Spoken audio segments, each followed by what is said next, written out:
All right, good morning, everyone, and welcome to the February 22nd, 2024 City Council meeting. City Clerk, would you please call the roll?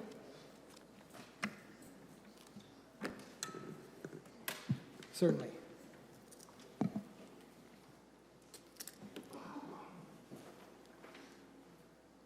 All right. Councilmember Arias. Presente. Councilmember Maxwell. Present. Councilmember Chavez. Here. Councilmember Bredefeld. Here. Councilmember Esparza. Present. Vice President Carbasi. Here. And Council President Perea. Here. We have a quorum. Next is the invocation, which will be given by Fresno Police Department Chaplain Matthew Markarian, followed by the Pledge of Allegiance, which will be led by Councilmember Bredefeld. Will everyone please stand? Good morning, and thank you guys for your service, and women for your service. Thank you, Councilman Carbasi, for inviting me today. I want to open with a short verse that inspired today's prayer. It's Joshua 1:9. Have I not commanded you, be strong and courageous. Do not be frightened and do not be dismayed, for the Lord your God is with you wherever you go. Joshua here was the leader chosen to replace Moses, so please join me in a prayer. Dear Heavenly Father, thank you for all you do. I pray for each of these council members and their staff. I pray that you give them the same wisdom and discernment that you gave Joshua, the same strength that you gave Joshua to seek wisdom when faced with enormous decisions under incredible pressure. I pray we are so thankful that the same God who guided Joshua is the same God here guiding you today.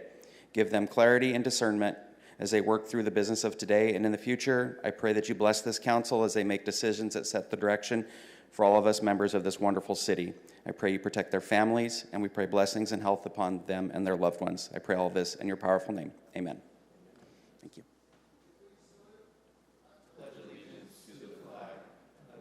States of America, and to the republic for which it stands, one nation, under God, indivisible, with liberty and justice for all.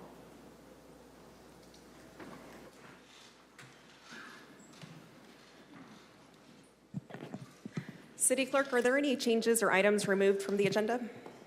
Yes, but first, quick announcements. We do have Spanish, Hmong, and Punjabi translators available via Zoom, also closed captioning, and we do have in-house Spanish translators, and they will quickly let the audience know their services. Buenos días a todos. Si hay personas que van a necesitar el servicio de las intérpretes, y por favor pasan acá para pasarles equipo.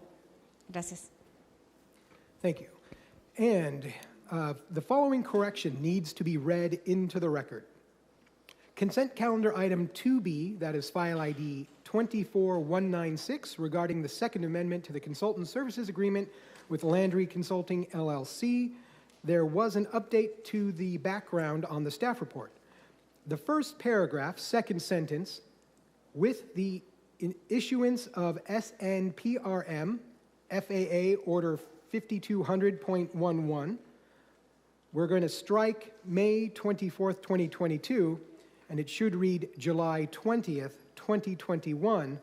All airports with commercial passenger service will, and we're going to strike, have 18 months to implement their SMS no later than, and we're going to add no later than April 30th, 2027. And second paragraph to read the change in the amount into the record from $99,970 to $100,000. And now we have a few consent calendar items that are being moved to the contested consent calendar for further discussion. And those items are 2E, file ID 24263. That is amending the graffiti abatement ordinance. It was moved to the contested consent calendar by Councilmember Arias. We have 2K, that is file ID 24246, amending the lease agreement with Titilian Holdings 1 LLC, moved to the contested consent calendar by Councilmember Arias. 2W, that is file ID 242200, regarding grants for water and sewer infrastructure for the community of Britton Avenue. That was moved to contested consent by Councilmember Arias. Then we have 2GG, that is file ID 24254, to approve the city attorney amended at-will agreement. That was moved to contested consent by Councilmember Arias and Councilmember Vice President Carbasi. And we have 2HH, file ID 24130. That is the resolution regarding boards and commissions and similar bodies. That has been moved to the contested consent calendar by Councilmember Arias, Council Vice President Carbasi, and Council President Perea. Those are all the changes I've received. Thank you very much. Council members, are there any additional items you wish to remove, continue, or pull from consent for discussion? I'm going to go in order. Councilmember Arias, Councilmember Maxwell, Councilmember Chavez, Councilmember Bredefield, Councilmember Esparza, Vice President Carbasi, and I have none to pull as well. Is there a motion to approve the agenda as amended? I have a motion by Councilmember Arias and a second by Vice President Carbasi. Any opposition? Seeing none, agenda passes 7-0. All right, at this time, we're going to move on to ceremonial presentations. The first one we have is Mid-Valley's Recycler of the Year. This one was sponsored by Councilmember Esparza.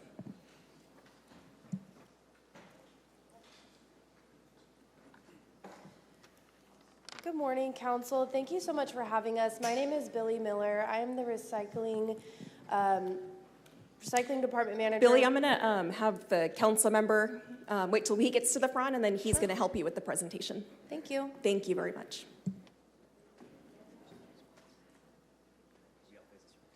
Oh, we face this way.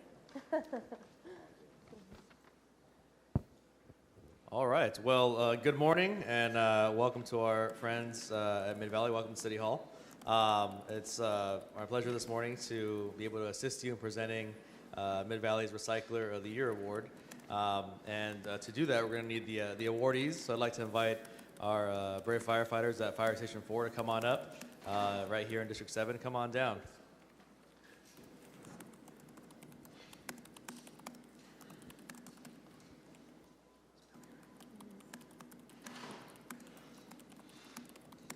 Welcome, welcome. Good morning, good morning. I'm going to hand off the microphone to Billy here in a second, but I do want to say just, how important recycling really is and how much of an honor it is to have the Recycler of the Year in District 7 and it be city employees, city firefighters that go the extra mile, the extra step. To not only preserve our physical environment in putting out fires, but in preserving our environment in general by going the extra mile to recycle. There are a lot of statistics I could throw at you in terms of how much waste we generate as just living our day-to-day lives. We appreciate Fire Station 4 and all, the whole crew here for being very environmentally conscious about that and doing their parts to keep our planet clean, keep our city clean, of course. And so I do want to pass the microphone on to Billy and let you do the honors of presenting the award here at the City Council meeting. Thank you. Thank you so much. So my name is Billy Miller. I'm the Recycling Programs Manager with Mid-Valley Disposal, and the three people standing next to me, they're the recycling coordinators that work in the city of Fresno. Every year we like to select a business or an organization that does a really fantastic job, goes above and beyond with their waste management. So these three wonderful individuals work with the drivers and our operations team to make that selection. And this year, the selection was the Fire Station 4. So they've been selected for contributing to environmental stewardship. They subscribed to the organics program years and years and years ago, before it was ever a mandatory thing that was required through state law. And then through that process, they've increased from a 96-gallon toter up to a 2-yard organics bin, and they've been separating food waste and yard waste and recycling well. They're in constant communication with Christina. They just want to make sure that they're really doing everything they can to do their part. So we really wanted to recognize that effort. In addition to these men and women providing essential and heroic services to our community, we believe they set a wonderful example to their community on best practices for managing waste. So we would just like to take this time to recognize the City of Fresno Fire Station 4 for Recycler of the Year.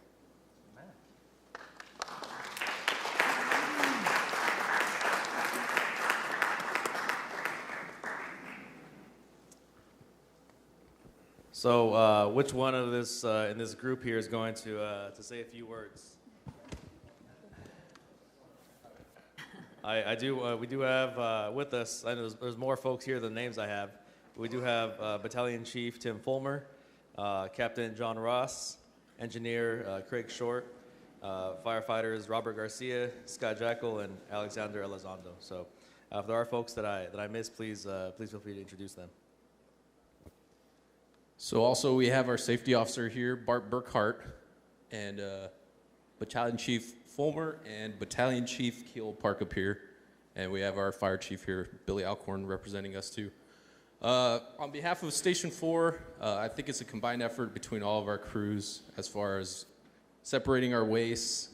It's funny, one of our crews in particular has kind of taken the initiative on that, and it's not necessarily this shift, it's another shift, but we actually have a bowl in the station that we separate that waste into, and then it goes into the green bin. And we do that on a constant basis, and all of us contribute in our own way. So we appreciate the award, and thanks for having us here today.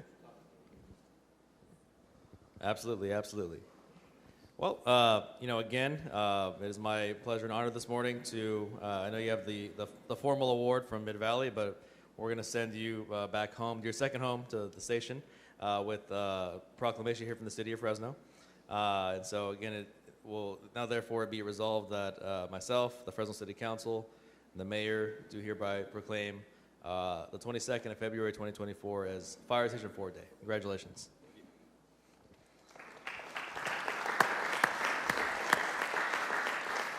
And clerk, if you would please read the proclamation, the entire proclamation, into the record while we take a few photos. We're gonna pile in, gentlemen, back this way. Whereas every year Mid-Valley Disposal makes it a priority to select and recognize a steward of the environment as the Recycler of the Year. And whereas Mid-Valley Disposal honors local operations for their outstanding recycling practices, the winning operation is routinely going above and beyond in their recycling efforts and providing education to their employees. The operation makes sure to consistently have clean, full, contamination-free recycling bins on their site. And whereas this year Mid-Valley Disposal is awarding Fire Station 4 as their 2023 Recycler of the Year. Fire Station 4 is located in District 7 and has demonstrated a constant practice of promoting a safe environment through their recycling efforts.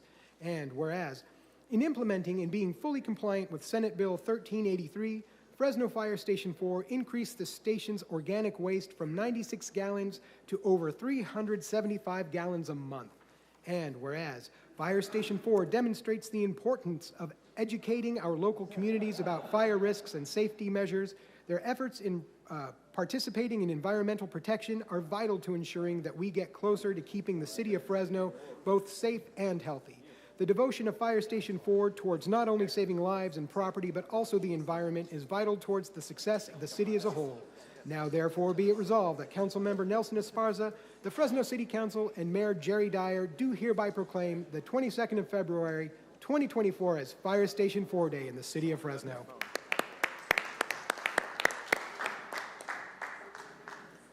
Okay, the next item is going to be the Fresno Animal Center presents Pet of the Month, and the sponsor is the Animal Center Department. believe Council Vice President, well, I wanted to, somebody forgot their phone up here. Just PSA. Oh, okay. That's good. Thank you so much. Thank you, Councilmember.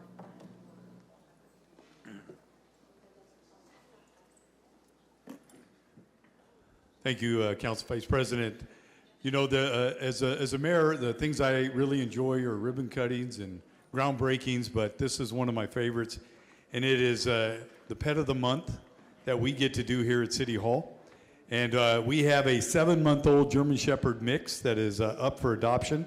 Her name is Nellie, and she is an incredibly gentle dog, one that very friendly, good with kids, and we are very hopeful that somebody in this audience today might want to take Nellie home and make her part of the family. So with that, I'll turn it over to you. Thank you. Yes. Nellie has been in our care for 95 days. We have a lot of dogs. A majority of our dogs have been in our care for nearly 100 days and longer. The longer that these dogs spend in our care, the more likely they are to suffer from kennel stress. So we're trying our hardest to get them out into homes. We're asking for your help. Our goal is to get 100 large dogs into homes by the end of the month, so you can help us by adopting, fostering, spreading the word. And if you're interested in taking Nellie home, she's available at the Fresno Animal Center. We're open every day except Thursdays, 10 a.m. to 4 p.m. We're located on 5277 East Airways. Thank you. Yeah, and I can't stress enough what they talk about. The longer our pets are in our center, the more likely they are to become aggressive, the more likely they are to get diseases. And so we are trying desperately not to allow that to happen. That's why we've limited our intake. Currently, I think we have about 250 dogs in the center, but we want to make sure that Nellie has a home to go home to. So anyone interested, please contact the Animal Center. Thank you. Thank you, Council President. Thank you, Mayor. Okay, we're going to move on to council member reports and comments. We're going to start in order with Councilmember Arias.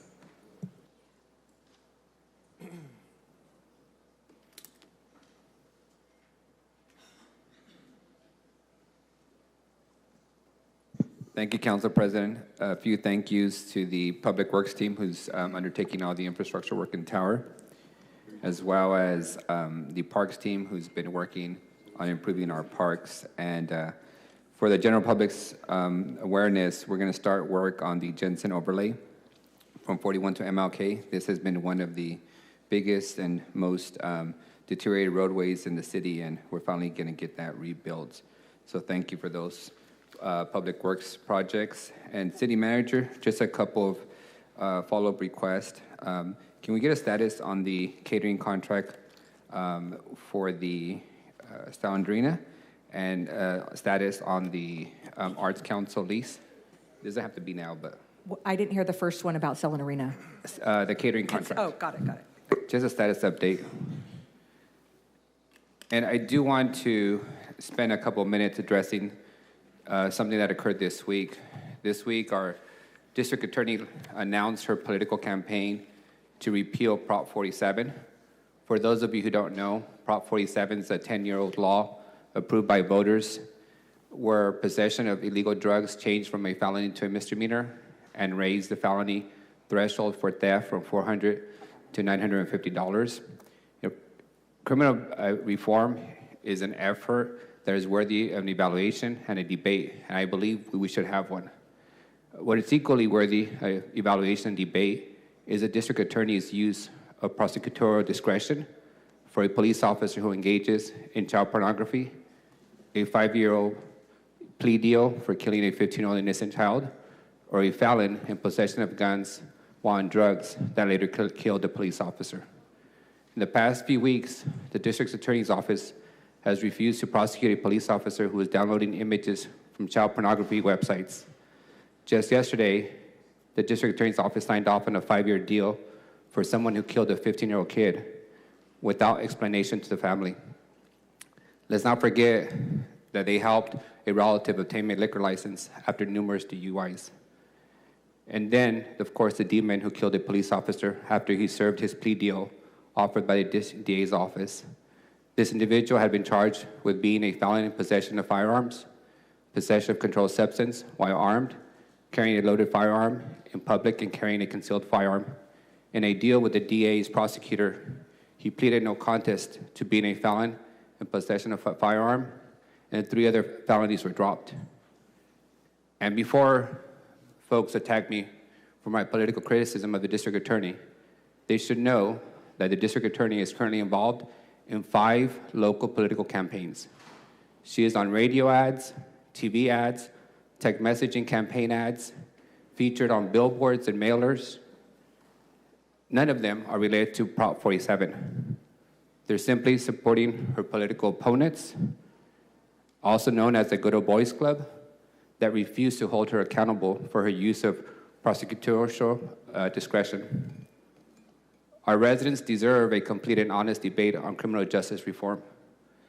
If our DA is going to lead a political campaign that sends those to steal iPhones and graffiti walls to prison, she should also explain to us and the public why she has become soft on crime for those who engage in child pornography, killing kids with their cars, or those in possession of guns. Lastly, our district attorney promised to be a prosecutor and not a politician. If this is not her being a politician, I hate to meet the political Lisa, because this clearly is pure politics when it should be about public safety. Thank you, Council President. Thank you, Councilmember Arias. Councilmember Maxwell. No comment. Councilmember Chavez had no comments. Councilmember Bredefield. Councilmember Esparza.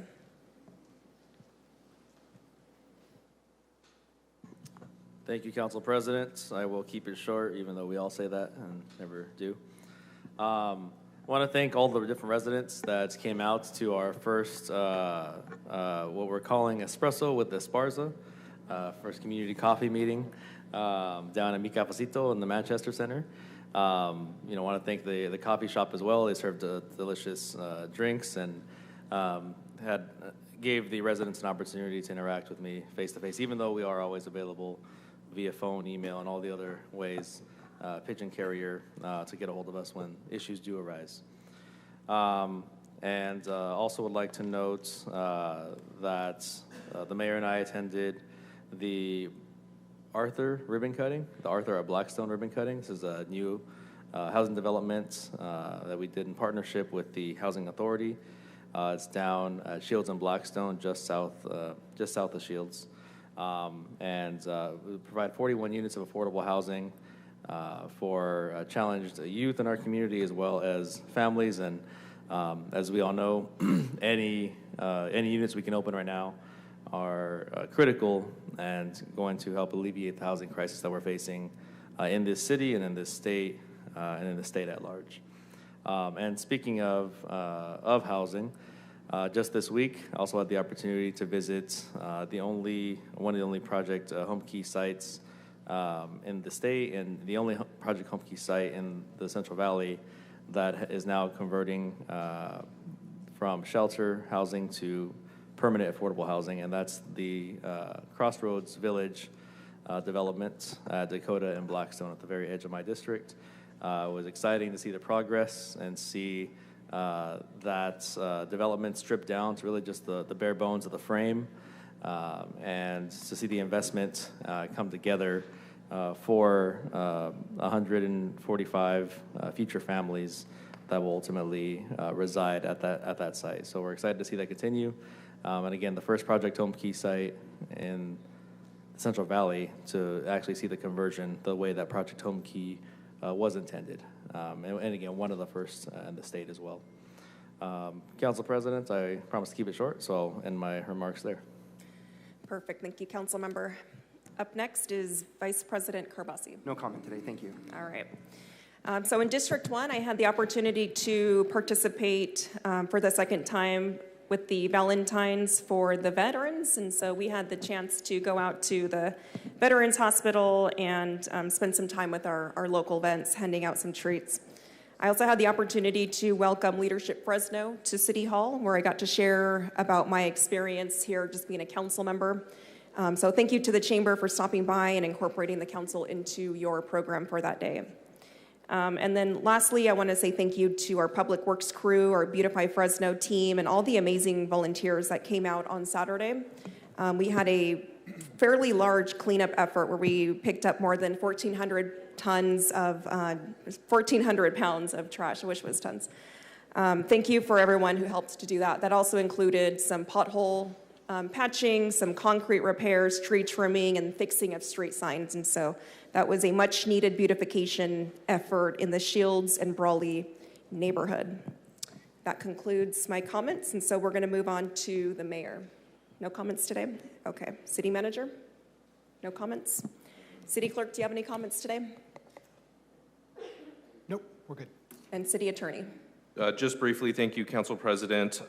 Just wanted to report on our tire amnesty event at the Fresno Chandler Airport this past weekend. 1,920 waste tires were collected, part of an effort to make sure that our streets are clean, tires are not sitting on the side of the road.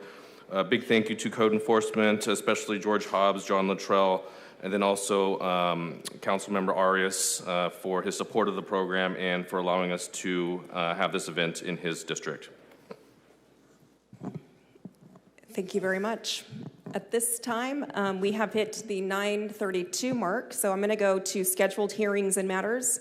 Up first, I do have a 9:30 scheduled communication. That is an appearance by Richard Renteria to discuss a meet and greet. Mr. Renteria is a District 3 resident.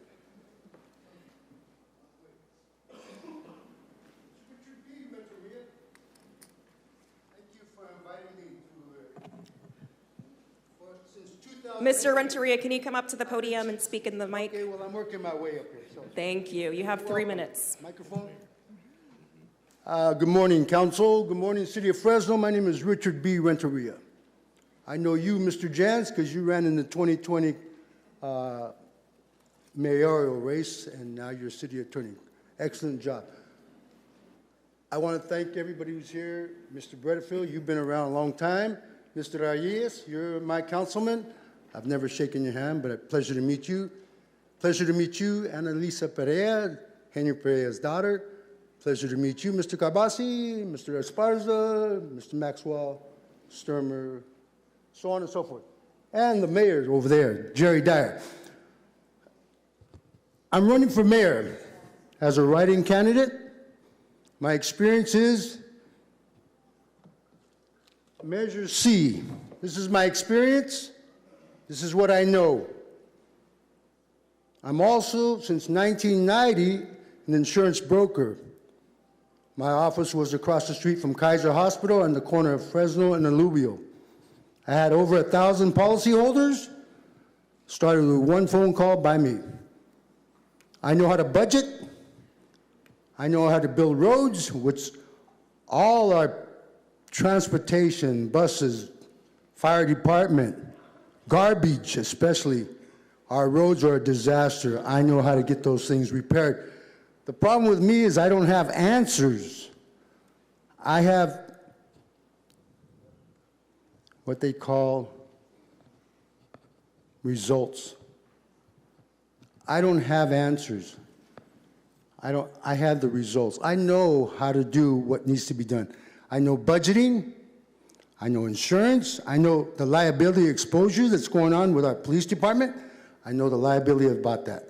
I know a lot of things that the Fresno Bee has never allowed me to speak. But I've been doing this since 2008. So I went 2008, 12, 16, 20. And here I am again in 24. Wasn't even going to do it. I was golfing and somebody said, you shouldn't do it because you don't have a chance. Well, here I am again, trying again to let you know I'm born and raised at the Fresno County General Hospital on the corner of Kings Canyon and Cedar. I'm from Calwa, born and raised there. I went to Calwa Elementary. I went to Sequoia Junior High School, and about a third of a semester at Roosevelt High School until I moved to the big suburb of Malaga, California. And from there, I went to Fowler High School and graduated there. I was the captain of our baseball team, as a junior. I was the only captain as a baseball team as a senior. I played third base, at John Eulis Ballpark in 1972. So I represented the county as a third baseman. So if you want to know more about who I am, I know I only have 3 minutes, but there it is. I have 3 minutes, but I'd be more than happy to answer anybody's question. Thank you, Mr. Renteria. Up next, we do have a 9:35 scheduled communication, and that is an appearance by Fernando Elizondo to discuss public scrutiny, aka freedom of speech. District 3 resident. Welcome, Fernando. You have 3 minutes. The Lord is my strength and my defense. You're probably wondering why I'm wearing this target. Take your shot, Jerry. I'm Jerry Dyer's new target. Scrutiny, public scrutiny. In 1973, it used to be 5 minutes here. Where'd the other 2 minutes go? Okay? We're in a democracy. I was in Vietnam. I fought for democracy. I didn't realize that I was homeless when I was over there, but that's where it resulted. Today, you guys have made another new law to put out fires so these people can't keep warm. Why don't you just put them up against the firing squad and knock them all out? That's what you're doing, but painfully. The city council is not for the city. The city council is corrupted. Okay? It's been that way. The police department, I did my check on the police department. It's been corrupted since 1930. Okay? And last year, on June 14th, right outside these doors, a lot of you were present. You were witnessing the budget by the so-called mayor. Well, the mayor assaulted me. There is no justice. Paco Balderrama was standing right there. He witnessed. He said, well, I saw him bear hug you. I said, bear hug is not a friendly hug, especially when you've been casting that poster all couple of years. He hurt my cup, and I'm 75 years old. He never charged Jerry Dyer. Where'd he go? Where's he hiding at? There you are. He should have been charged with assaulting a senior citizen. Nothing. They didn't even make a report. Jerry Dyer said, I was a 5150, don't pay attention to me. But I got news for him. At least I'm not a ostracist. So God help you who don't know how to tell the truth.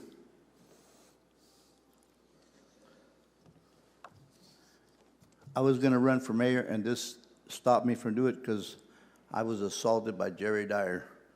I don't qualify to be a mayor anyway because I'm too honest. That's what the qualifications don't require to be honest. To be a crook, a murderer, a child molester, a pedophile, and so on.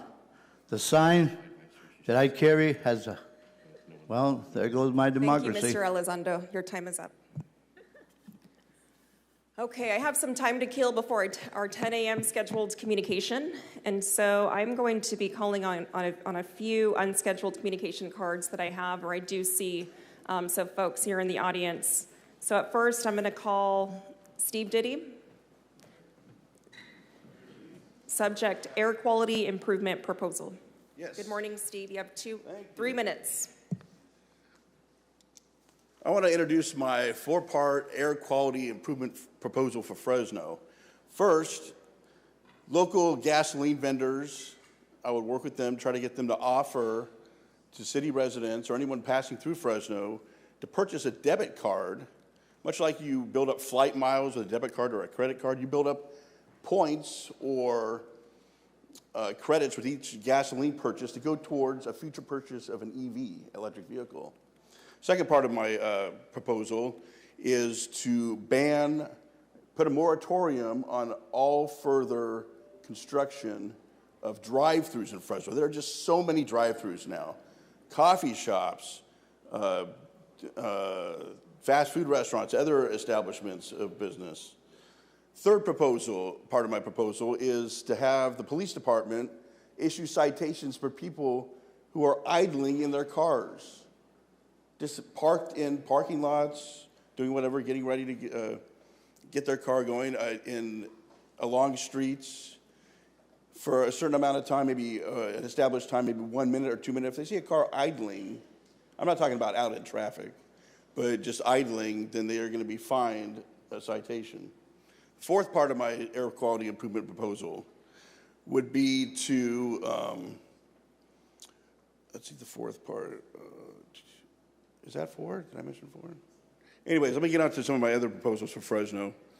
The other one is do things a bit different for aspiring entrepreneurs and artists in Fresno. I've mentioned this before in this chamber. Creation of an FEA modeled after the National Endowment of the Arts, an FEE, Fresno Entrepreneurial Endowment. Another thing is taxes. We're overburdened with taxes across the United States, and of course, Fresno's no exception. A choice for Fresnans to either pay their municipal taxes or their sales taxes when they make a purchase. And I'm a write-in candidate for mayor of Fresno. Not a tradition of cronyism and corruption, ingenuity, and skill for Fresno. Thank you very much. Thank you, Mr. Diddy. Up next, I have Sheila.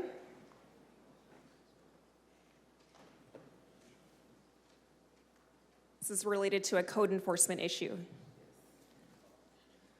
Good morning. You have 3 minutes. Yes, good morning. Thank you for allowing me this space and time to speak to this matter. I've been here trying to get this worked out with code enforcement. I'm in Southwest Fresno, Mr. McGill-Reyes. I have been to your office trying to get this taken care of. It was a mess. I did get it cleaned up. I have been there 30-some years.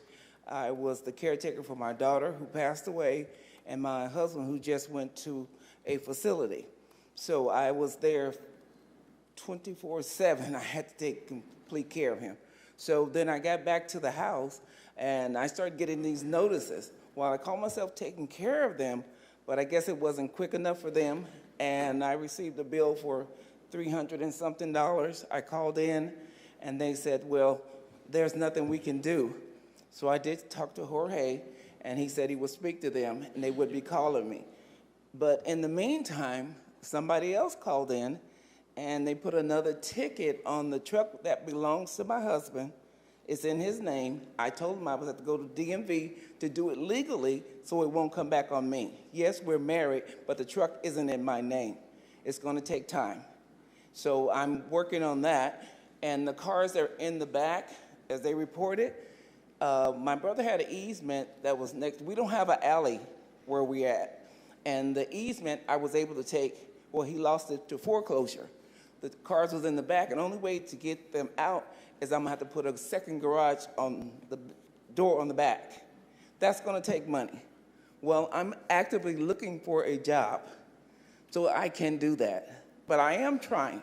I'm not trying to disregard or cause havoc for anyone, but I would sure appreciate it if you would look into it for me. All right, thank you very much. Thank you. I'll have code enforcement meet with you. Up next, we have Lorraine Estrada.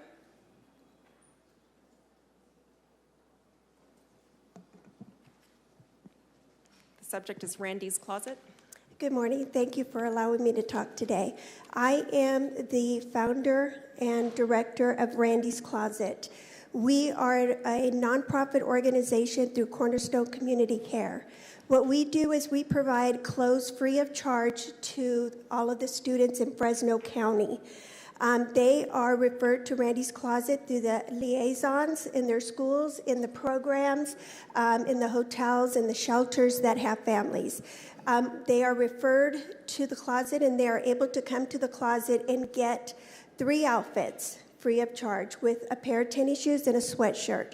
The reason I'm here is because I'm inviting you guys to come and look at the closet and see exactly what we're doing in Fresno County. Thank you. Thank you very much. Up next, we have Maria Guerrero.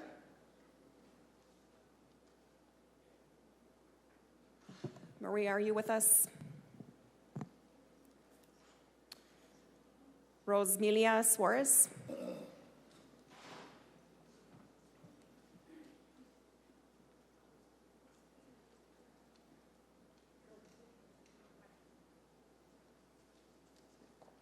Good morning. You have 3 minutes.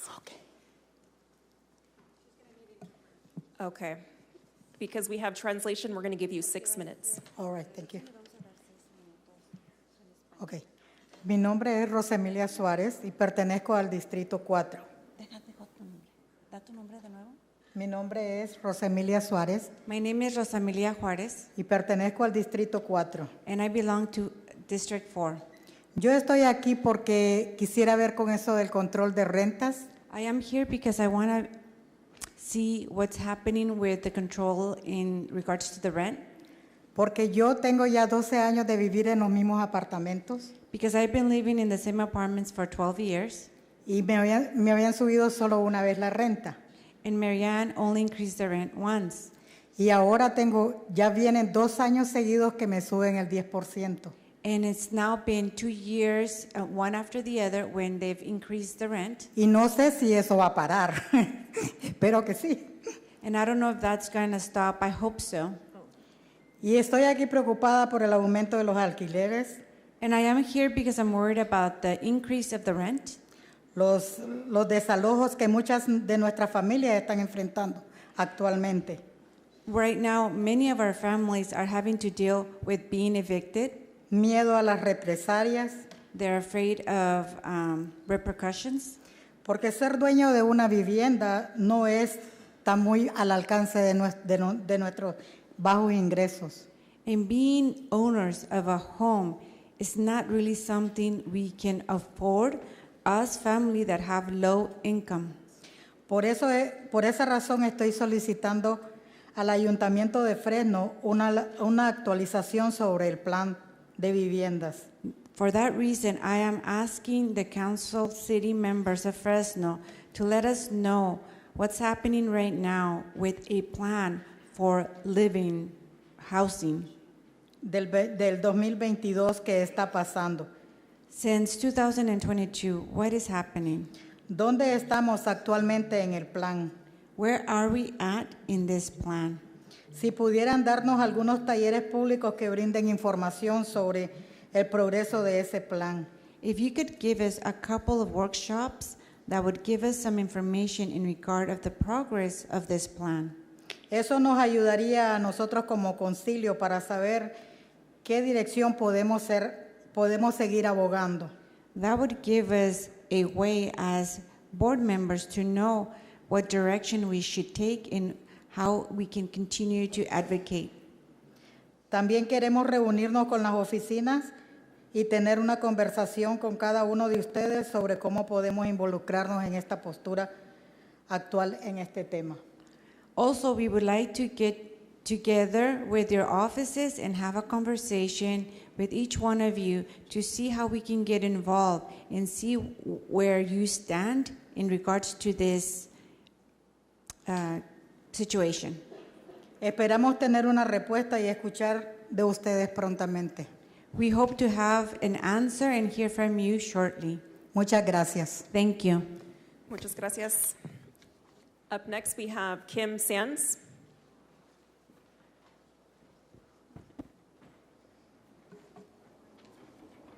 Good morning, Kim. You have 3 minutes. Good morning. Thank you, and good morning to all of you council members. Let's see.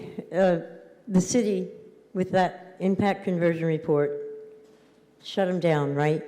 I'm Kim Sands from Trails End. Shut them down. Well, guess what? They're still planning on closing the park. This week and the week before, when I was here the Thursday before, I said they're cutting trees. Well, they cut every single tree in the park. There's no fruit trees, nothing. And then this past week, they came back and they grinded all the stumps. Are you kidding me? So they're doing everything against what you guys told them not to do. And in order for them to be stopped, there needs to be filed an injunction. I have something in front of me from a judge. My uncle was being evicted. Well, the judge came down with an injunction, and it says, I can't read that. Hold on 1 second.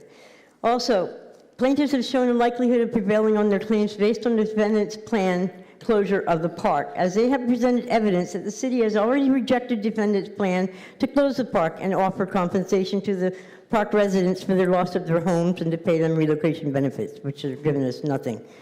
Requested for judicial notice, Exhibit 3, The court should take judicial notice of the exhibits to the requested judicial notice. The city expressly found that defendants' appraisals of the residents' homes values were defective and undervalued their homes by thousands of dollars. They're trying to give us $2,500 for a park, for a place someone's lived for 25 years. That's retarded. And then he complains about what? He's not getting his profit back. Yeah, screw you. Right here. They were defective and undervalued their homes by thousands of dollars. As a result, the relocation plan violates the provisions of the MRL. And we live by that. If there's a law that they put in, our owner, if the MRL is surprised, goes over them, they win. And they're doing that. You guys need to step up, man, and just sue them. They need to be stopped. They're causing harm to, like, whatever, don't worry about me. My uncle, there's friends in there, there's a disabled lady that takes care of a disabled husband, and you're going to relocate her where? They have nowhere to go. They've looked for the year that, they've given us a year, 12 months. They're supposed to by law, but then you guys rejected it, so now it starts over. I want this to end. This is a nightmare. These guys are crooks. They are very much crooks. They are robbing the city, this city, Fresno, that I live in, and was here in '88, my daughter was born in. God forbid, man, you let him carry on. He will do it to any other city he comes across. If he can get one over on you guys, he's going to get one over on everybody else. And that's what I believe, and that's what is happening. They are ruthless, cutthroat tyrants, period. They need to be stopped. Andrew Jans, I don't know what he can do, but you guys got to form something, you know? Our voice, we need your voice, okay? Thank you so much. Thank you, Kim. You're welcome. Mr. Elizondo, please turn off the sound of your phone. That's the... Thank you.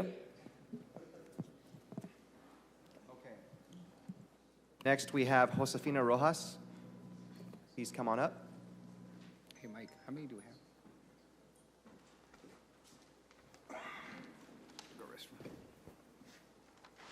Thank you, and you will have 3 minutes. Oh, I'm sorry. You have translators. You'll have 6 minutes. Okay. Un momento. Buenos días, miembros del Consejo de Fresno. Good morning, members of Fresno Council. Vengo aquí a reunirme con ustedes porque ustedes son las personas indicadas para escucharnos. I am here to meet with you because you are the proper people to meet with.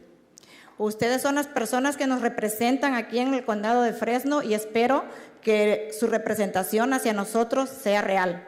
And you are the people that represent us here in Fresno, and I hope that your representation is a real one. Ok, mi nombre es Josefina Rojas y pertenezco al distrito número 1 de nombre Analisa Perea.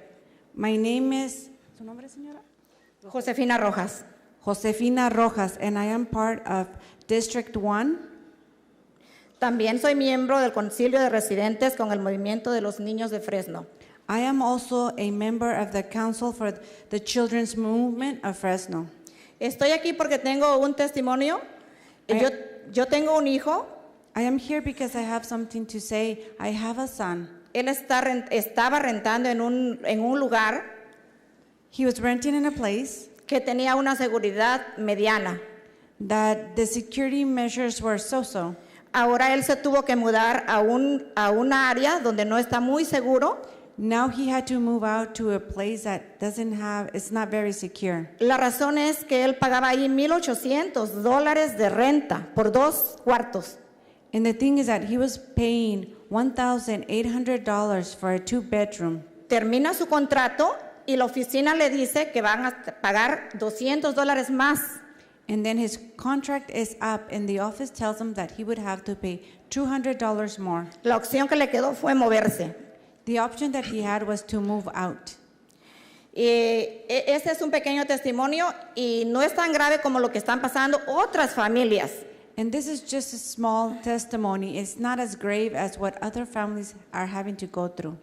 Otras familias que no tienen un sueldo mediano, pertenecemos a bajos ingresos.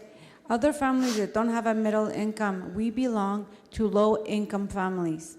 Yo estoy preocupada por el aumento de los alquileres, que es demasiado. Es un alquiler que nosotros con bajos ingresos no podemos percibir. I'm really worried about the rents because for us that we have low income, we can't really pay that. No tengo nada en contra de ustedes, pero tal vez ustedes con su sueldo sí pueden cubrir esos gastos tan exorbitantes. I don't have anything against you, but with your salaries, you guys can afford those high-paying rents. Y yo quiero que tomen en cuenta esto porque aunque tal vez me voy a salir un poco de contexto, pero todo esto que está pasando nos lleva a tener una salud mental muy mala.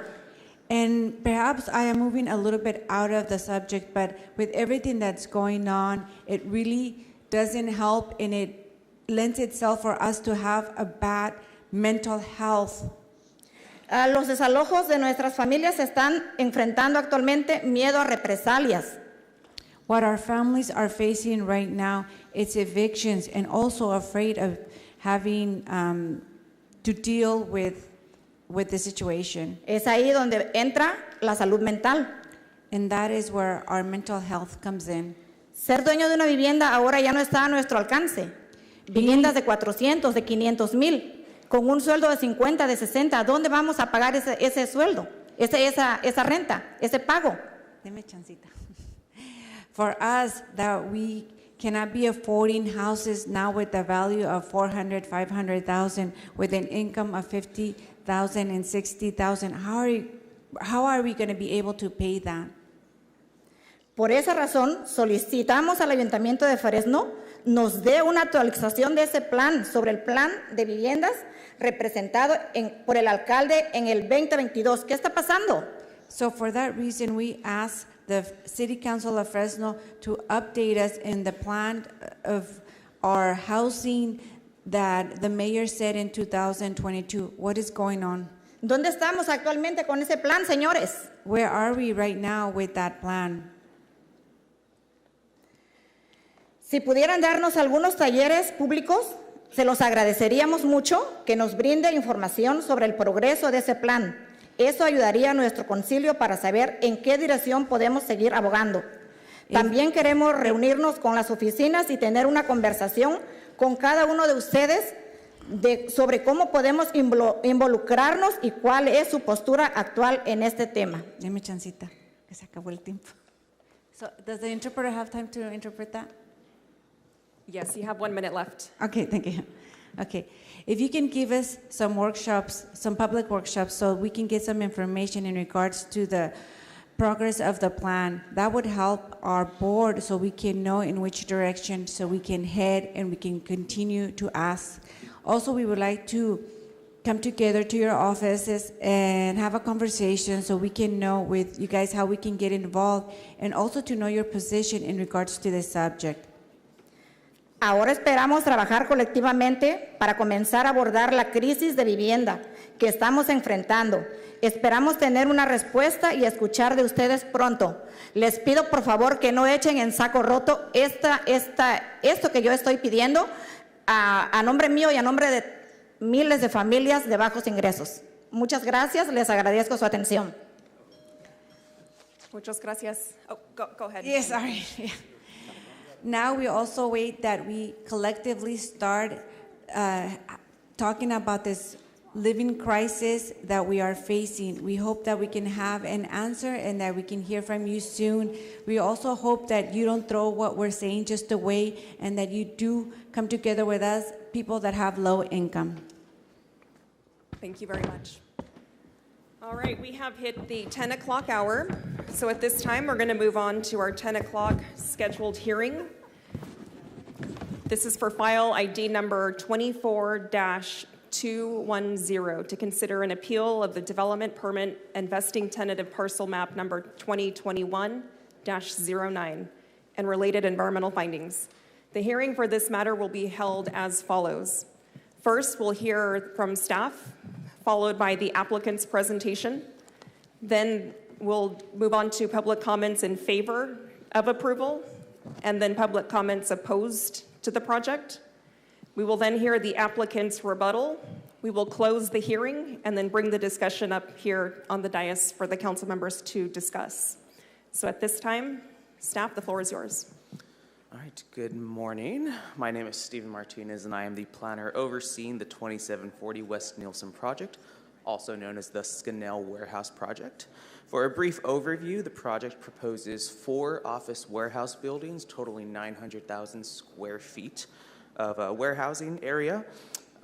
Staff has nothing to add to the staff report, but again, just brief overview. An environmental impact report was prepared for the project. All impacts were mitigated to a less than significant level. And yeah, I'm available to answer any questions. We also have the environmental consultant available to answer any questions. Yes. Thank you very much. So at this time, I'm going to move on to the applicant's presentation for the item. Good morning. Good morning. We're going to give you 10 minutes, okay? That'll be plenty. Thank you very much. My name is Paul Starn, 1980 graduate of Fresno State, and I represent Scannell Properties.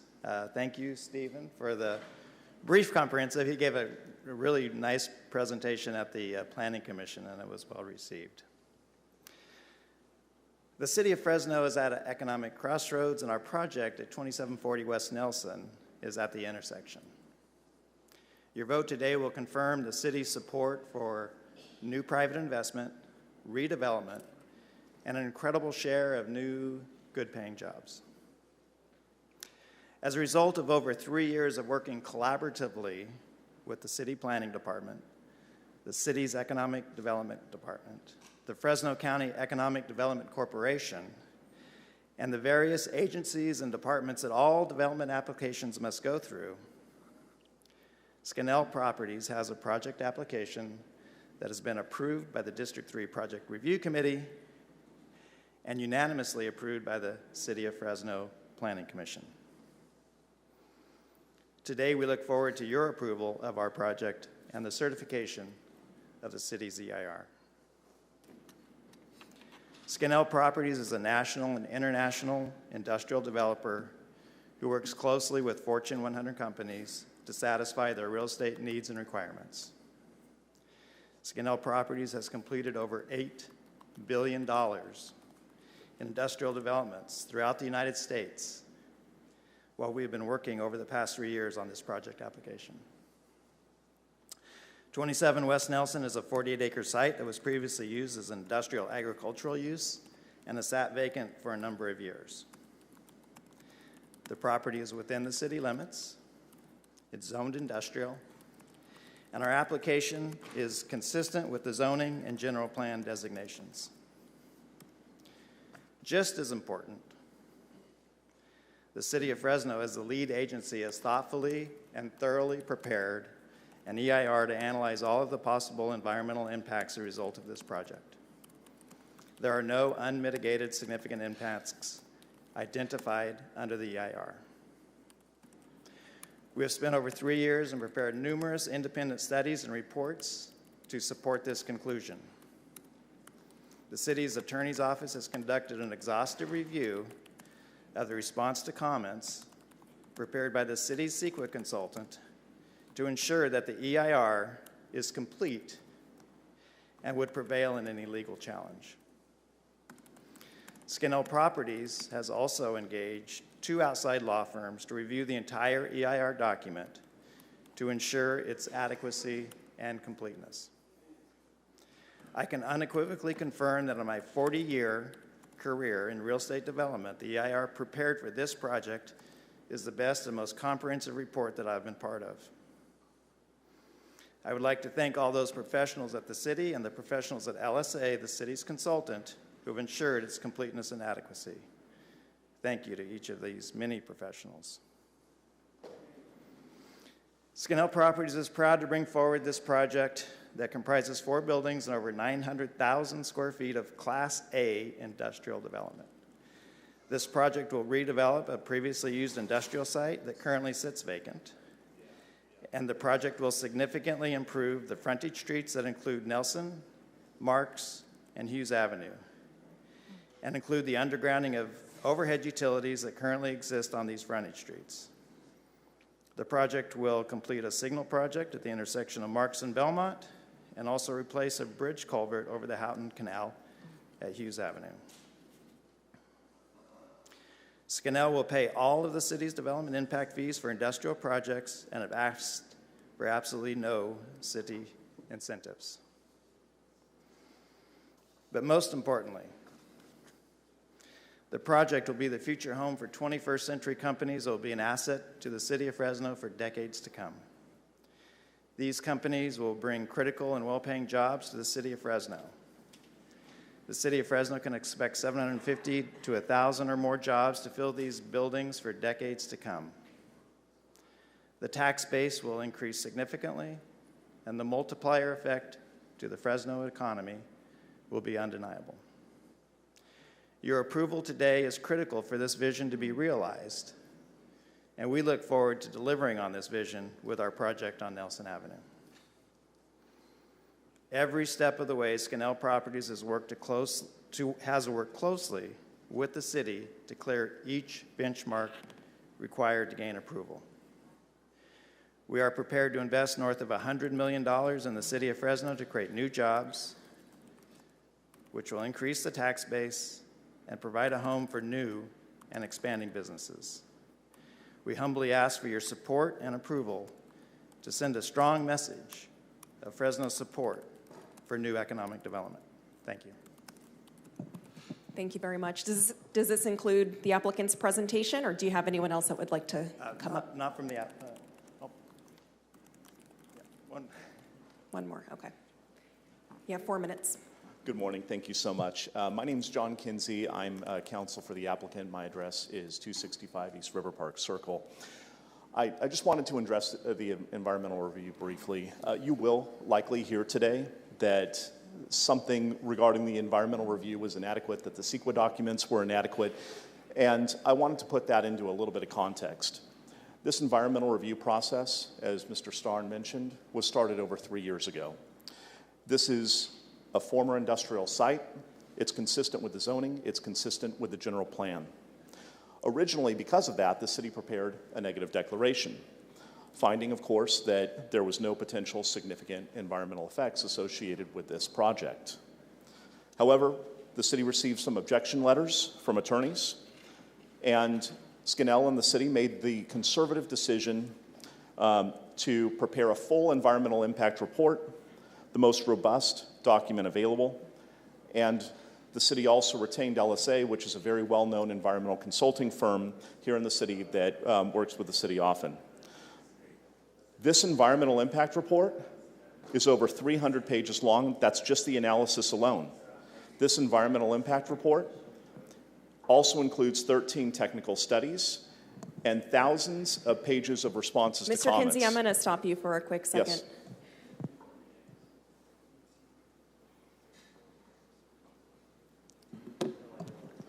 I apologize. I'm going to call a 5-minute break. Okay, thank you.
move on with the continued scheduled hearing item for 10 a.m. I apologize about that disruption. Mr. Kinsey? No need to apologize. I have teenagers, so I'm used to drowning out noise. I think you were about at the 3 minute 30-second marker for the time left for the applicant's presentation. Yes. So the city and its consultant here went well beyond its duties under CEQA. And after all that, after the city prepared the most robust environmental document available, the EIR, the city still found, the environmental consultant still found, that there were no significant environmental impacts associated with this project. So the claims that you're going to hear by the opponent's attorneys, they're flatly wrong. They're contradicted by the documents. And we request that the city follow staff's recommendation and approve the project and deny the appeal. Thank you. Thank you very much. At this time, we're going to take public comment in favor of the approval of this project. So at this time, we're going to take public comment from those who are in favor of this project. Up first, Will Oliver with the Fresno County Economic Development Corporation. Good morning, Council President. Good morning, Will. You have 3 minutes. Great. Good morning, Council President Perea and members of the City Council. My name is Will Oliver, President and CEO of the Fresno County Economic Development Corporation, located at 1060 Fulton Street.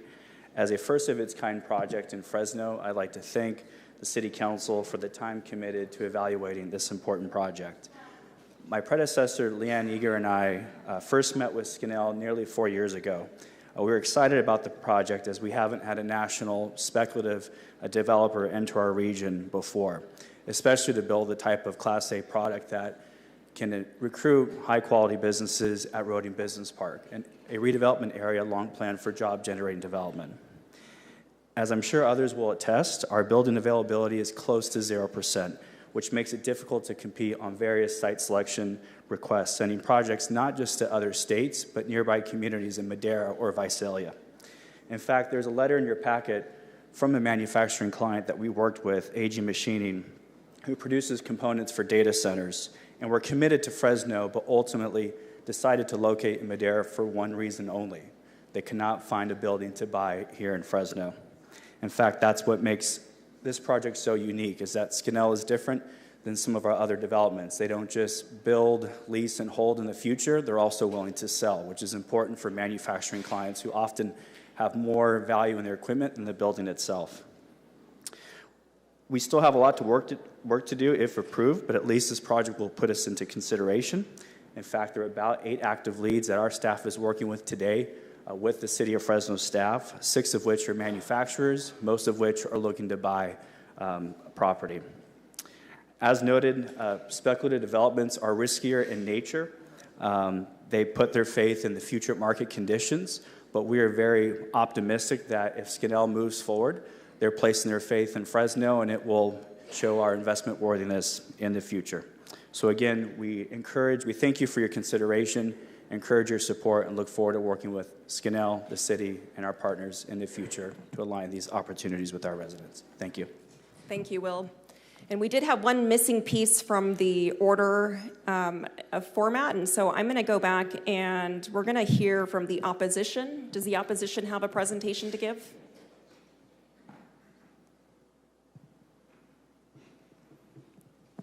Welcome. Good morning. Good morning. Good morning, council members and staff. My name is Kevin Carmichael on behalf of appellants, Fresno Residents for Responsible Development. We appreciate the council's time to hear the appeal today.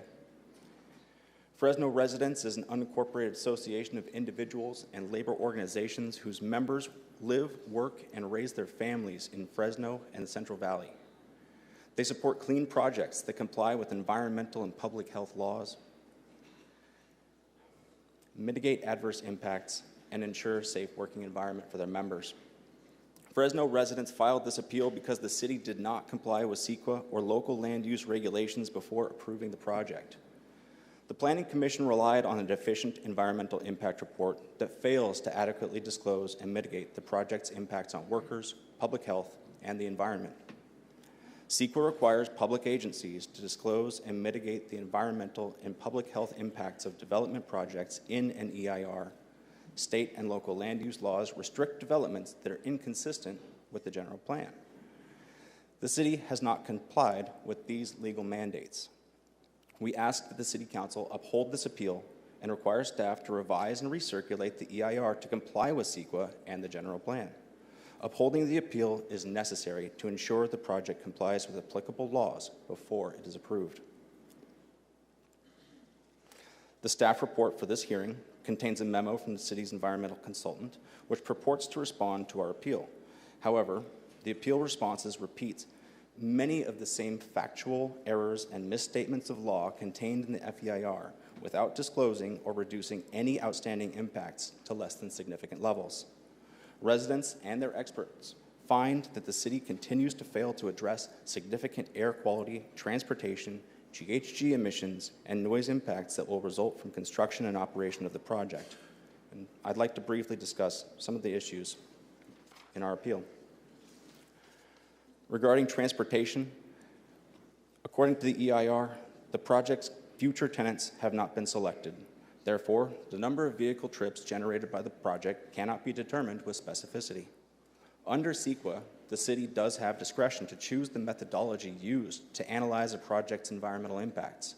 However, whichever methodology is chosen must be supported by substantial evidence.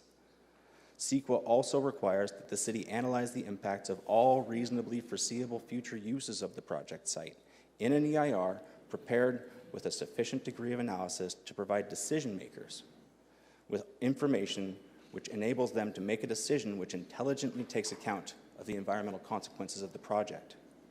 The FEIR's transportation analysis failed to meet these standards by calculating vehicle miles traveled and project trip rates based on unsupported assumptions that project operation would involve a low-intensity warehouse use and by failing to consider all reasonably foreseeable uses of the project. However, residents' expert found that the rates in the FEIR are highly variable, and based on the project's site plan, zoning, location, and comparable warehouse uses in the region, he determined that a higher intensity use was reasonably foreseeable at the project site. The appeal responses avoid addressing this issue and dismiss our experts' well-reasoned analysis by asserting that the project will not have a high-intensity use because Amazon is not a potential future tenant of the project site. But an Amazon fulfillment center is just one of many foreseeable high-cube warehouse uses that would generate truck trips and vehicle trips, which exceed the levels assumed in the EIR's transportation analysis. The EIR's transportation analysis substantially underestimates project-related vehicle trips, and the city lacked substantial evidence to conclude that the project's transportation impacts are less than significant. To comply with CEQA, the city must prepare a revised EIR for the project and include an analysis of the project's reasonably foreseeable trip generation, or, alternatively, include a condition of approval requiring that the future tenants of the project limit their vehicle trips to the levels analyzed in the EIR. Regarding valley fever, the FEIR failed to disclose, or mitigate the potentially significant health risks impacts from coccidioidomycosis, otherwise known as valley fever. The appeal responses doubled down on the errors and omissions in the FEIR with 3 legally and factually unsupported arguments. First, the appeal response claims that there is not an established threshold of significance for evaluating valley fever impacts.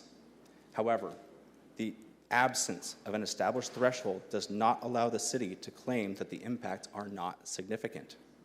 Under CEQA, public agencies are encouraged to develop and publish thresholds of significance to use in the determination of the significance of environmental impacts, and may develop such thresholds on a case-by-case basis if necessary. These thresholds of significance may, but are not required, to assist lead agencies in determining whether a project may cause a significant impact, and do not relieve the lead agency of its duty to determine the significance of an impact independently. The city's determination that valley fever health impacts would be less than significant is also unsupported by facts. Our expert, Dr. Clark, presented comments, which are in the record, that provides substantial evidence demonstrating that valley fever exposure is a potentially significant health risk impact and that there is no safe level of exposure. Valley fever, it is an infectious disease caused by a fungus that is in the soil. People are infected when they breathe in dust that contains the valley fever fungus, which infects the lungs and can cause serious and even fatal respiratory symptoms. Since 2014, the number of cases of valley fever in Fresno County has increased from 161 to as high as 828 in 2017. The California Department of Public Health estimates that about 1 of every 10 people infected with valley fever will die from exposure. The project will disturb up to 180 acres of soil during construction, which may lead to the release of these valley fever spores, resulting in impacts to project workers and nearby sensitive receptors. The city has not shown that no valley fever spores will be released from the project site. Therefore, the potential health risks from exposure to valley fever from project construction constitute a significant health risk under CEQA and must be disclosed, analyzed, and mitigated by the city. Second, the appeal response claims that valley fever spores would not impact sensitive receptors 110 feet away from the project site because the spores would settle out of the air before traveling that far, and that crosswinds from traffic would help dissipate any particulate matter caused by project construction. These claims are not based on scientific data and are immaterial to the issue of dispersion of these valley fever spores, which are significantly smaller than particulate matter and travel much greater distances. Dr. Clark explains in his comments that as opposed to much larger dust particles, valley fever spores measure 2 to 5 microns in diameter and remain suspended in the air for several hours following the disturbance of impacted soils. As a result, Dr. Clark concludes that valley fever spores present in soils are capable of traveling many miles and would reach nearby sensitive receptors. Third, the appeal response claims that the Air District's dust control measures and OSHA regulations will protect workers from valley fever impacts. Similar to the previous claim, this argument is not based on scientific data or fact and is wholly inadequate under CEQA. Dr. Clark provides substantial evidence that conventional dust control methods, such as those required under mitigation measure Air 1, are ineffective in preventing the spread of these valley fever spores, and that additional health-specific mitigation measures are required. Additionally, pursuant to the OSHA regulations cited in the appeal response, employers are only required to provide respirators to employees when such equipment is necessary to protect the health of such employees, which is a determination that has not been made by the city due to the lack of disclosure and analysis provided in the EIR. The city's assertion is also contradicted by overwhelming evidence of construction workers contracting valley fever from work on various project sites in California, notwithstanding the existence of said OSHA regulations. Based on the city's failure to establish You have 1 minute left. Thank you.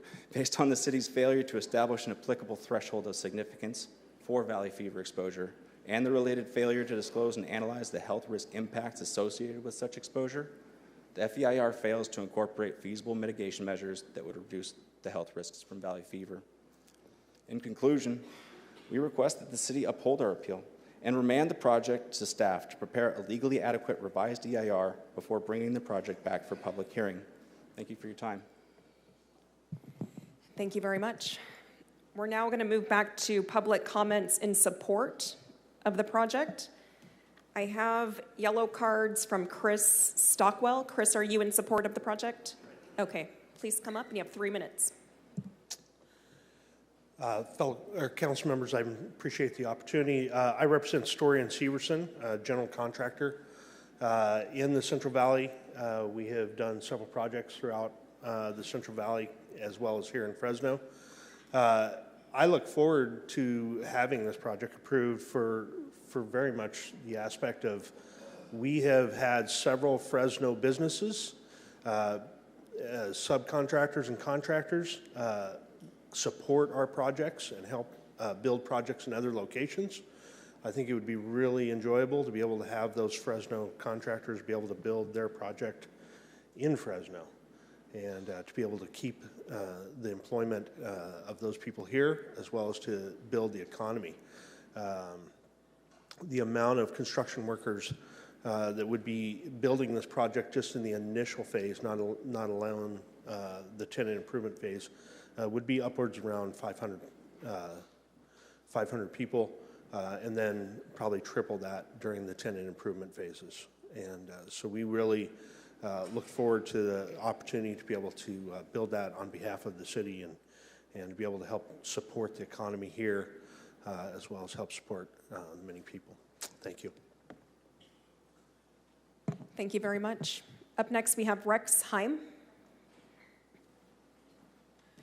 Rex, are you speaking in support of the project? Okay. You have 3 minutes. Thank you. Good morning, Council President Perea, council members, mayor, and staff. Thank you for having me.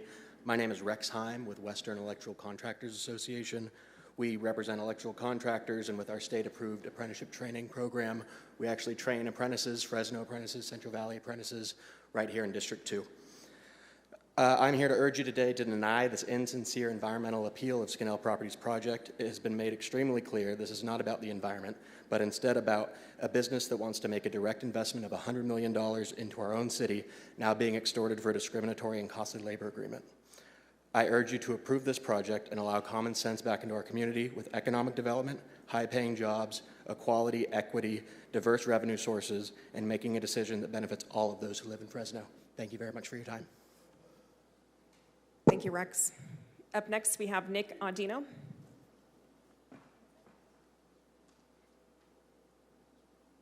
Good morning, Nick. You have 3 minutes. Thank you. Good morning, Council. My name is Nick Audino. I'm with Newmark Pearson Commercial. I'm an industrial real estate broker with Newmark. I've been in the business for 26 years now, selling and leasing industrial in our area. My purpose in speaking in favor of the project, not only as a leasing agent, but in general, is that we have the lowest industrial vacancy of any time in our history. Vacancy for industrial is 1% to 3%, depending upon who you source for this data. So we really don't have the ability to attract new business into Fresno on the industrial side, which makes the Skinnell project extremely important for our opportunity to create jobs and create revenue in our city. The last several years, given the lack of vacancy and the lack of opportunity in the city of Fresno, we've lost businesses to other communities. And I don't know about council and the administration, but I'm tired of losing these businesses. In Fresno, we have a very robust economic development apparatus. Lance Lippincott and his team with the city of Fresno, Will Oliver and his team with the Economic Development Corporation represent probably the best in the business in the state of California. But since we have no inventory and no opportunity to cite these users, their hands are really tied behind their backs. So with the approval of Skinnell, which we're asking for today, it'll give us 4 buildings, a 460, a 250, and 2 100s. We can cite users from 25,000 square feet up to 460,000 square feet, which covers the vast majority of uses that are looking into our area. So with your vote today, we look to continue business and grow business here in Fresno. Thank you. Thank you, Nick. Up next, we have Ben Granholm. Ben, is this in support of the project? Yes. Okay, you have 3 minutes. Well, thank you very much, Council President Perea and esteemed council. My name is Ben Granholm. I'm here on behalf of Invest Fresno. We're a coalition of residents, of local business leaders and community organizations in support and designed to try and help facilitate a diverse and sustainable economy in the city of Fresno. And we're here today to respectfully request that we deny the appeal and uphold and approve the Skinnell Properties project. As many of you know, there was a recent economic study that I've spoken with many of you about prior that was conducted in South Central Fresno that showed the outsized impact that businesses in South Central Fresno have on the city of Fresno as a whole in the budget. The 440 businesses generated over $100 million in tax revenue, or roughly 20% of the general fund. And we have another opportunity here today to continue to bolster that tax base in the city of Fresno by approving the Skinnell Properties project. These are projects that continue to support the general fund, and that tax revenue goes to support public safety, police, fire, parks, infrastructure, and continued improvements that residents rely on every single day within the city of Fresno. And as we're speaking with residents too, one of the major factors that we're hearing is they desire jobs in their community. Their largest priority is jobs in their community. And this is an opportunity to not only provide more jobs and good jobs, but good paying jobs for the residents that live in Fresno, which is critical step in not only growing the city of Fresno and continue to provide opportunity, but continued economic development and growth here in the city. So with that, we respectfully request you approve the project and deny the appeal. Thank you. Thank you. My next card is from Kevin Carmichael.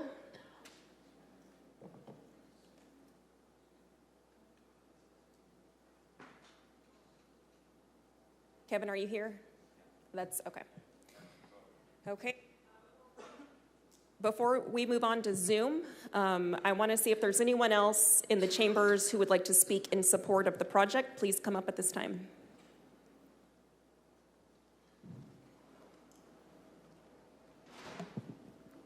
Thank you, Council President. I believe we are at a pivotal time in our city, and we're approaching some lean years, as many of you may know on the council, in terms of revenues and potential closure of businesses in our community with potential job loss, and we're already starting to see that in other parts of our state.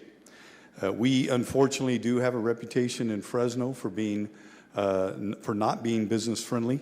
Unfortunately, some of that deserved, some of it undeserved, but it has caused development to move into nearby jurisdictions, and we know that. And I have been in communication with mayors in California who have been a beneficiary of that movement.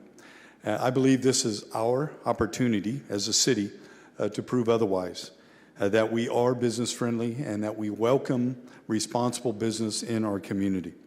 The applicant has done everything they have been required to do by law. They have completed an environmental impact study and report. They have agreed to comply with the recommended mitigation that's listed in that report in terms of environmental concerns. And they are in Fresno to invest in our community, which in turn is going to create jobs and create revenue for this city that in turn will increase services for our community.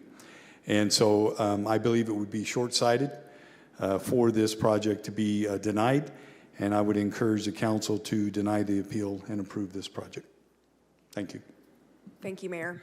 Anyone else in the chambers who wishes to speak in support of this project?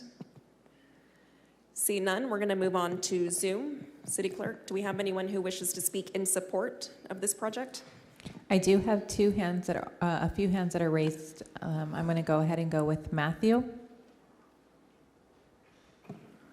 Good morning, Matthew. Do you wish to speak in support of this project? Yes, I wish to speak in support of this project. Okay, thank you. You have 3 minutes. Awesome, thank you. Good morning, Fresno City Council. My name is Matthew Estepona with the Associated Builders and Contractors of Northern California.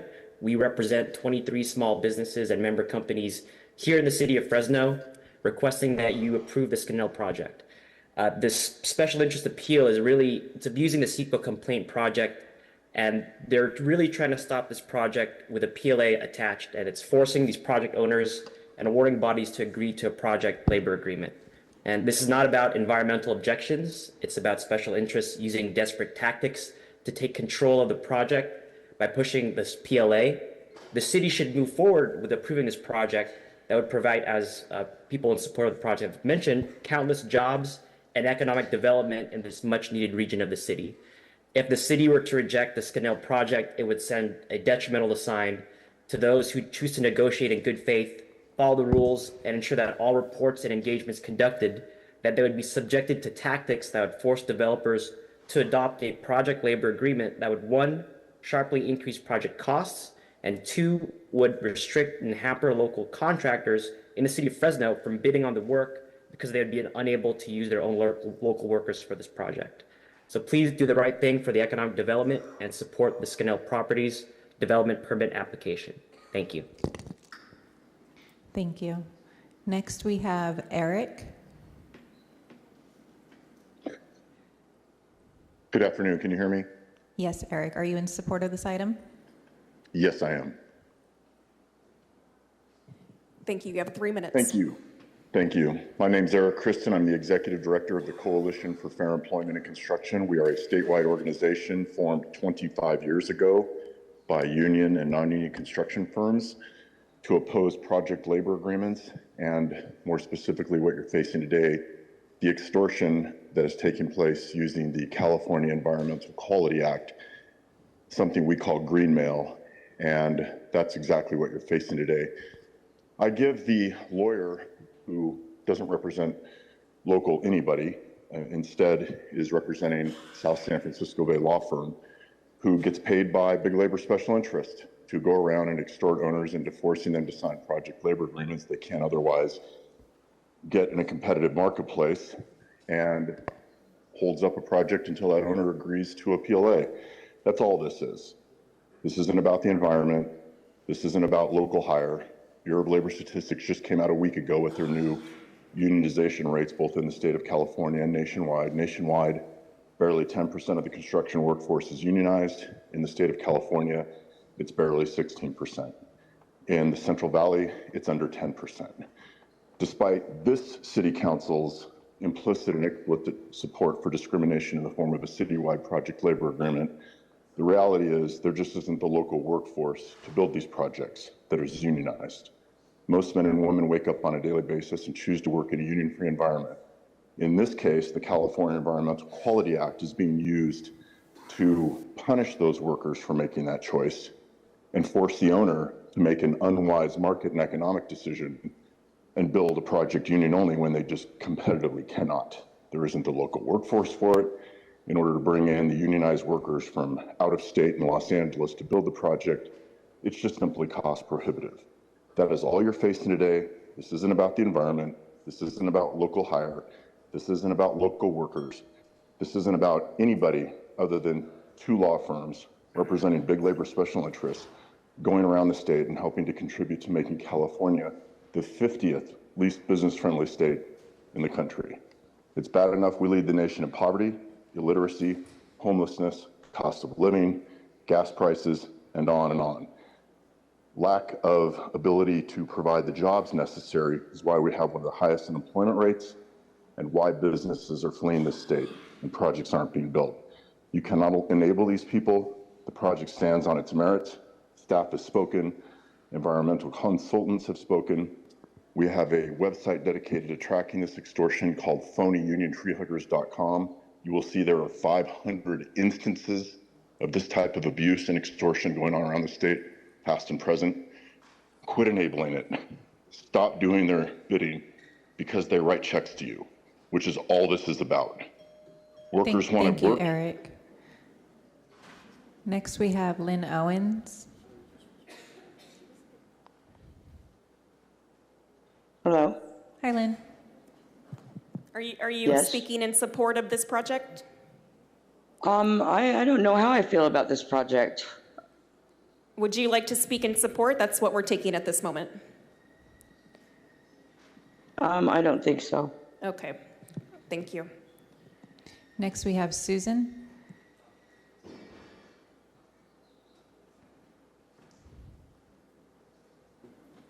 Susan Secret.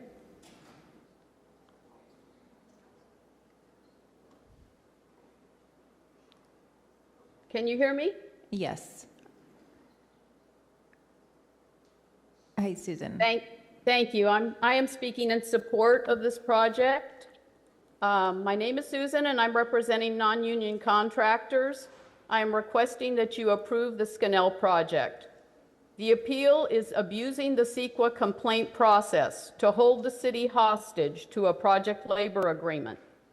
PLAs limit or deny you the use of your own workers on projects and force you to use union labor instead of your own. As a contractor, and I am a contractor, I'm a woman-owned contractor. My qualifications of safety and performance are based on my skilled workers. When you take away my workers, you actually remove my safety and skill qualifications. Contractors who are non-union are refusing to bid on these projects because undertaking construction work without their own skilled workforce is full of risk. They cannot guarantee the safety and skill of the union workers that are sent to replace their own. Their reputation can be destroyed by being forced to comply with this requirement that is a fundamental part of all project labor agreements. Other awarding bodies are now being challenged with fewer bidders. Projects are 40 to 60% over budget now because contractors may have to commute in as far as from Reading to do the work. If you do not stand firm against this CEQA abuse, you will have every development challenged in this way. Please do the right thing for the economic development of your city and support the Scannell Properties development. Thank you. Thank you. Council President, that is all the public comment we have on Zoom. Okay, and I did receive one more card from here in the chamber of someone wanting to speak in support, and that is Alex Tablian. Good morning, Alex. You have 3 minutes. Morning, Council President, members of the council. Thank you so much. Alex Tablian. I'm the project advisor for Scannell Properties, assisting with this project. I've been working on this project since April of 2023, and it is a very important economic endeavor that we, as a city, are about to embark on should this appeal be denied and this project approved. And I want to specify today in this meeting, there's been a lot of sharp language. As an attorney, by training, I get nervous when I hear words like extortion. I get nervous when I hear sharp language like I've heard today, and I want to state clearly from Scannell's perspective that we have had a very constructive relationship with the City of Fresno, whether it's the planning department, the administration, members of the council. We've had a lot of constructive conversations with our labor partners here in the region from both union and non-union, and we believe we have provided a very clear pathway that is going to benefit all workers, regardless of status when it comes to their affiliations with labor organizations. And we are very hopeful to work with all sides moving forward once this project is approved.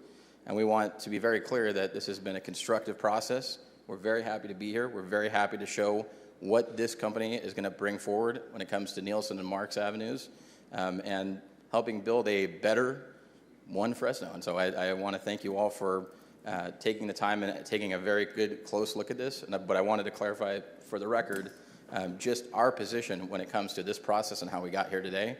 And thank you for your time, and we appreciate your consideration. Thank you, Alex. At this time, I see no further public comments wishing to speak in support of the project, so we're going to move on and take public comment for those who wish to speak against the project. Up first, I have John Henry Lopez.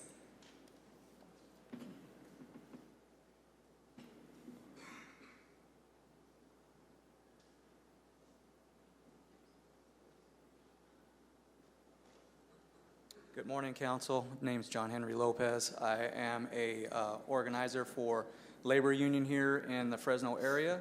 I'm speaking out against this project just because I feel that hopefully they've taken all the considerate steps to really address the community and its impact this project will have. They do speak about, good paying jobs. We've seen some of these warehouse jobs brought to the city of Fresno in recent years. As you can attest, we've had plenty of people here that's still saying they can't afford rent. So how well paying are these jobs, and how much turnover are they having at these types of projects? I do want to say that there has been a little bit of bashing about the labor organizations trying to have some kind of influence or impact on this project. All we are is looking for making sure that's who we represent as workers in this area as well. They're from this community. They're good, hard workers trying to make a living, getting good, fair wages.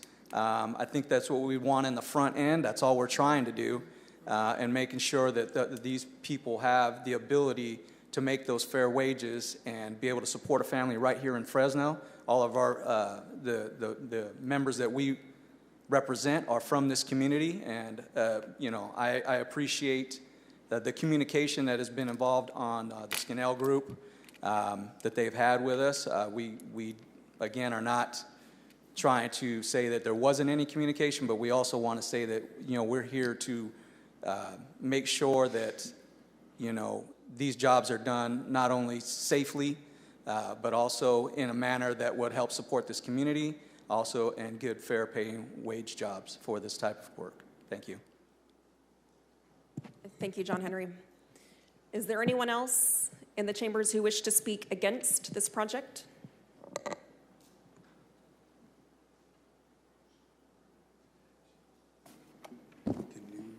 Good morning, James. You have 3 minutes. Good morning. My name is James Rellis, resident of District 6.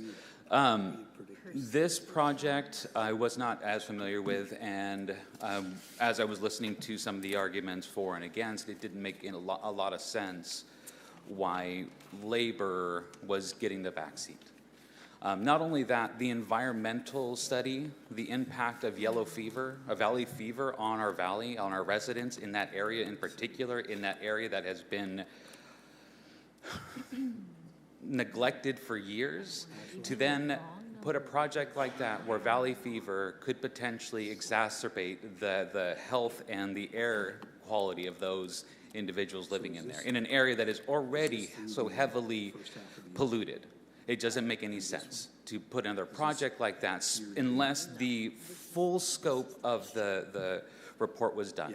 From my understanding, from hearing the opposition, it was not. So I'm not sure exactly how you can move forward with a project like this, especially when the vice president and other members were talking with members in the crowd to help get their message in unison. The speaker that came up before me was speaking with members on the council. I don't understand how that's okay to get a unified message to both from the council chamber to the public, so we can all get on the same page, right? Make sure we're listening to what the people want, right? So I am not 100% familiar with this. I think more should be looked into, especially when it comes to environmental. And for those who are against the labor movements, who are saying that they are wanting to make sure that their employees are paid well, then have them unionized. The union is going to make everyone stronger just by the nature of that. When we have collective power, we have a way to leverage that to get the pay that we need to live in this valley. Thank you. Thank you, James. At this time, we're going to move on to Zoom. Just as a reminder, we are taking public comment on those opposed to this project at this time. Lisa Flores. Good morning, Lisa. You have 3 minutes. Good morning. First off, I want to thank everybody in the computer department over at City Hall for getting my Zoom fixed. I really appreciate it. Now, onto this project. Hi, my name's Lisa Flores. I am the organizer of the Roding Park Small Dog Play Group, known at Puppy Love Park. Here's what my concern is, that the project and the air quality in relations to Roding Park. It's going to be a big project. There's going to be lots of traffic. And just pulling up the map of where this project's at, the traffic is going to be heavily relied upon 180, the on and off ramps at peak times, and there's going to be a major backup on 180 into the transition to the 41, and we've seen accidents. And, you know, it just doesn't make a good look. No one has talked about in this project how they're going to reduce the air quality impacts of that much traffic that they're going to be generating. They haven't talked about transit. They haven't talked about rideshare. They haven't talked about bus stops. They haven't talked about sidewalks in the area. What is the infrastructure improvements going to be in that area? And District 3. District 3 is the worst district to live in for air quality and the impacts. How much more do the communities of color and poor folks have to deal with bad air quality? It's right up against another freeway corridor, which means that the air quality in the area is going to be really bad. And one last thing, to all those individuals that are talking bad about unions, unions bring up a community. Unions brought us the 8-hour day. Shame on you. A labor agreement is a good thing. It means that your structure is going to be built correctly, because any good trained union person knows safety comes first. And with their safety, they ensure your safety, your building's safe, and your workplace is safe. So anyway, I would like to hear more about transit, rideshare programs, bus stops, infrastructure improvements. Nielsen alone, have you guys been on it lately? Pothole Junction? Are trucks going to be running up and down that? What about 8th Street? How is this going to impact 8th Street and producers? Has anybody talked about that? You guys have big issues dealing with traffic on this project besides air quality, because you also have to realize that this is so close to Roding Park, and not only the park, but the most sensitive thing in that park, which are those exotic animals at Chaffee Zoo. It is something to think about and something to heavily consider. Thank you for your time. Thank you. Next, we have Victoria. Good morning. My name is Victoria Young from the law firm Lazo Jury. I'm here this morning on behalf of Laborers International Union of North America, Local Union 294, or LIUNA, and its members living and working in Fresno. After reviewing the final EIR, LIUNA is concerned that the EIR fails to adequately analyze significant environmental impacts and fails to mitigate significant impacts that will occur as a result of the project.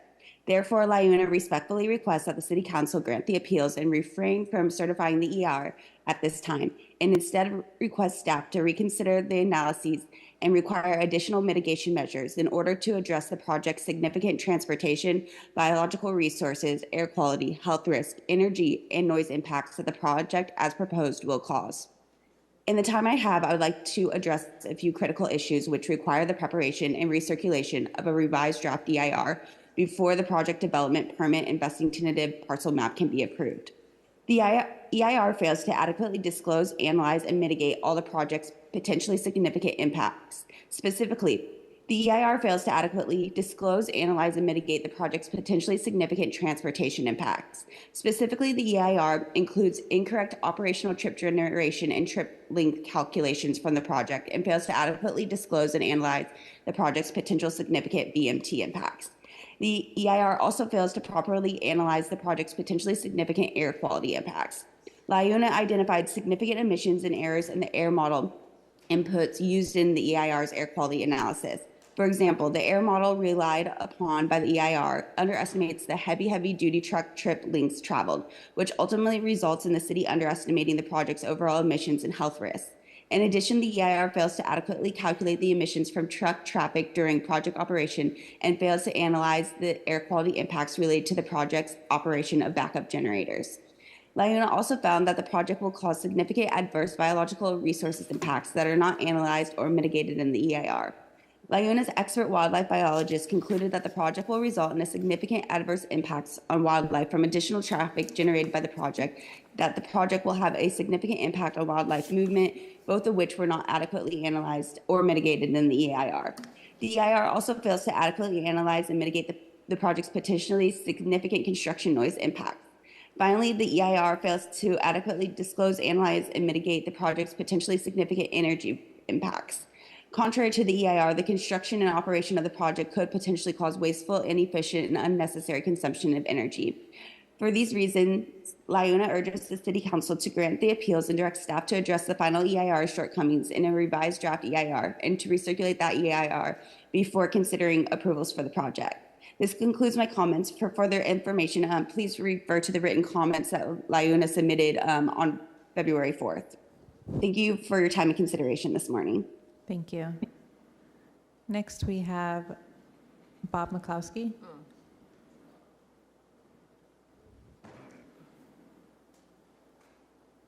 Yes, can you hear me? Yes. Thank you for the time. I've a couple of points. Other people have made the points about environmental impact. I would call it the placement of warehouses and industrial zones in Southwest Fresno is environmental racism. Let's face it.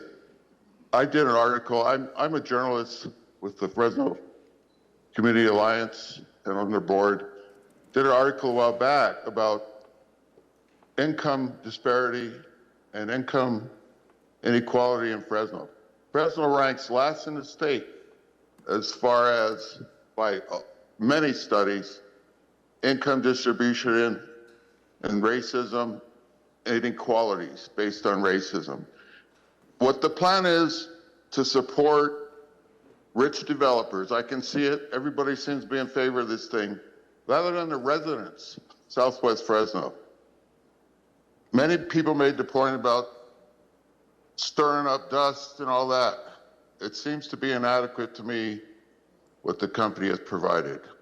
There's a lot of anti-union talk. Let me assure you, all you liberal Democrats on the council, you pander to the unions, you take their campaign donations, and you're getting ready to dump on them. This anti-union talk is absurd and part of a national agenda to prevent unionization, higher wages, health and safety standards. If this is a union project, once the environmental concerns are addressed and the community concerns are addressed, let's ask them first if they want that project there. Okay, they don't. We know that. We know they don't. It's absurd that this is brought up in such a fashion without too much community input from Southwest Fresno. But let's just say the community approved this project. You're going to have better health and safety standards. You're going to have more protection for the workers and the community with the union job. You're going to raise wages in the area overall, because as these non-union contractors are forced to pay union wages, they will become unionized perhaps. The reason why there's not a lot of union workers in the Central Valley is because of the city and county's long-standing bureaucratic structure to keep the unions out. Are you guys going to participate in that? That's what I ask you. What is your loyalty here? Is your loyalty to workers and residents, or is your loyalty to big, rich, fat cat developers? You need to draw the line here. Let's get and there's potential Brown Act violations, I believe, with this whole process. You have meetings with developers behind closed doors. Thank you, Bob. To set up. Next, we have Lynn Owens. Hello, can you hear me? Yes. Yes, I am a District 3 resident. I guess I would be downwind from this project. Although, this Valley Fever thing is, any project is going to stir up dust, so what, we can't build anything ever again. That just doesn't make any sense. But the unionization is very concerning to me that, aren't you guys having, a lot of these closed session meetings are labor negotiations with all of these unions that every city worker seems to be a part of. Are you guys ready to give that up? Are you ready to give up your union? Because I didn't see any clauses to tell Amazon that they had to let unions in before, in order to do business in the city of Fresno. And that's something that, was a topic. The Amazon workers trying to unionize that in the South and in New York. I think it was Long Island, or I'm not sure. But I agree that by putting more union jobs, it will force contractors to raise wages or unionize.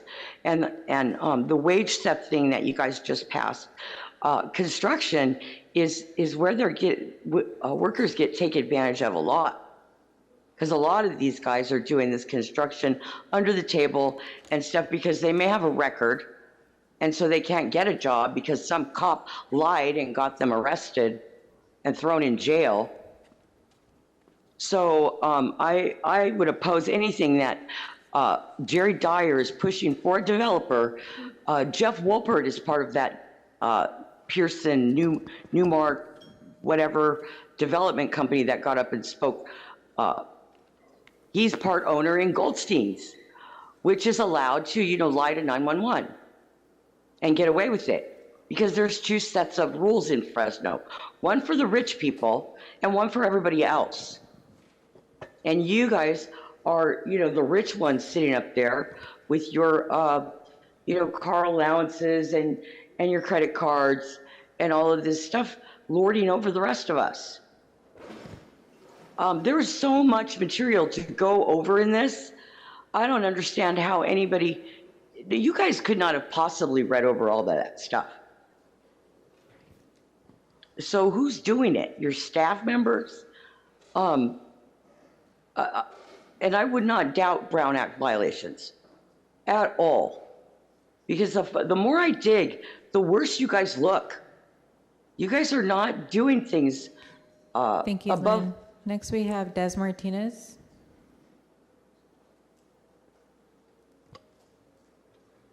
Hello.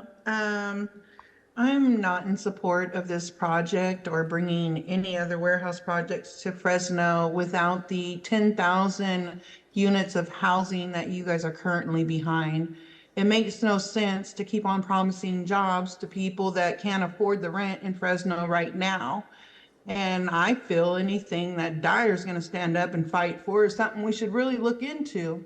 So since he got up there, I decided to speak up because I'm kind of concerned of why he's pushing this so much. The mayor needs to think about building affordable housing in Fresno, more units. Not what we have is not enough. I'm not happy. We have over 4,000 people out there unhoused. I don't hear anybody talking about giving jobs to the unhoused. How about creating programs for projects in order to bring these projects, in order to build in Fresno? There should be some kind of project to help offer job security for unhoused individuals or people that are wanting jobs. Let's work together as a community. But I'm not in support of this because of the air quality, because of everything else that I support that everybody else has stood up for, but mainly because I'm tired of people coming up to the podium and talking like they're going to bring Fresno this new ray of sunshine. We've been going through this for I don't know how many years I've been going to city council meetings, but it's the same song over and over. This is getting exhausting. It's tiring. Build housing, then think about building other things. Or create a program where every single developer in the future will have to build some kind of program to help the unhoused. I mean, come on. The mayor should have thought about this. That's a good idea. He should have brought that forward, dude. I just don't support it. That's all. Thank you, Des. Council President, that is all the public comment we have. Thank you, City Clerk. We're going to move on to the applicant's rebuttal. If you so choose to use the time, you're going to get 5 minutes. Thank you very much, council members. I'll try to be brief. Again, John Kinsey, 265 East River Park Circle, Suite 310. First, I wanted to talk briefly about some of the environmental comments. That's really what I want to focus on today, the comments that have been raised by attorneys on specific environmental issues. And as context, again, this was a heavy industrial use on this site that previously existed. This is going to redevelop it with the warehouse uses that are state-of-the-art. One of the comments related to traffic impacts, and specifically the mix of tenants. The city's traffic consultant actually went out and looked at a very, very broad range of reasonably foreseeable tenants on this project site. And that was what underlied the traffic analysis, both from a trip generation standpoint as well as a vehicle miles traveled standpoint. The city's not required to speculate about tenants that simply are not going to go into this site like Amazon.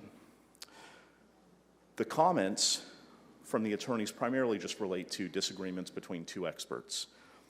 And what the law is that when you have that disagreement among experts, the courts defer to the city's experts, the city's independent experts who independently review this project. With respect to vehicle miles traveled and air quality, the city and its experts followed the analyses that are required by the San Joaquin Valley Air Pollution Control District and those best practices. With respect to valley fever, the city's experts did in fact review risk associated with valley fever. And with respect to a difference between those experts, the courts again defer to the experts that have been retained by the city and their ultimate conclusions. But regardless, this isn't undeveloped land with soil that's never been disturbed. This is a previously occupied site and not the type of project that has any sort of measurable valley fever risk. And the city and the EIR went one step further to help mitigate that risk to the extent it even exists. And that is the actual implementation of mitigation measures to prevent dust migration, the actual vector that has potential for valley fever to the extent it even exists. Finally, I just wanted to reiterate, Skanel has had a very productive dialogue with the unions. And if approved, Skanel looks forward to continuing that dialogue. In fact, I wanted to convey that Skanel actually has a meeting set up with union representatives. And so if approved, Skanel is absolutely committed and will continue to engage in that dialogue to ensure that their voices are heard and that we're engaging in that process. So unless there are any questions, I wanted to thank you all for your consideration of this project. Thank you, Mr. Kinsey. At this time, I'm going to close the public hearing, bring it up to the dais, and I have Councilmember Arias punched up. Thank you, Council President. I do have some questions for the applicant. Who wants to come up? Any of the 20 people who stood up in support? So today we're here to simply decide on your environmental impact study, correct? No, that's one of the actions, yes. It's one of the actions. But it seems that based on the public record that's been submitted today, there's been quite an indication that your company is anti-union and anti-project labor agreement. Is that your position? We have projects where we work with and have public labor agreements. So to be clear, you're not anti-union, anti-project labor agreement, or anti-hiring local union labor to build the project? Well, I don't know if this is, let me put it this way. Where we have the ability to enter into public labor agreements. Can you step a little bit closer to the mic, please? When we have the ability to enter into public labor agreements that make a project financially viable, and it's important part of the entire project, we will do so. Okay. I just want to be clear because there was quite a bit of public record submitted today that with clear objection to any unionized workforce building the project and opposition to the city's position that we support project labor agreements in the development of these projects. And that is not your position, correct? I need to hear from the... Yeah, with respect to this project, we cannot financially afford a public labor agreement.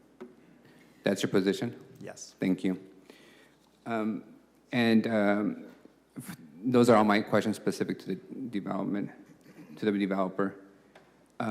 If I just may get a show of hands, all those who spoke in favor of the project today, can you raise your hands? Right. Of those who spoke in favor, do any of you live south of Shaw? What about in the 93706 zip code where this project would be located? Any hands up? Okay. Are any of you that spoke in support of it recommending any pollution mitigation as a condition of this project going forward? Okay.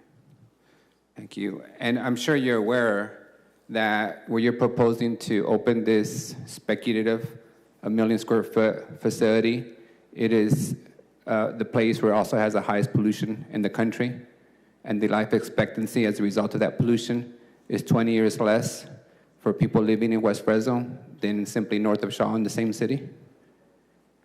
And I'm sure you're aware that 1 million square feet of warehouse distribution centers would intentionally create more pollution in that already worst polluted sector in the country. Now, let's discuss the project more specifically. This project is rare because typically when we approve items on this body, we actually have a project. We know how many truck trips a development would generate. We know how many passenger vehicle trips a project would develop. We know whether the development is proposing using electric charging stations, electric forklifts, electric trucks, whether they're planning to hire local workers, reducing the amount of pollution generated in the construction phase of the project. In this case, we cannot ascertain any of that information because according to the proponents, there is no project yet. It is simply a speculative warehouse, correct? Do you not have a operator, a project? Are you going to be a FedEx or an Amazon, do you know? Well, let me be clear. We have no users identified for the project. So it is a speculative project, on its face. Okay. I would also say, I think developers and users are put in a very difficult situation in the state of California generally. It's a cart and a horse situation. When we have users that want property, they want the property as soon as possible. And oftentimes they don't have the time to go through the process of getting a project entitled in California due to all the hoops they have to jump through. So when we have to sometimes go out and get projects approved in a speculative nature so that we have the project ready to go for those users that have immediate needs, because they often don't come to us and say, hey, 5 years from now, we need this project. Understood. And this body, in my district specifically, we recently approved the Amazon Distribution Center and the Coca-Cola Distribution Center. But in those two circumstances, we knew exactly what user was going to operate the warehouse, how many truck trips they're going to generate, how much pollution they were going to create, and what mitigations, most importantly, they were going to put in place to address that additional pollution. In this case, with the 1 million square feet of warehouse distribution center, how many truck trips do you anticipate generating? Well, I think within the reports there are assumptions made, and I think those assumptions have significant grounding. And for the typical uses that go on, again, if you're asking for specificity, I wish I had a user that would perhaps make everything easier, but we do not. What does the record reflect the assumption of truck trips would be generated? I'd have to go Can anybody speak to that? How many truck trips does the environmental study assume are going to be generated by this development? So I don't have the very specific number of truck trips. Obviously, it's a massive, many thousand-page document. But I will say that when the environmental consultant went back and actually did the traffic study, okay, what they did is they looked at who is reasonably going to be in this, and really the only entity that was excluded from that study was essentially Amazon, because we know this is not going to be an Amazon facility.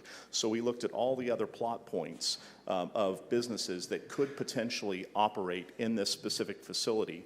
Used that range. The environmental consultant was very conservative with the types of businesses that could occupy this project. So just to be clear, with a dozen people here proposing this 1 million square foot facility, can any of those dozen folks tell me exactly how many truck trips would be assumed by this 1 million square feet?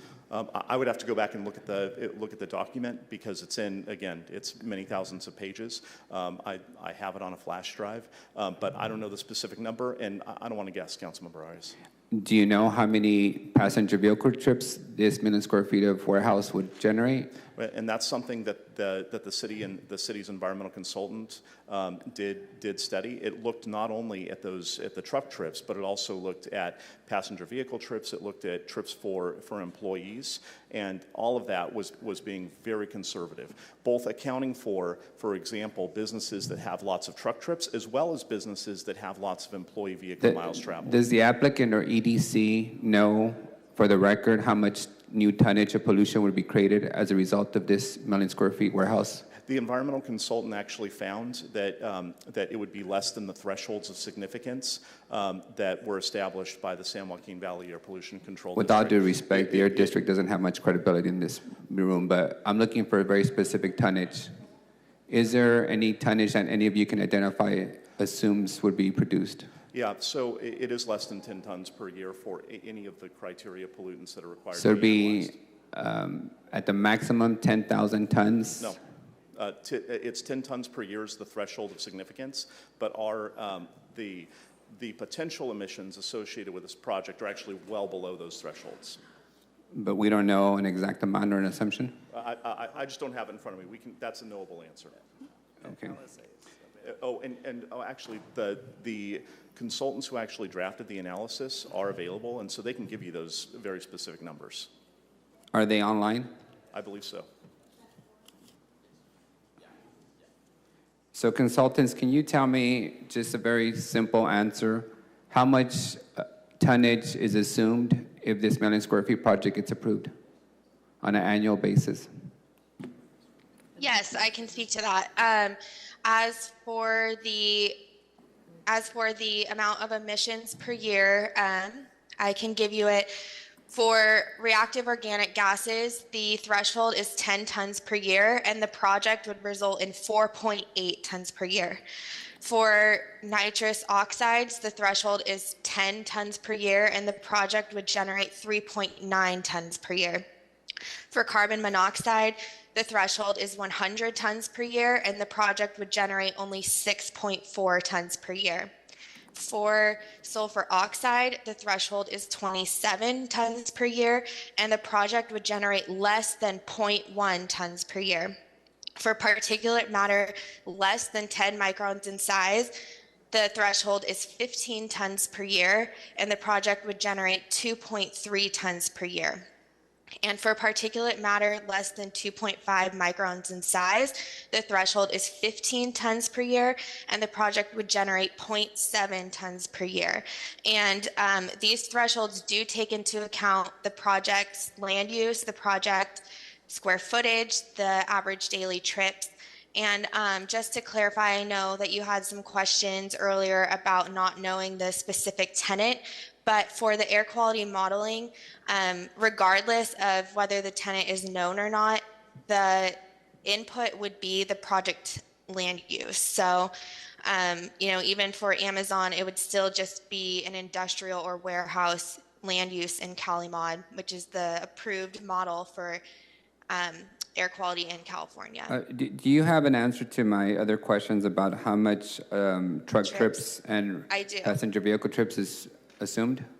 Yes, so the project would generate 1,920 average daily trips, which would include 1,578 vehicle trips and 342 truck trips per day. So 1,120 1,920 for passenger? for total. Total. For passenger, it's 1,578, and for truck trips, it's 342.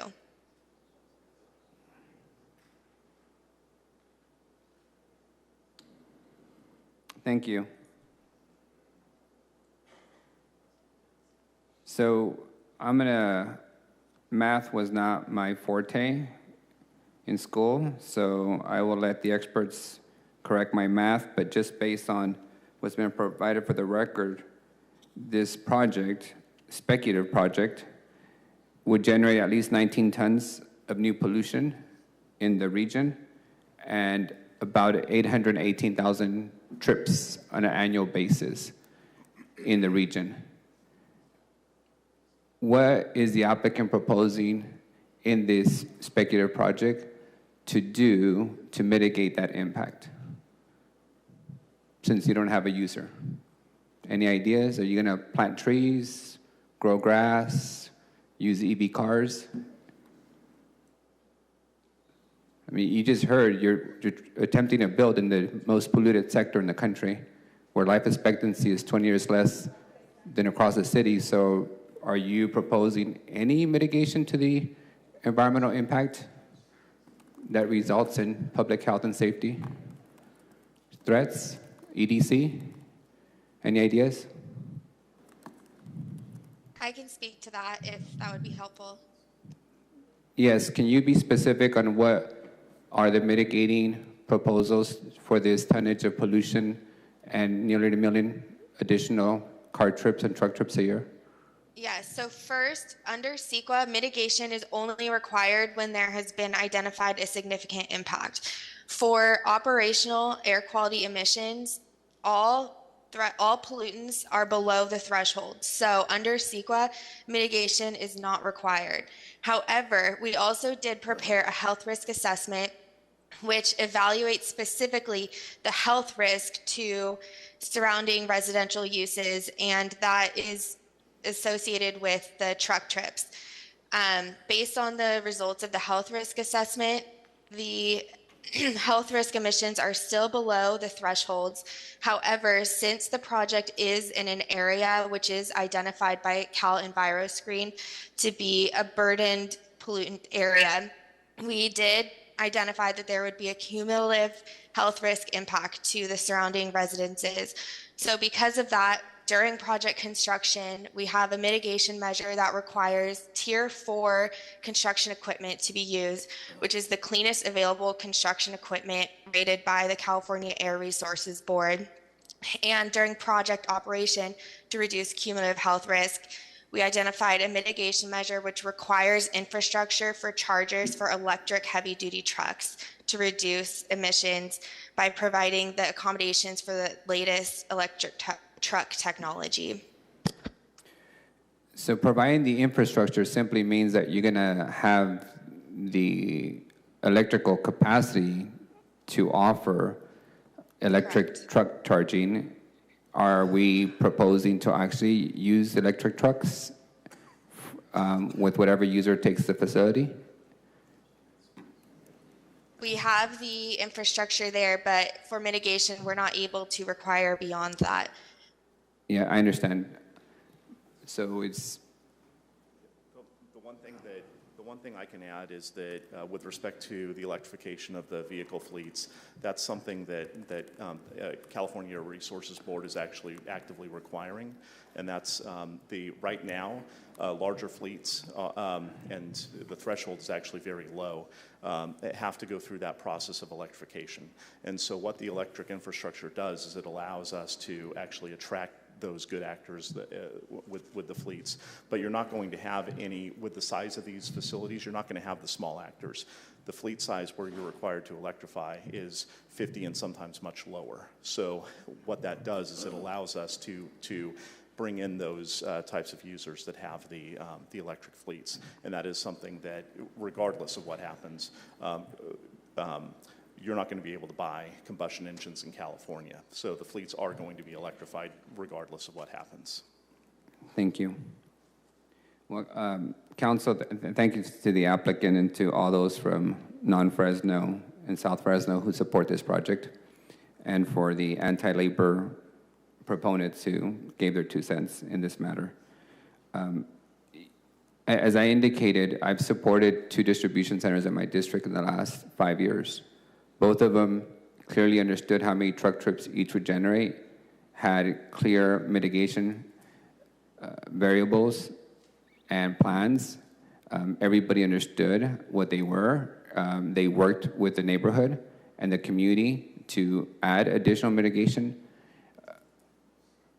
In this case, you're asking us to give you the green light for an imaginary project in the most polluted sector in the state and in the country, without any real commitment to mitigate the environmental impact of 1 million trips a year and 19 tons of new pollution in the already most polluted sector in the country. And you're asking for a blank check, and I don't believe giving any developer a blank check to pollute and to create traffic impacts in our community should ever be warranted by this body. So I'm not in a position to support this project, and I don't believe that you've met the threshold under CEQA to mitigate the impact that this project purports to have in the neighborhood. So with that, I'm going to move to deny the certification of the EIR number 202205-0265 on the basis that there is no substantial evidence in the record to support a conclusion that the EIR is deficient with respect to air quality, GHG, noise, and transportation traffic impacts. And to also move to grant the appeals and overturn the action by the Planning Commission on both the development permit and the vesting tract map, thus denying both the application on the basis that without a certified EIR, neither application is in full compliance with the applicable standards and the requirements of the development code, which require an environmental assessment prior to approval. And just let me conclude with this. We have a long history of making South Fresno the environmental dumping ground for the whole region and the whole city. And too often we talk out of both sides of our mouths, claiming that we care about these neighborhoods, but at the moment in which we are asked to vote down further environmental discrimination, we try and wrap ourselves around the argument that it creates jobs. And what also created jobs? More liquor stores. And that devastated our neighborhoods.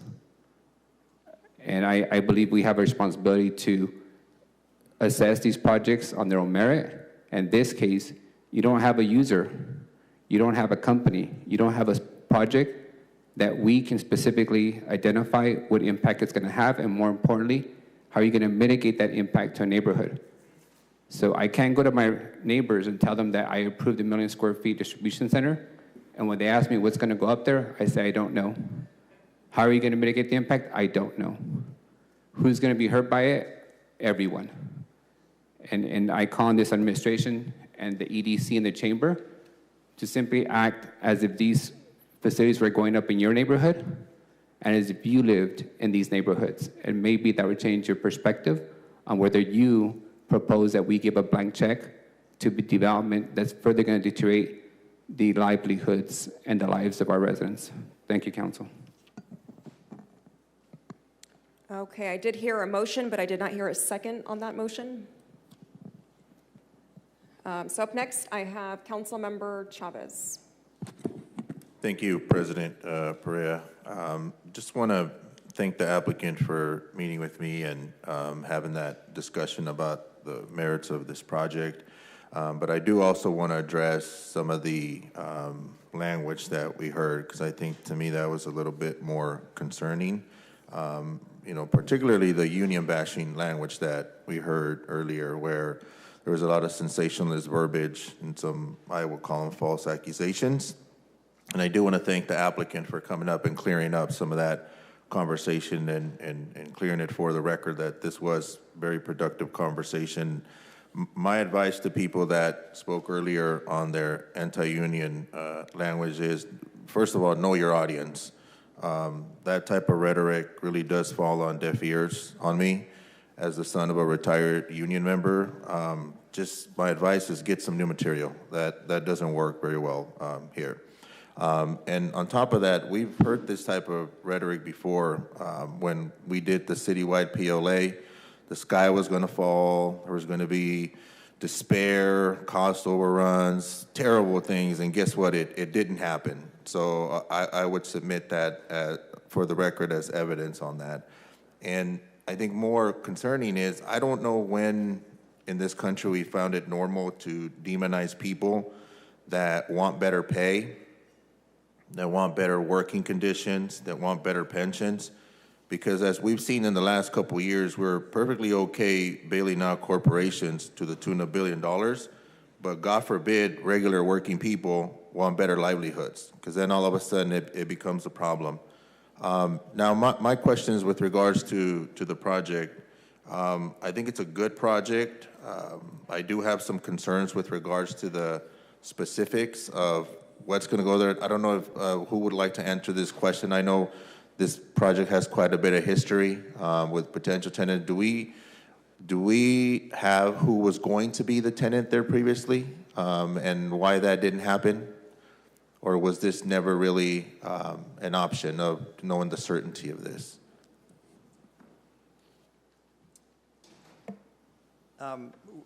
There was a possibility of a potential tenant in 2020, but that never materialized.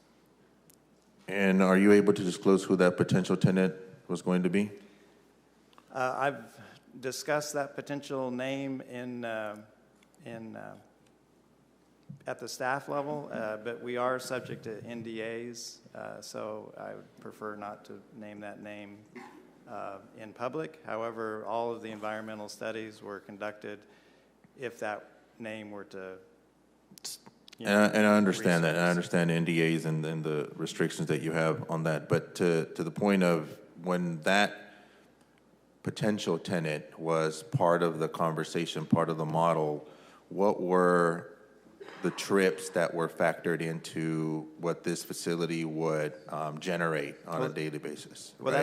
that's what I'm trying to convey, is that we did an analysis as if that user were as in part of the transportation model, so that if that user came back, those truck trips would be within the realm of what their actual usage would be. Does that answer your question? It partially. I mean, right now, an understanding, we've gone through a couple of these. You're going to build the facility if this passes. I'm trying to understand how your model fits into that. So would you just kind of shop around the facility and ask who the potential tenant would be? I mean, as a business? Correct. So when that tenant went away, we had to make an assessment of the market viability for the city of Fresno because we do not own the land.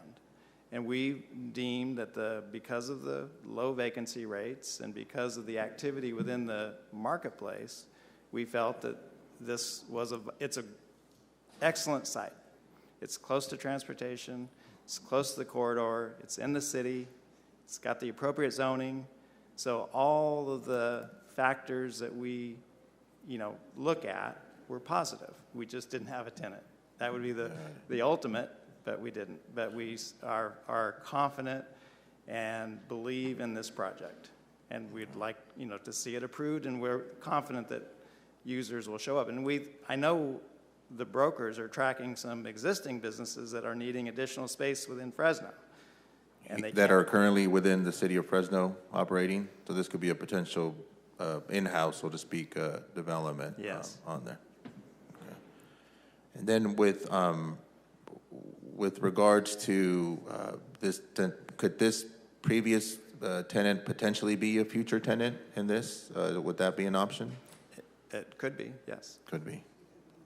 And then I appreciate, the representative making the correction with regards to the dialogue with our labor folks.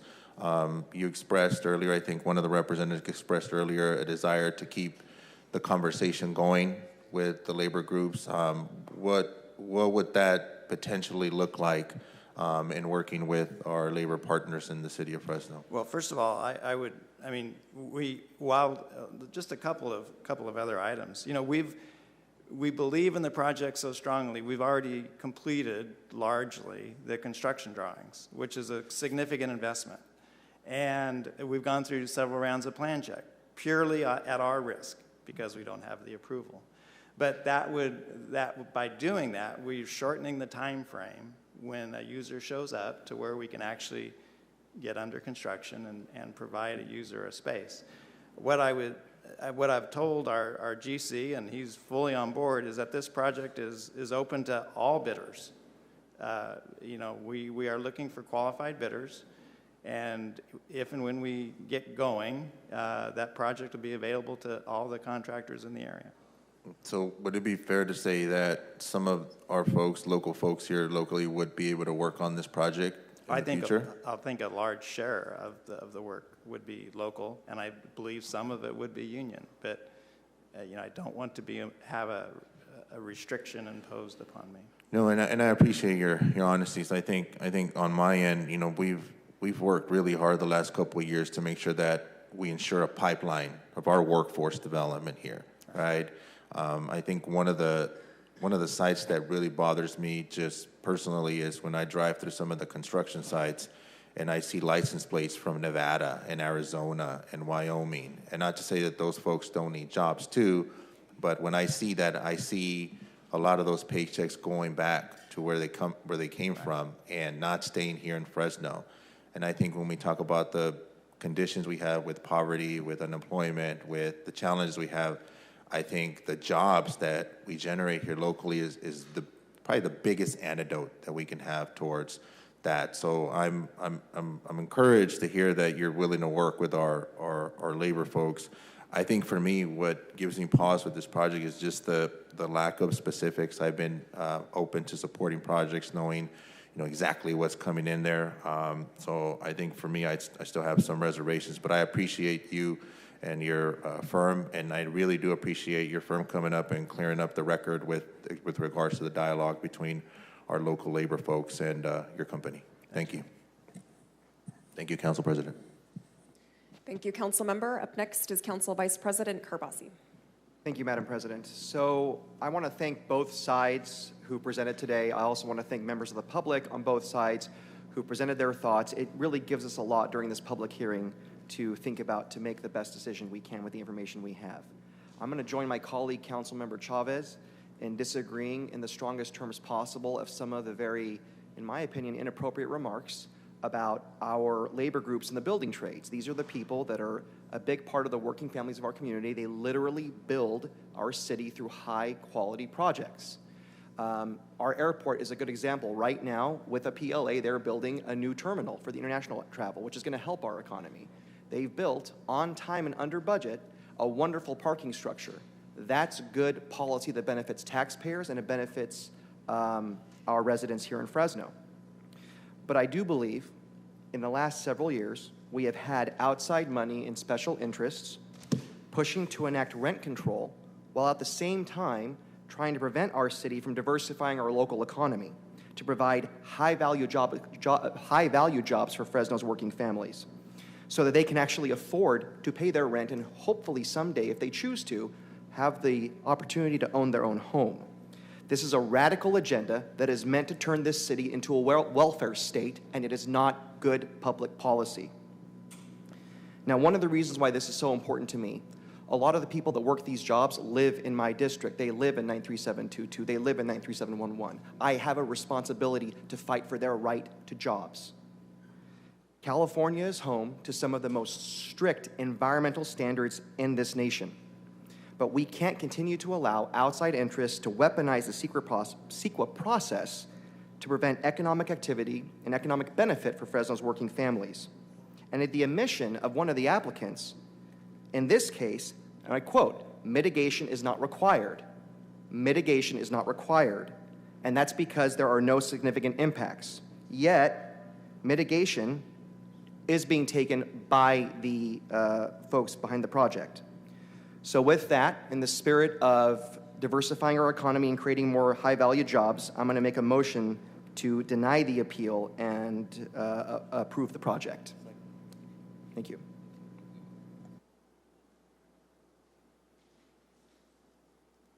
Thank you, Council Vice President. Up next is Councilmember Esparza. Council President, I may think the member's motion has to be the opposite if he wants to approve the project. Just correction from legal counsel and city clerk. City Attorney, can you provide some context, please? If you want the project approved, you would move to deny the appeal and approve the project.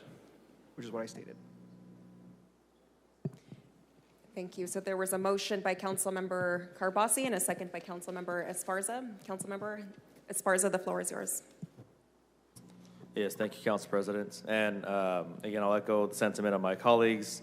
Thank you to everyone who has taken the time to be here and speak and give input on this during this long hearing. Thank you to everyone except the anti-union folks from the ABC who hopped on and kind of brought a cloud over this meeting. As my colleague Chavez stated, know your audience. Our minds, the ABC, our minds, everyone in this community and the state, that this is a pro-labor council. That's how we're going to operate.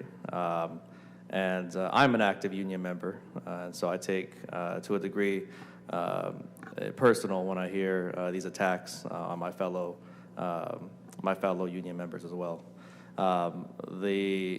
The comments from them, the anti-union comments we heard, have no bearing on the support that I offer this project. I seconded the motion here based on the merits that we're seeing out of this particular project. I see it as a real milestone for economic development here in the city of Fresno. We've never, as we've heard from the applicant, never had a speculative industrial development here in the city before. And that speaks to our economy growing up and us growing up as a city. And really, it's a terrific project. I'm excited to see what kind of tenants or that ultimately is housed there. With respect to the CHIPS Act that this council passed not too long ago, I'm hoping it's a company that is somewhere along the semiconductor supply chain. That's my hope. And I feel confident that that's around who it could be, given that we have such a lack of this type of space. So kudos to the project on its own merits. And again, I'll reiterate just for the record, and I feel comfortable saying this on behalf of the council, that this is a pro-labor council. I'm just reminding everybody about that. So, Council President, that'll conclude my comments. And thank you, Council Member. And I will just go ahead and echo the sentiments that were stated by my colleagues. The anti-union bashing from some of the same individuals using the same regurgitated talking points holds no merits for me, and it's quite unfortunate that they attach that to this project. I think this is a relatively good project. I think given the low warehouse vacancy we do have in our city, we're going to start to see more and more of the speculative development here within our city limits. I just wanted to put on record a couple questions and comments related to CEQA. Mr. Kinsey, I just wanted to confirm that because we do have no tenant at this point, that, and I believe it was previously mentioned, we did do a very conservative analysis. Is that correct? In some cases, worst case scenario. Can you come up to the mic, please? Yes, that's absolutely correct. We looked at a broad range of potential uses and really looked at the most conservative uses that were possible. Thank you. Okay, thank you. And from what the consultant mentioned, everything was analyzed consistent with CEQA guidelines, and depending on the issues that were analyzed, it was either concluded that there were no particular impacts, or it did not reach a point where it needed to be mitigated to a less than significant level, or if it did, we did provide adequate mitigation measures in order to adequately mitigate those impacts. Is that right? Yes, that's correct. As the representative from LSA articulated, the actual pollutant levels were very low compared to a lot of other projects that we see. Thank you. I'm hopeful. You can sit down. Yeah, thank you, Mr. Kinsey. I'm very hopeful for the continued discussions between SCNL and our labor organizations. There's quite a few people attached to the SCNL project that I do trust, and so I'm looking forward to you all holding up your end of the bargain. I'm looking forward to seeing this building constructed. I'm looking forward to a tenant finally moving in. But with that being said, I do not see any other council members wishing to speak. We do have a motion on the table to deny the appeal and approve the project. That was made by Council Vice President Carbasi with a second by Council Member Esparza. Any opposition? No. Okay, item passes 5-2 with Council Members Arias and Chavez voting no. Item passes. Thank you all for attending. At this time, we are going to break for lunch. We're going to come back at 1:30, where we will pick up on the consent calendar. See you back at 1:30.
All right, the time is 1:33 p.m. We're going to get the meeting started again. We're going to kick things off with the consent calendar. Do any council members wish to register a no vote, abstention, or recusal on any consent items? All right, seeing none. Would any, at this time, we'll take public comment on unscheduled, sorry, my apologies. We are going to take public comment now on all consent, including contested consent items only. We will take public comment on unscheduled communications and on closed session items when those items are heard later in the meeting. Would any member of the public like to speak on items on the consent calendar or on a contested consent item? If so, each speaker will have 3 minutes.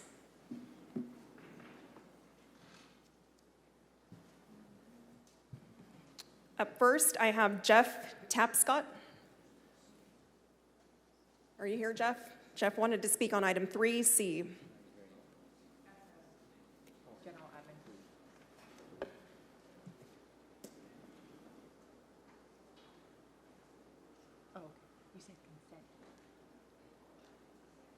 We're going to be taking public comment on general admin items right now as well. Maria Gomez, are you with us? Maria Gomez.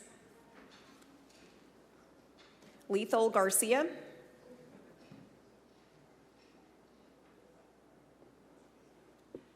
James Rellis. James Rellis. Okay, do we have any member on Zoom who wishes to speak on consent, contested consent, or any of the general admin items? Yes, we have Lynn Owens.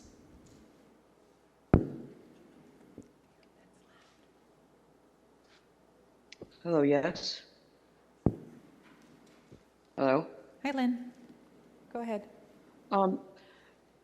Yeah, I can't find my notes. You guys just came back so fast. On the item that I wanted to speak on, there was something.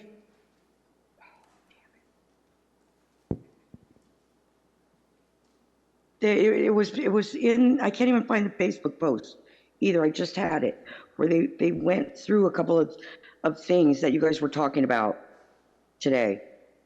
Can you get someone else and then I'll find my notes? Okay, Lynn, we'll move on to the next person.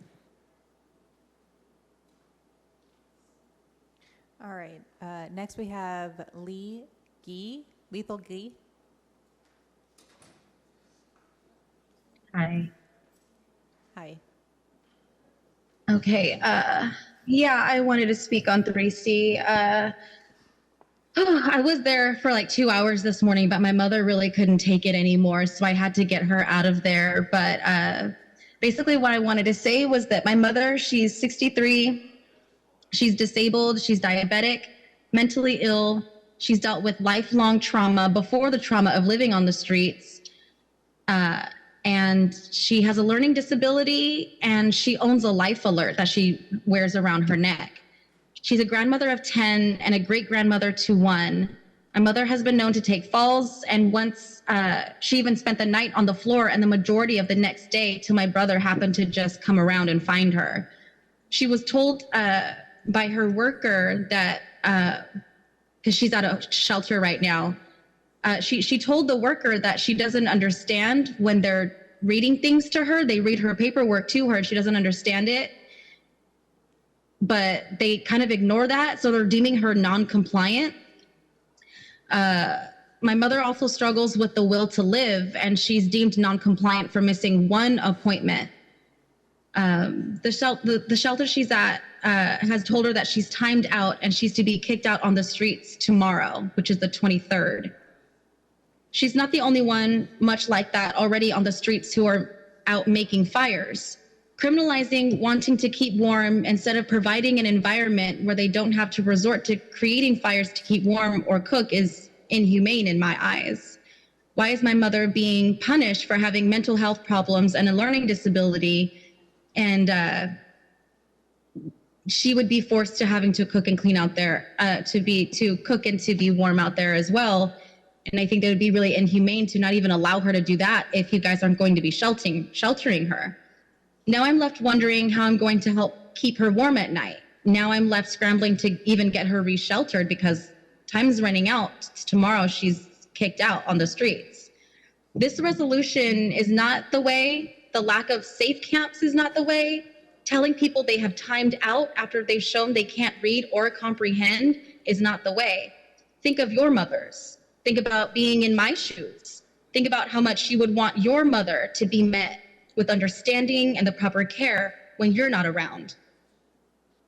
Think about what your own mother deserves. I'm sure we could agree that much like me, you would not want her to be having to build herself a fire and be put out in this bitter cold in the first place. We have tried many places and my mother is willing to try any of the ones that she's been to already, but it's looking like I'm gonna have to buy her a tent so she can live out somewhere near my apartment complex. You nor myself would want to lose sleep because the person that gave us life is living that one. What do you have to say about this, council? I couldn't possibly be standing here, sitting here, talking to you, and you won't take an action. We have run out of options, and her well-being is in your hands. Please don't pass this resolution rendering other people's disabled mothers to be cold and hungry. Thank you, Lethal.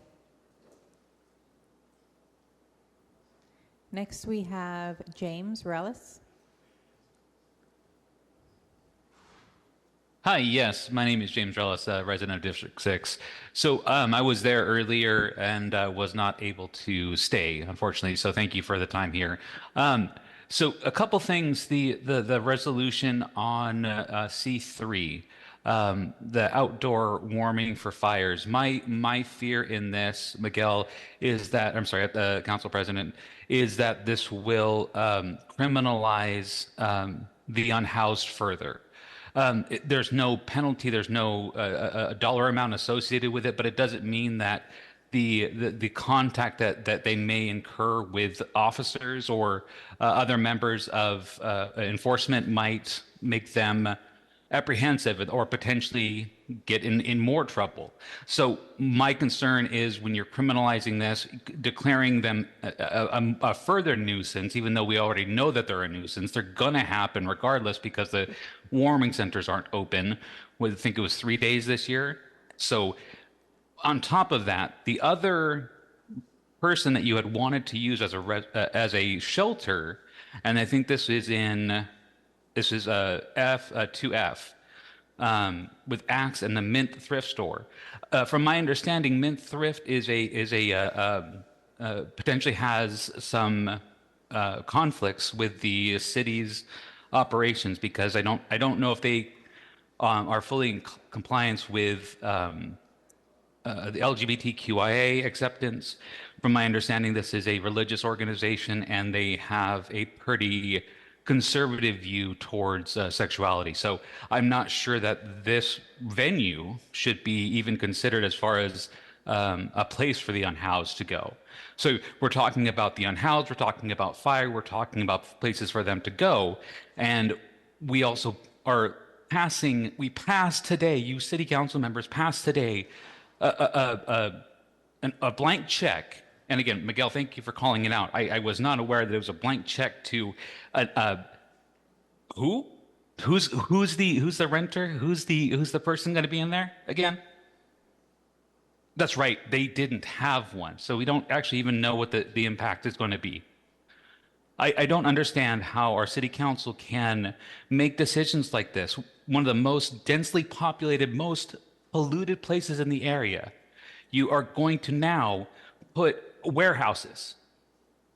What sense does that make? Why not in North Fresno, where the commute is going to be less anyway, because that's where those people live. If we put warehouses out there, they may commute less because they're not having to drive from North Fresno, Gary's district, all the way down to downtown. It just makes more sense, but we won't even explore those options because that's not conducive to business. It's better to put it where you don't see it because people don't go to that part of town because we haven't invested in that for years because of redlining. It's a tragedy. that this city council has passed something like that and is now looking at further criminalizing the unhoused. I just don't, I can't square that circle. And with that, that'll be my time. Thank you. Next, we have Brandy. Brandy, can you identify what item you're going to be speaking on to, please?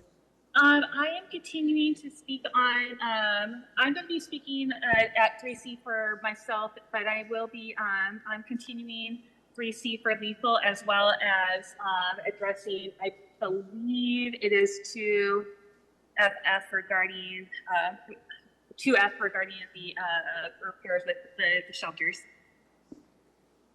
Thank you for asking. Can you hear me okay? Yes. Okay, thank you. I'm wearing headsets on that. We're not familiar. Thank you.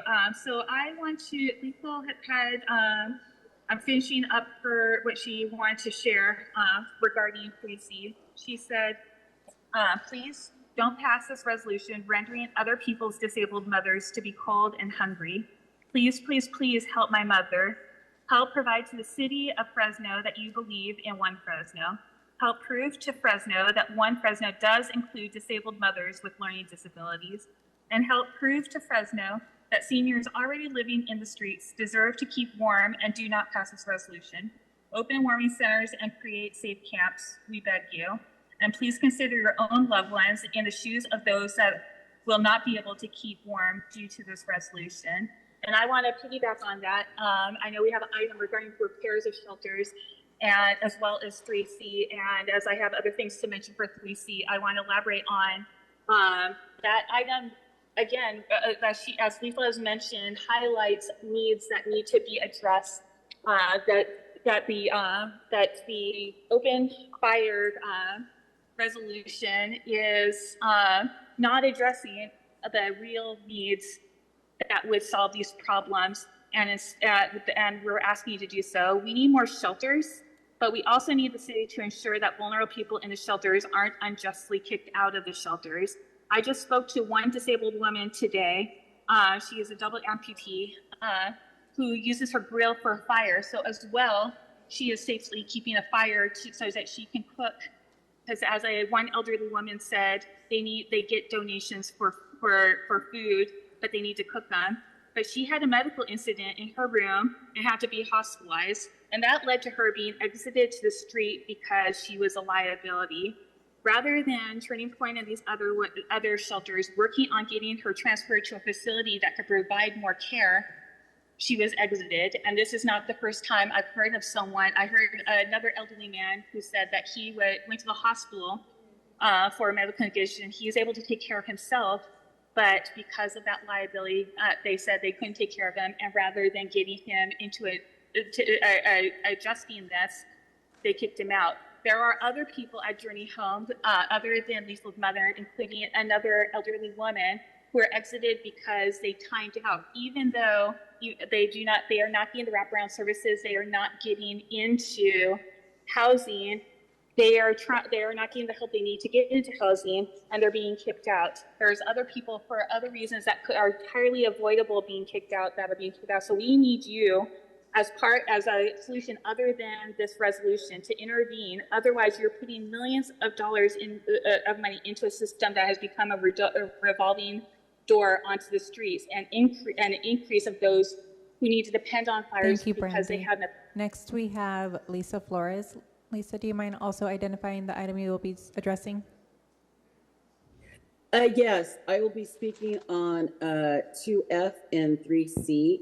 First on 2F, I have great concerns of the city signing an MOU with them. Even though money will not be exchanged, I need to know, as a taxpaying citizen, has any work been provided to them by the city at city cost and not being reimbursed to the taxpayers?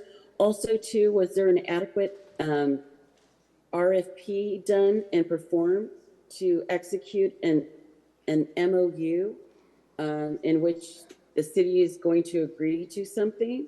I'm very concerned that there was not an adequate RFP procedure. I'm also very concerned about the previous discriminatory Practices of Act and how that violates the LGBT community's rights. Now 3C. Now I want you guys all to write down this number. The person's name is Butch. His number is 286-9792. Now the reason why I'm going to be talking about the warming fires, it is shameful. It is seriously, seriously shameful that the city is going to do something that's going to cost us money and basically duplicate governmental rules and laws. Currently, the San Joaquin Valley Air District has procedures for fires. During non-attainment times, the community can call Butch over at San Joaquin Valley Air District. It's a 24/7 phone number. They will call you back within at least an hour to become involved in fires. Last year, I called on my neighbors down over on Peralta and Echo. At first, they got a warning letter, an educational opportunity. Second, they got hit with a $100 fine and an educational opportunity. The second time, I want to say it was like a $500 fine. So my question to you, Mr. Arias, and the entire city council, and you, Ms. Perea, is where is the air quality analysis that the city has performed to justify this? How much pollutants are coming out of the fires versus all the new warehouse development you guys are proposing, and which is worse? You know, you need to start dealing with the San Joaquin Valley Air District because there's already things in motion and have been established. You are basically pitting the haves and the have-nots. Think about this. What is the difference in the fire output between all those Fresno State home games for pleasure versus all the homeless folks out there who are the have-nots that is based on survival? Thank you, Lisa. Next, we have Bob McCloskey. Bob, if you don't mind also identifying the item number you will be addressing.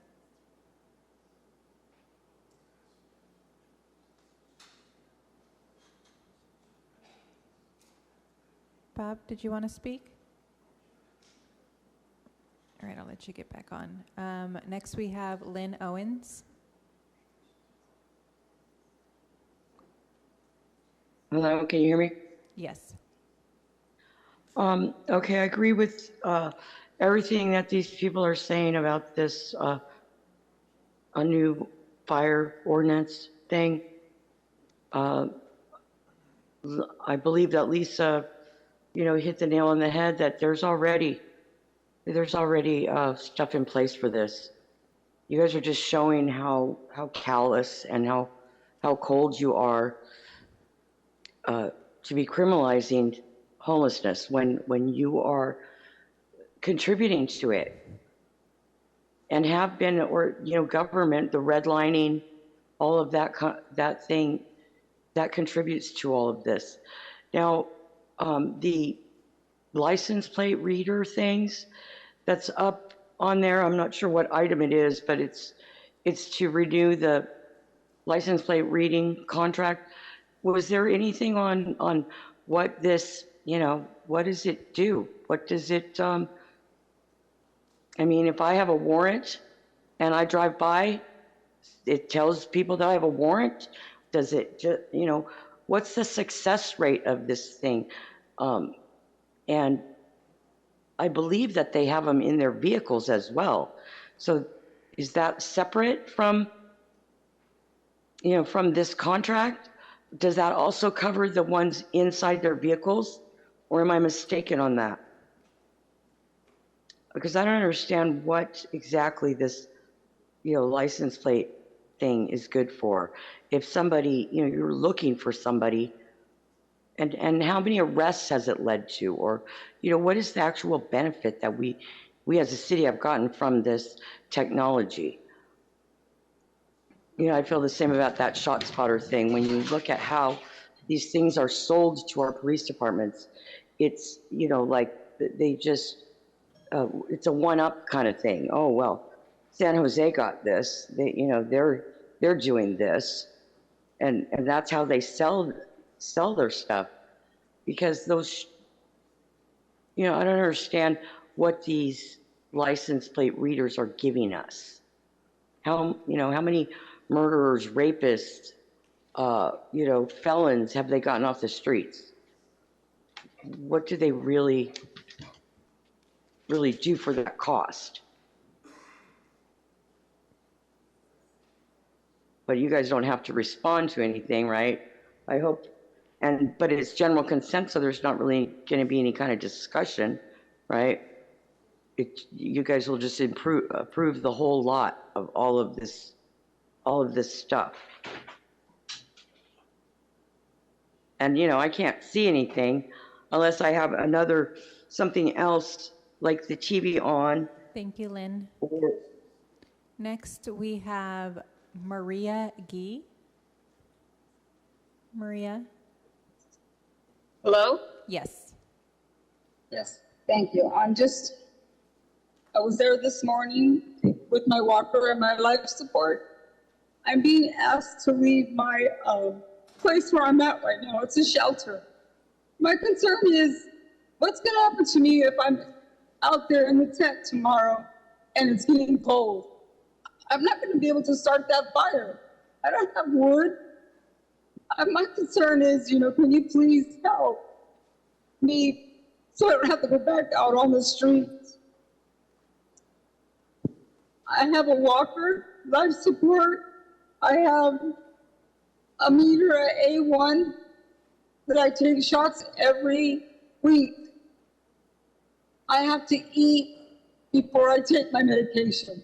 I take 12 different pills a night. I don't see how I'm going to be able to do it. Fire to me is one of the most important things, because warmth, food, I'm scared. Can you please help? Thank you. Thank you, Maria. Next, we have Bob McCloskey. Yes, thank you. I wanted to speak on 3C also. I think that, we have a situation here that the city has created. Mr. Arias has helped create it with supporting the Heart Team's endeavors, which daily, we can document it, throw people's very survival gear away. Like Lisa Flores mentioned, there's already ordinance and rules in place to limit fires in the city. How much is it going to cost the city to go out every night and find those fires and extinguish them? It's going to cost a lot. The money you spend on that could be spent on keeping warming centers open and safe sleeping spaces. It's not just about the warmth. And, Miguel says in her public statement to the media, yeah, we open the warming centers at 34 degrees. Yeah, we know that. Mr. Dyer, recently, Mayor Dyer, said in a press statement, he implied that the warming centers are all open. Now, this is total pontification on both of their parts. There's no warming centers open right now. As I've said before many times and publicly written about it, people with illness, chronically ill people, elderly people suffer hypothermia at much higher temperatures than 35 degrees, 34 degrees, 40 degrees, it's cold, 45 even. What we need is safe sleeping spaces. I can tell you, I meet a lot of women out there, elderly women, single women that need a safe place to sleep. It's not just about being warm, it's about having a safe, secure area to sleep in. And they suffer so much, like the previous speakers said. And I can attest to the fact that Turning Point and RH community developers are putting people on the street for small, minor rule violations and sometimes no reasons at all. I have documented it. We know that Crossroads was a lot of RH people were kicked out of there by RH right onto the streets. Turning Point, Travelers Inn has kicked people out for no reason at all. That's run by RH. Turning Point does the same thing. These heartless shelter providers are trying to make their numbers look good. So when they put a person on the street, they're trying to say they were exited to housing. Simply not true. The hard practices have to be stopped.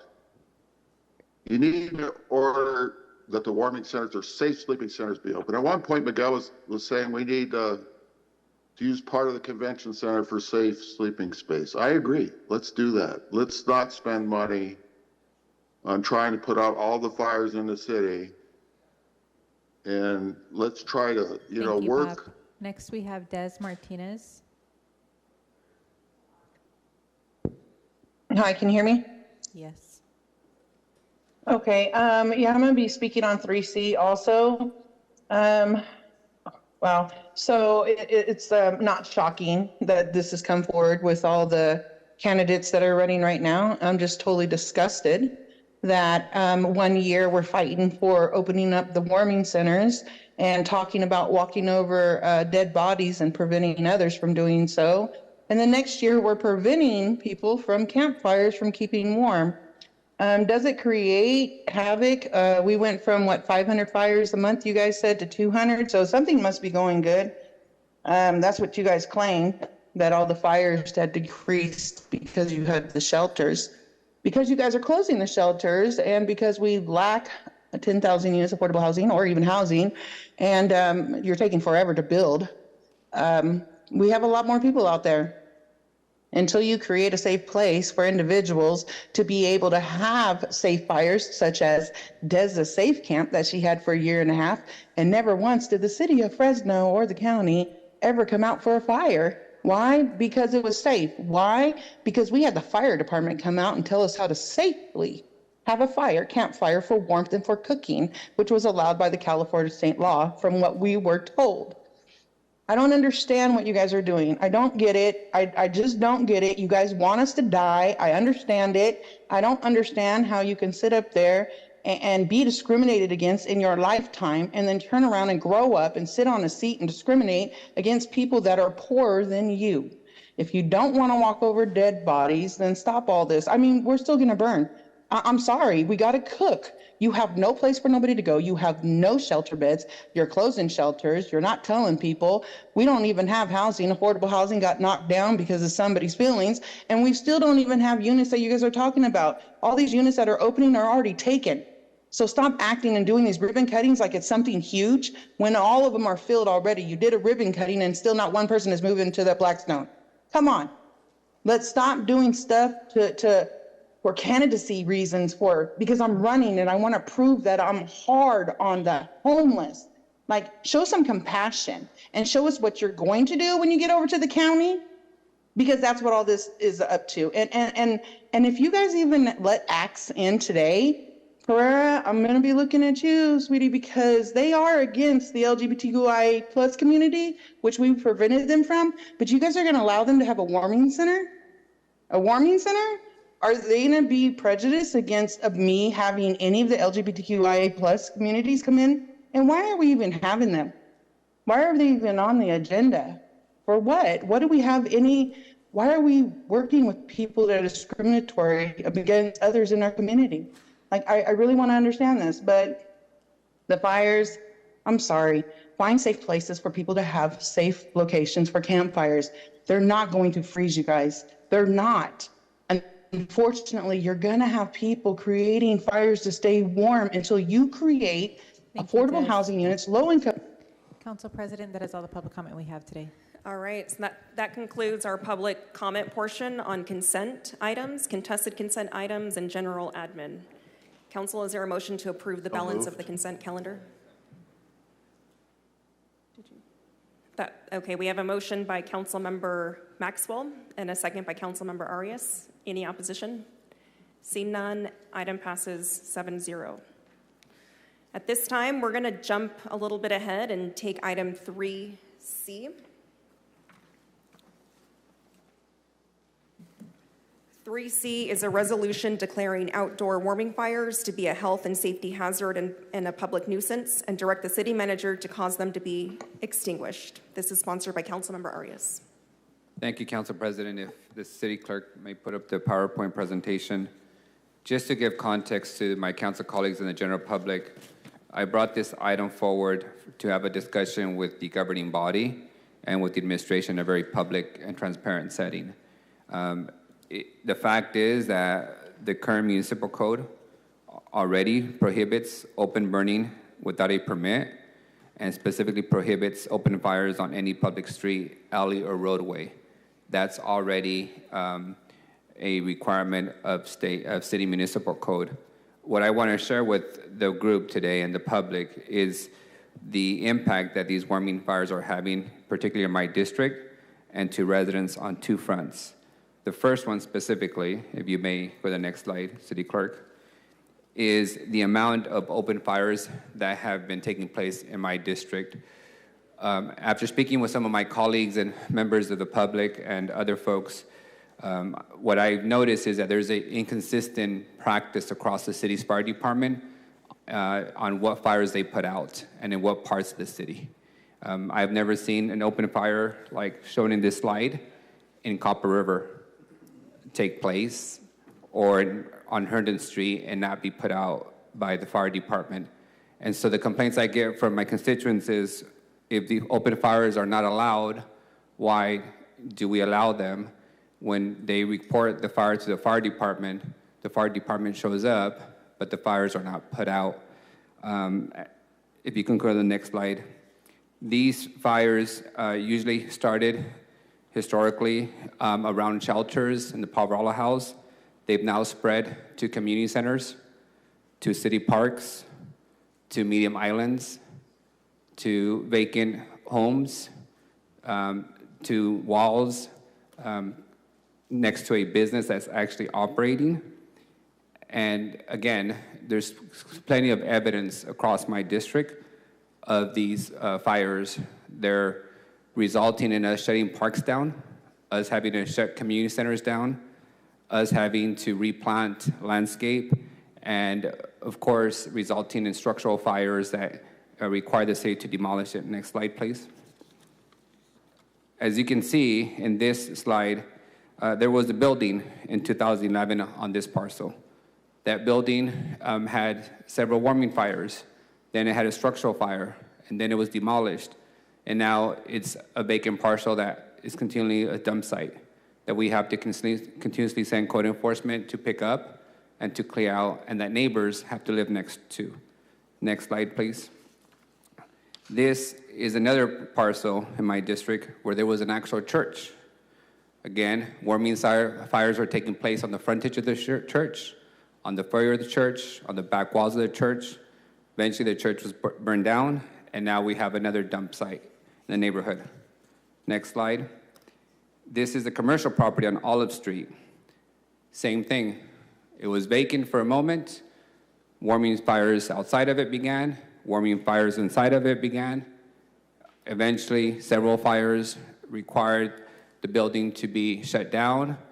It was demolished, and now the city has to fund the removal of the debris that's been here for just about almost a year now. And these are all residential neighborhoods. Next slide, please. This is the latest example right on Palm Avenue, literally across the street from Muir Elementary School. Another church building that's been vacant, that several fires have been set. The fire started outside the walls of the church, on the sidewalk of the church, eventually inside the church and the vacant building. It was then set on fire. The fire spread to a neighbor's home.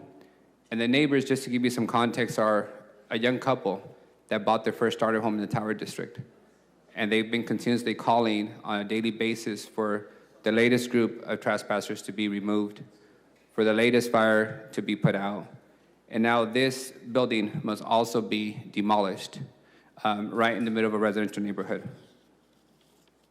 So I share that as evidence that these fires that are started result in structural fires and eventually demolition, and then vacant parcels that we then have to manage either through encampment remediation, demolition remediation, or nuisance remediation. And so the discussion I want to have, and I know this item may not be needed if based on any direction the city manager has given the fire department recently, but I want to make sure that the public understands currently the authority on what fires get put out are the sole authority of the fire department under the fire chief, under the direction of the city manager and the mayor. Our practice has been to have constituents call the fire department for these fires. The question and the concerns that have been shared with me, with my constituents, is that when they're calling, they're being told by the fire department that those fires will not be put out, that they consider an open fire next to a brick building to be contained and therefore is not being put out. Eventually, that fire ends up setting the whole structure on flames. So I wanted to understand from the administration, the fire department, what is our practice, and is that the practice citywide, and what will be the practice going forward so we can at least communicate that clearly to our constituents. And if this item is not needed because we're going to enforce the current city policy, then I'll be happy to withdraw the item. But I first want to get clarity on what is our practice for putting out fires that are reported by the general public, whether they're open fires, warming fires, or whatever other definition may exist for a fire. I'm going to start, and then I'll have the fire chief come down and fill in the blank. So based on a number of complaints that we have been receiving from council districts and also residents and businesses, we also became aware of some inconsistency on how the fire department was handling. So I did give direction to comply with our municipal code and not allow open fires in the city. What we were still working through was reviewing the air district control requirements and distinguishing between warming fires and cooking fires. And we have not come to resolution on that yet, but, and that was when this item went on the agenda. But certainly the intent is, if it is a non-clean burning material, whether it be tires, trash, non-wood, paper type material, those are going to have to be put out because of the air quality. We were reviewing the municipal code that requires a permit. We're reviewing the San Joaquin Valley Air District rules, which does some distinguishing between cooking. So we are headed in that direction. We're still working out the details. I'll let Chief Alcorn come up and chat. We've been doing research on how some other jurisdictions handle it, but we are definitely headed in the direction of having the fire department extinguish definitely non-clean fires and then finding a way to give consistent direction for the entire city of what would be allowed and what wouldn't be allowed. If I may, I don't know if this is a question for the fire chief, but what we've seen also is folks are cutting down the city trees on the medium islands, the parkways, and the parks and setting them on fire. Is that considered a clean burn that we would not put out? And you may not have an answer, but that's a new one, so I wasn't aware of that. So we'll have to. I'll let the chief respond. A lot of brand new trees have been cut. I think that scenario you brought up right there is the challenge that we face. Is how do you differentiate between that when they pull up in the fire engine? Is it clean wood? Did it come from a city? And that's what we have. And so clear direction. The San Joaquin Valley Air Pollution Control District says no open burning without a permit, and no open burning unless you have a campfire. And campfire is defined, and there's a big rules around what is a campfire. The only thing that is allowed is to have a cooking fire where you utilize it for human consumption. But what we need to identify is what is a cooking container. There's a lot of creative cooking containers out there, and I don't think that's the intention. So I think we do need to, for the 96 fire captains that go out there and enforce this policy, we need to make it very, very black and white. We've always had a rule that says that open fires need to be extinguished. The challenges that we have faced, though, is over the years they've grown, and our company officers start making judgment decisions. It's 32 degrees, it's 30 degrees, it's not near an exposure. But anything near an exposure and anything being burned not clean should be being extinguished every single time. And So, I mean, that's kind of our current practice. So as an example, I don't think our focus or the problem is the folks making hot dogs on a cooking fire. Yeah. But when you're on Santa Clara Street in front of Poveralo, they have these huge barrels, metal barrels, Right. and they have tons of burning material there. Yep. That's not being used for cooking, yet those fires are not being put out. And just to give an example, I know you guys are familiar with that area, and Mr. Tapscott, who wanted to speak today, can speak to the fact that the toxins from those fires are coming into his home, forcing him to turn off his heater at night with his newborns in the house. Right. Is the expectation, in your view, that the fire engines have clear direction that those fires should be put out? I have not, myself personally have not responded to a call on Santa Clara Street, but I can tell you what I would bet, and I have our operations chief here, what probably occurs is when that fire engine shows up, they grab a stick and they grab a hot dog and they hold it over there and say it's a cooking fire. And once that is done, it really comes down to officers' discretion. And so I think that's where if we can just identify what we say is an approved cooking container, it makes it very, very black and white for us, if that makes sense at all. It does. And I think that's what I'm seeking is clarity for everyone. Yeah, and so I believe that the way our policy, we may make a couple minor changes to it, but the way our policy is, coupled with the San Joaquin Valley Air Pollution Control District's regulations, I think we can easily clean this up and make immediate changes. So how long do you guys think you would need to be able to bring something forward that we can clearly communicate to the public on what they should expect in terms of open fires? Few weeks? Yeah, I think two weeks at honestly a So maximum. next council meeting? Yes, I think so. Okay. But the one thing I want to do, though, council member, we talked about it a lot, is when we go out there and we extinguish these fires, we now have just taken away their essentially their only heat source. And depending on what area of town it occurs in, the next thing you know, we have a string of fires because they're upset that we've put out their fire. We're dealing with it right now in different parts of towns where they've been locked out of certain things. Now they're burning equipment, heavy equipment throughout the city. So that's one thing we want to do is we want to be able to provide them two services, give them a pamphlet, a document, et cetera, that provides them two services, but also, do something else that kind of help. I don't know. The warmth piece of it is what we want to be able to do. So we talked about some creative ideas of partnering with nonprofit agencies, doing something where at least give them an opportunity to go find warmth. But yes, as far as extinguishing the fire, we could have that by next council meeting. And Chief, where I wrestle with is if somebody responds by you putting out their open fire with arson of a private property or equipment, that's what the police department's here for, Yep, 100%. right? They should be held accountable. If we need to do something differently, like provide people, portable cooking tops so they can, cook in a safe way, then that's a conversation we ought to have. But these fires are taking place all year long in the middle of summer. They're taking place in front of shelters where they choose not to go into their shelter. Yep. They're taking place in front of warming centers when their warming centers are open and they're at 50% capacity. Yep.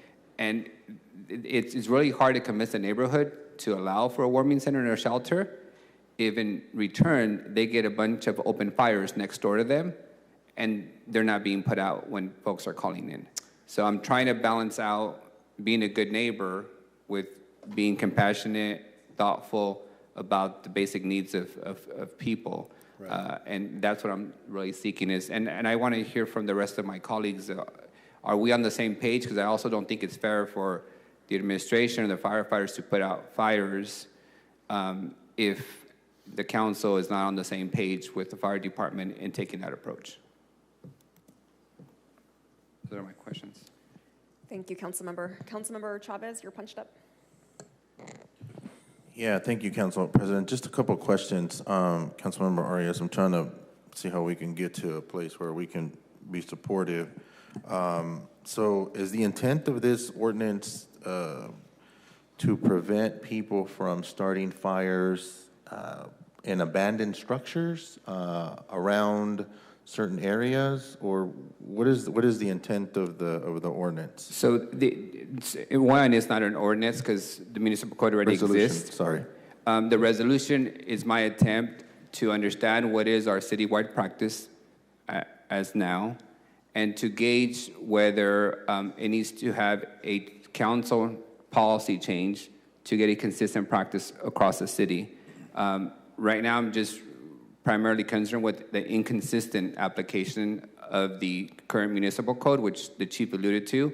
I think it's been a very individually eyed by engine and by firefighter.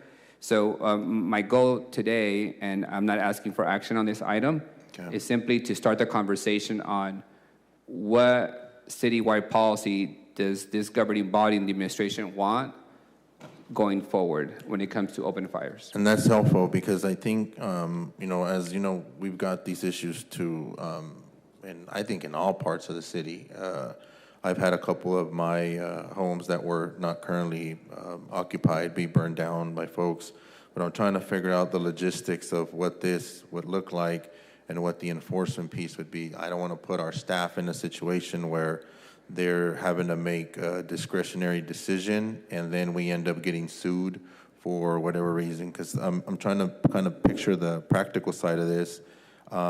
So who would respond, city manager, to a call? Would it be code enforcement? Would it be PD? Would it be fire? If it's a fire, then fire is going to respond. And it could be a resident that calls in and says, they're burning tires in the empty lot next to me. And fire's going to go out and respond to that. Okay. And then they're going to handle it in what way, Billy? Well, tires would be immediately extinguished. I mean, that's clearly, you can't, it's not a natural material. You can't burn tires. So we would immediately extinguish that. But I want to talk about the dispatch piece, because when somebody calls in and they say, hey, what do they usually start with? There's a fire, right? And so dispatch, their job is to immediately start resources. And then as they do the triage process, it depends on what that caller says.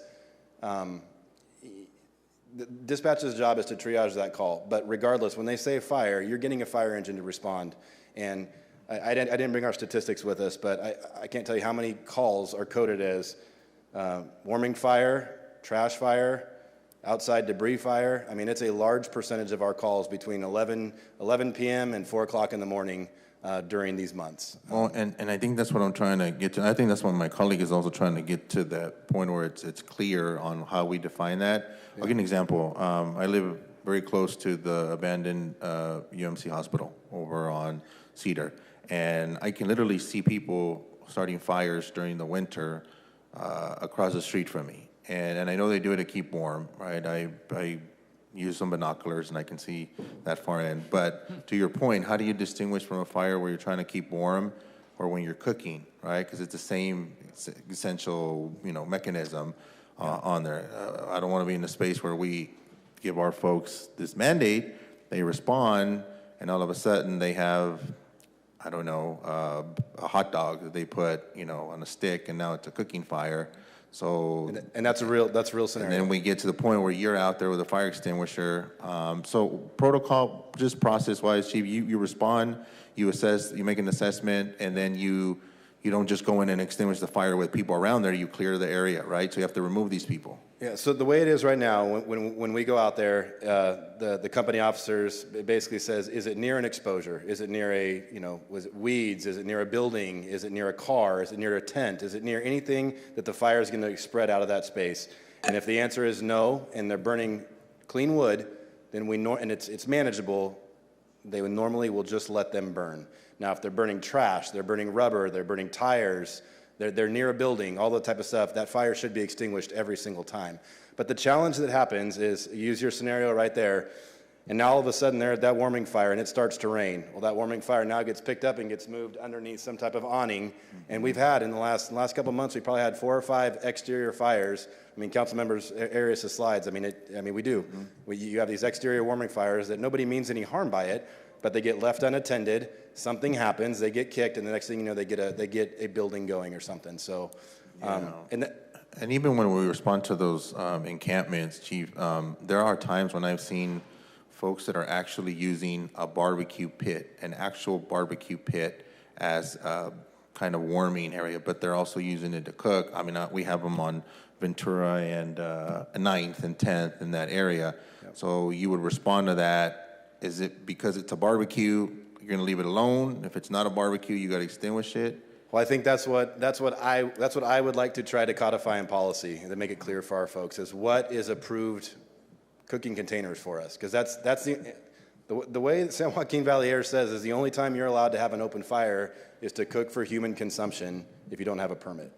All right. Well, and then we have homes that also have fireplaces, right? So there's another thing. It has to have a flue. It has to have a flue. There's a couple exemptions in here that a flue is one of them. But the scenario that you're talking about, the scenario we experience most times is that open fire that is just burning, which is not allowed. No, and I appreciate that, and it's helpful. Councilman Arias, I think I want to be supportive, but I think we should give staff some time to kind of come back with something to codify this and make it a little bit more clear so that we don't, so we're all on the same page. Yeah. Thank you, Council President. All right, at this time, we have already taken public comment on 3C, but per the advice of our city clerk, I do want to go ahead and open it back up to anyone who has not yet provided comment on 3C. Not yet provided comment on 3C. Please come up, state your name. Brandy, I believe you already addressed this one over Zoom. I was adding on to Lethal's for her because I had my own separate public comment that I was holding on to because I wanted to wait for the actual action item.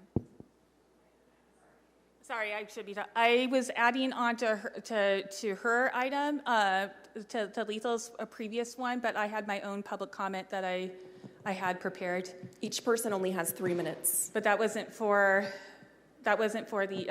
I was also addressing the FF and the issue of the shelters beyond the warming center, but giving time. I did not know that would take away from my own personal time to address this during this action item.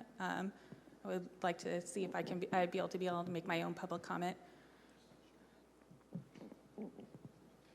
I think moving forward, we'll have to make that clear, but I don't see a problem, Council President, with just making an exception just this one time for Brandy to speak.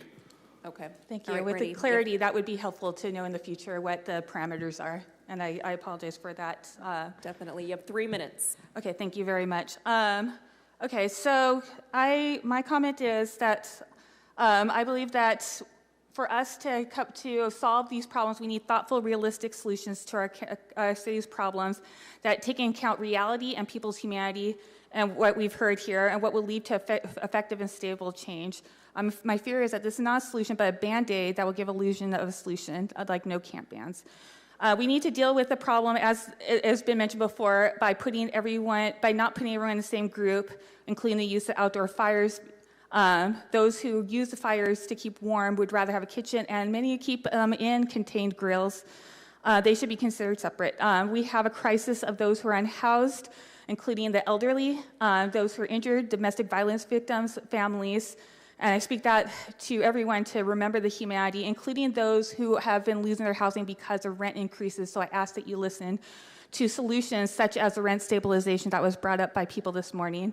An elderly woman, as I mentioned that they need the fires to be able to cook the food that's provided for them by donations. There are things that we've asked to have addressed that would help people no longer be there, but also mitigate the issue. I would note that some people have the means to buy and use camp stoves for food, but in one camp clearing by Hart that I just experienced 3 weeks ago, where people were told to leave without their belongings or they will be arrested, and at least 2 of them had their stoves stolen by the Hart team. They also had tents, blankets, clothing, and other sleeping bags to keep them warm.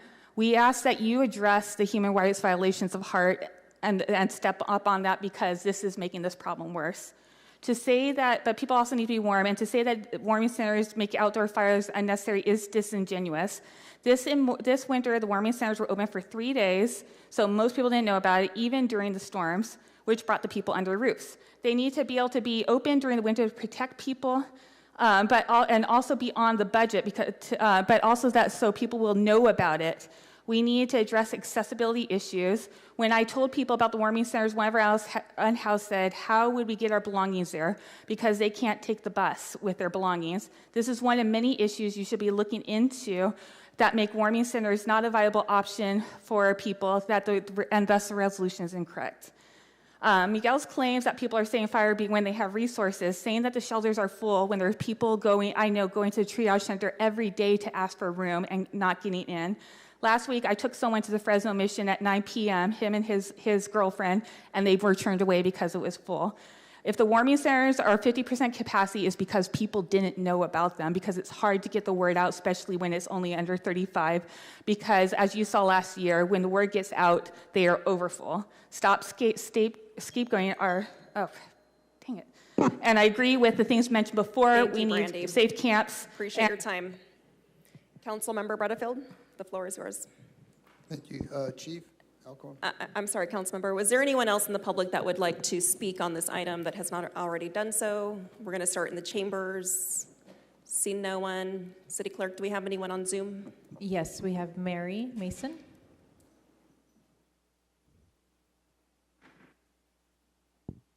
Mary, you're on mute.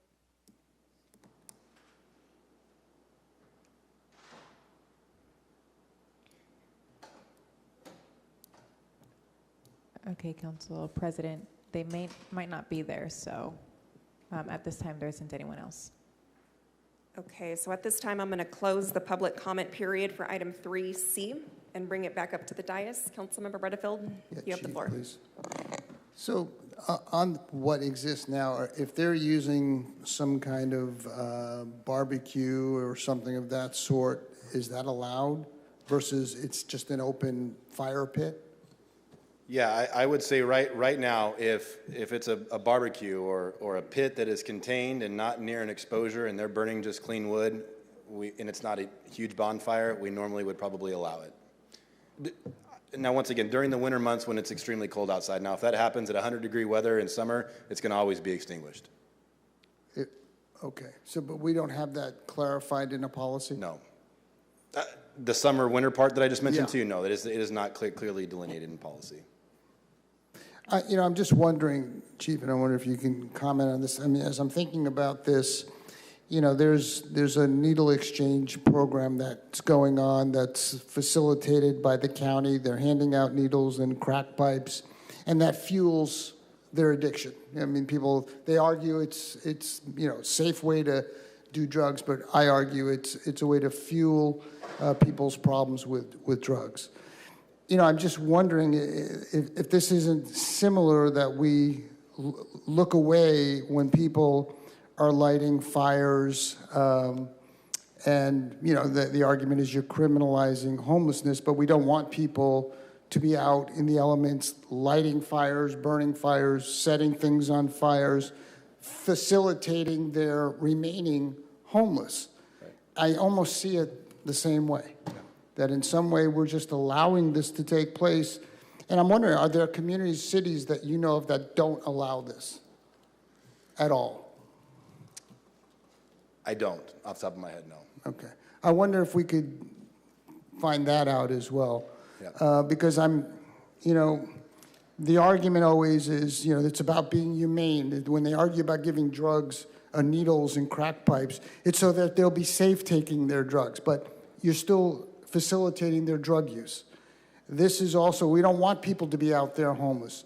And when we turn a blind eye to fires, we know that your people have to come out and make sure they're not burning something down, which has happened when they were on the highways. They were burning the highways left and right. I just, in some sense, see this the same thing, that if we turn a blind eye to this, we're facilitating this ongoing problem and saying it's okay that you're out there living in a field or an alley. And frankly, it's not okay. And so as we look at this, I think, Council, we ought to also have the notion that maybe we shouldn't be allowing this, period. That in some way we're being complicit in allowing all of this rampant homelessness by allowing these very dangerous behaviors to take place. And I think, lighting fires in uncontrolled settings, not like you're at a park and have a barbecue and, everyone understands what that's about. These are fires, and you know better than anybody running the fire department how dangerous this is. And you have incidents where things become out of control, where buildings have been burned down. I don't think we should be allowing this. I think we should be really trying to force people to be responsible for their lives and move in more healthier ways, like getting shelters and finding jobs and getting out of the homelessness cycle, rather than the city of Fresno turning a blind eye and saying, it's okay, go ahead, light your fires. We just want you to be a little bit safer about it. That's something I think the council needs to consider. And if you could, Chief, appreciate if you look at, are there communities that have said, no, this is not something that we're going to be okay with and not going to support, because it's something I think the city of Fresno ought to do, and not be fearful that you'll have the homeless advocates talking about how we're criminalizing homelessness, which is what they always say. Right. Okay, right. Thank you. Councilmember, I want to add one thing. I think, obviously there's a balance somewhere in here. And I know, one of the things that I think, where we're talking about compassion for the homelessness, I also think that we also need to be thinking about our small business owners, because I know where we've gotten a lot of complaints, where I've gotten complaints upset with the fire department of homeless doing warming fires in front of a storefront.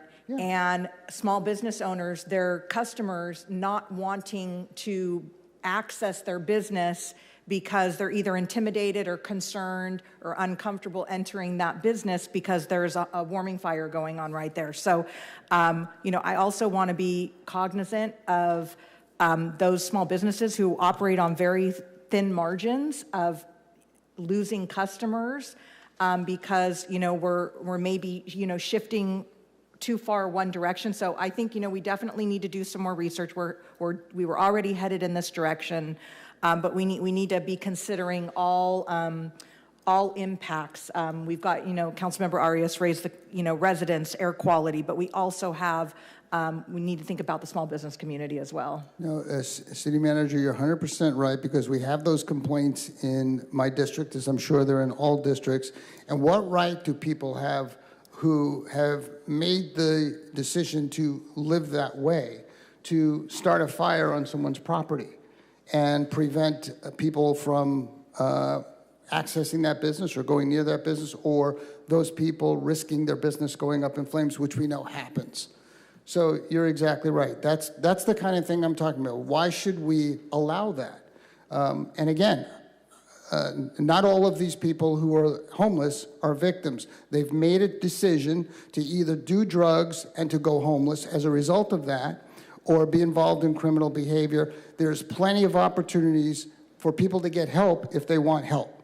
And that's a fact. And we know that. There's plenty of organizations that are always reaching out to the homeless. There are some who just have made the choice they're going to live that lifestyle. And I just don't think we should facilitate it, be a codependent of it, encourage it, turn a blind eye to it, and we simply should say, no, you're not allowed to do that, period. Thanks.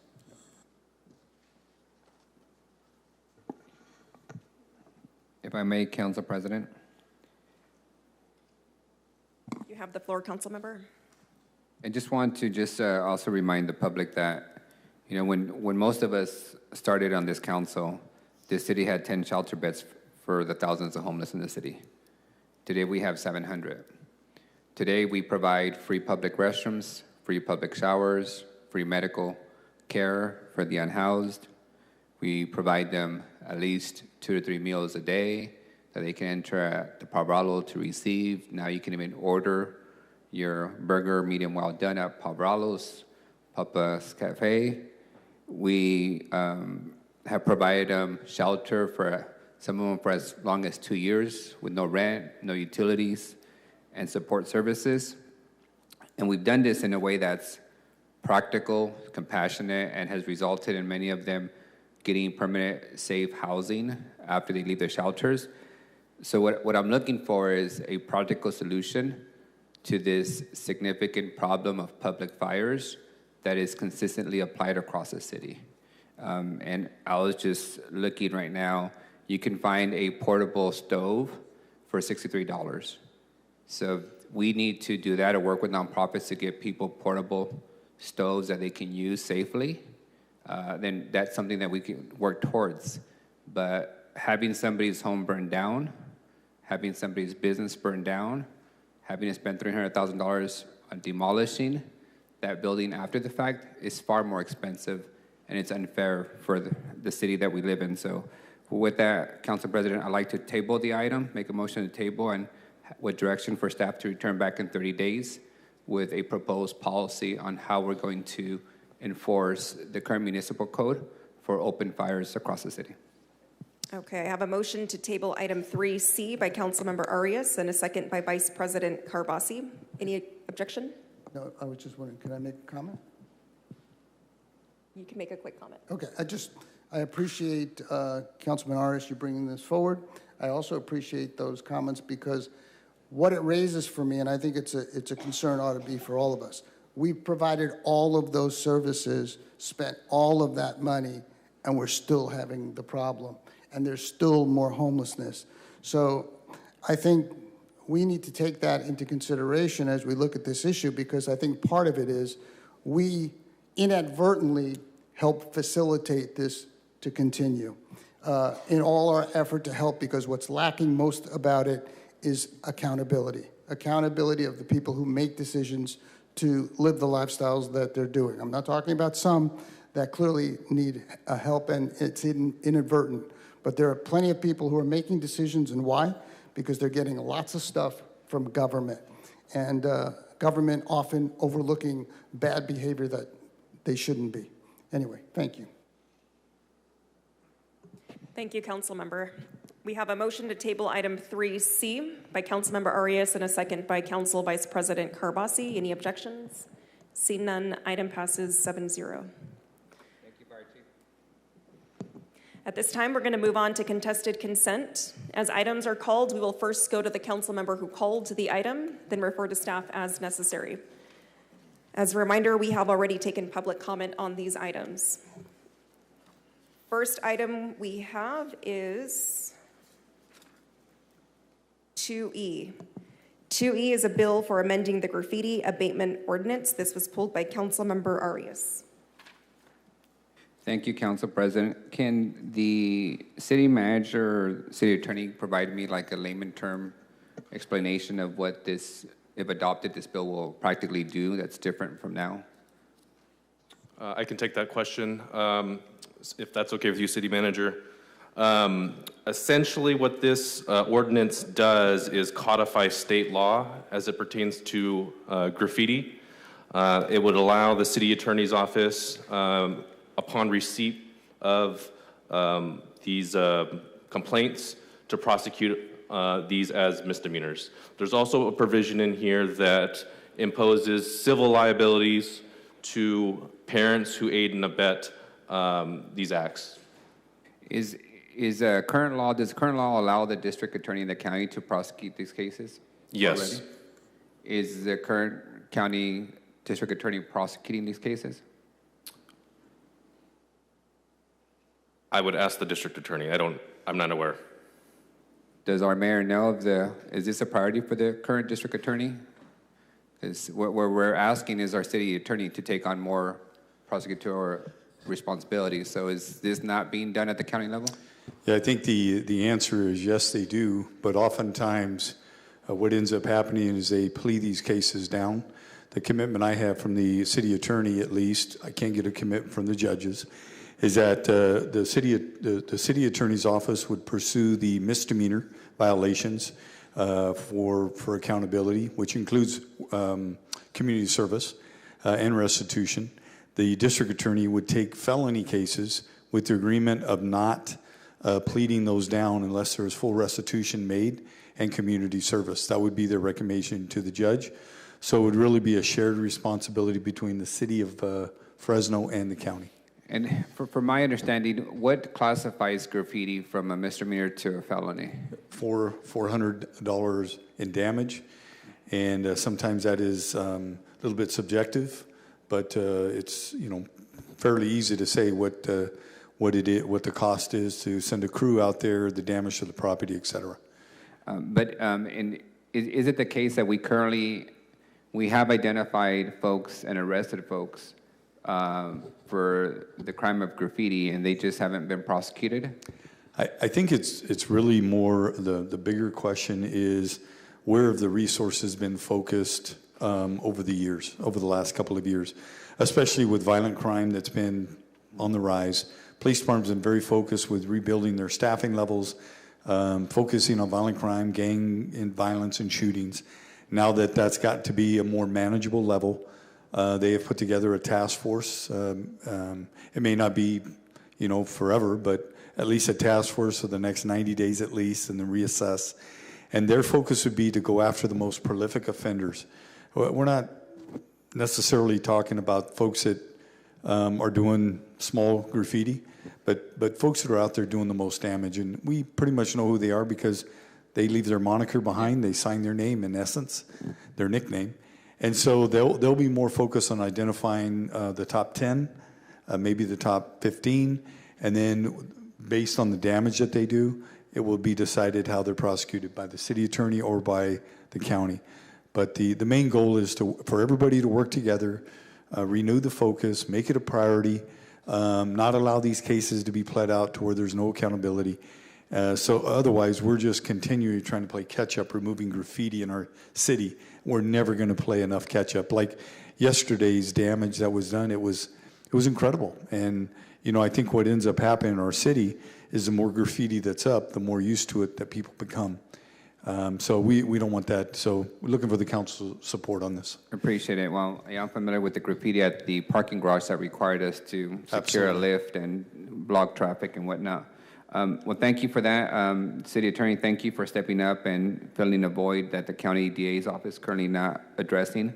I'll be happy to be supportive. Thank you. Councilmember Bredefield, did you want to punch up on this? I see you punched up. No. Okay. All right. I have a motion to approve item 2E by Councilmember Arias and a second by Councilmember Chavez. Any objections? Seeing none, item passes 7-0. That was for item 2E. Up next is item 2K. This is to approve the second amendment to the lease agreement between the City of Fresno and Totillion Holdings, LLC. This was pulled by Councilmember Arias. Just a quick question for staff. How more time do we need? I know the contract extension, but practically speaking, are we a year away, 6 months away from being able to make the transition? Good afternoon, Brian Barr, Director of General Services. The contract amendment is for 18 months, and that allows for the completion of the tenant improvements over in the bank building on Van Ness. Okay, so 18 months. Are you going to need the full 18 months? Do you anticipate? I believe so. Yes, I believe so. All right. My second question is, City Manager, given the upcoming budget presentation and revenue projections are coming in from the state, do you anticipate that we might have to pull back on, giving folks additional office space if the budget gets tight? I think what I've been paying attention to is what's being paid for with general fund and what's being paid for with grant dollars or entitlement dollars. And if I remember correctly, a big chunk, most of this is being funded with the admin portion of our entitlement funds. So we've been watching very closely, and I don't believe there was a significant general fund commitment on this. Okay. Thank you. Motion to approve. There's a motion to approve item 2K by Councilmember Arias and a second by Councilmember Chavez. Any objections? Seeing none, item passes 2K. Passes 7-0. This is for 2K. Up next, we have item 2W. This is a resolution authorizing the Department of Public Utilities Director to prepare and submit grant applications, accept funds, and execute any financial assistance agreements and amendments with the California State Water Resources Control Board on behalf of the City of Fresno. This was pulled by Councilmember Arias. Director, I just want to say thank you for following up on this very important component of the settlement for that area, and I'm hopeful that the state will help us fund the connection cost for that area. So that's it. Thank you. Motion to approve. You're welcome. Item 2W, I have a motion to approve by Councilmember Arias and a second by, is that Councilmember Chavez? By Councilmember Chavez. Any objection? Seeing none, item passes 7-0. That one was for 2W. Up next, we have item 2GG. This is to approve the city attorney amended at-will agreement. This was pulled by Councilmember Arias. Thank you, Council President. I think whenever we look at a contract extension to the city attorney, one of our two employees or any pay raise, it should be a public conversation because that's what the public deserves. But I did want to say, I think, City Attorney, this is your 1-year anniversary. Has it been that long? My 1-year anniversary was on December 5th. December 5th, so a year and 2 months? Yes. Thank you. I did want to note for the public's understanding that I know this includes an increase, but it also should be noted that since we hired the city attorney, we have done his performance evaluations at least 6 times.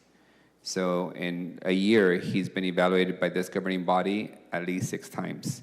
I don't think any other public employee has been evaluated that often by their bosses, and you're still here, so clearly most of us are, if not all of us, are extremely happy with you.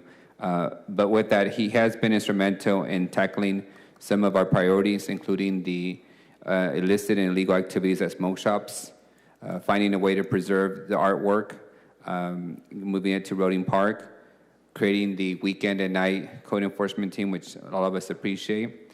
But there's still more work to do. With that said, we've just authorized him taking on wage theft and now prosecuting graffiti offenders. And of course, we still have a couple of outstanding items which include finding resolution to the Harmony Mobile Home Park and dealing with slumlords in the most aggressive way possible for the benefit of our folks. There are some gaps that I think he needs to work on. Publicly, I would just identify a couple. One of them, which irks me a little bit, is his lack of artistic taste in his office decoration. If you guys have ever been there, it looks like, I don't know, a white padded room. And then he responded to that criticism with a lot of ag fields, reminding all of us of where we started, without very little or good enough decor. So I would just ask city attorney, and all kidding aside, to let your staff do what they do well and to keep you out of the artistic realm in your job. With that, make a motion to approve.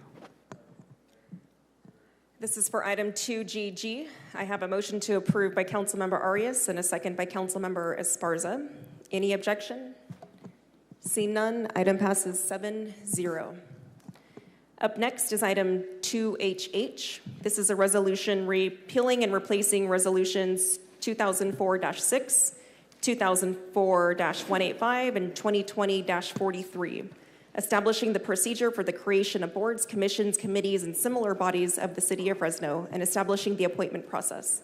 This was pulled by myself, Council Vice President Carbasi, and Councilmember Arias. Councilmember Arias, I'm going to give you the floor first. Thank you. There's been a lot of confusion in the public on this item, so I just wanted to have the city attorney and the city clerk answer 2 key questions. One is, what would this item do going forward in basic English? And 2, what are the current committees that exist, would continue to exist, and which ones of those would be Brown Act committees? So if you can just address those 2 questions for me, that would be great. All right, and I'll just really quickly go through the existing committees that are City of Fresno bodies in alphabetical order. First up, we have Active Transportation Advisory, formerly BPAC. That is a Brown Act committee. We have Central Southeast Area Specific Plan Steering Committee. That is a Brown Act committee. City of Fresno Employees Retirement Board, Brown Act committee. City of Fresno Fire and Police Retirement Board, Brown Act. City of Fresno Health and Welfare Trust, Brown Act. City of Fresno Women's Commission, Brown Act. Civil Service Board, Brown Act. Community Benefit Commission, Brown Act. Council District 1, 3, 5, 6, and 4 project review committees, each of those subject to the Brown Act. Deferred Compensation Board, Brown Act. Disability Advisory Commission, Brown Act. Finance and Audit Committee, Brown Act. Fresno EIFD Public Financing Authority, Brown Act. Fresno Poet Laureate Selection Committee, Brown Act. Fresno Youth Commission, Brown Act. Friends of Fancher Creek, Brown Act. Historic Preservation Commission, Brown Act. Housing Authority of the City of Fresno, Brown Act. Immigration Affairs and Resident Committee, Brown Act. Mobile Home Park Rent Review and Stabilization Committee, Brown Act. Parks, Recreation and Arts Commission, Brown Act. Planning Commission, Brown Act. Police Reform Implementation Team of the City of Fresno, Brown Act.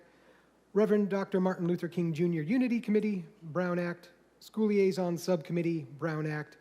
Tower District Design Review Committee, Brown Act. Tower District Specific Plan Implementation Committee, also Brown Act. So that's a total of 31. Those are City of Fresno boards, not boards where members also sit on outside agency bodies. Thank you. City Attorney?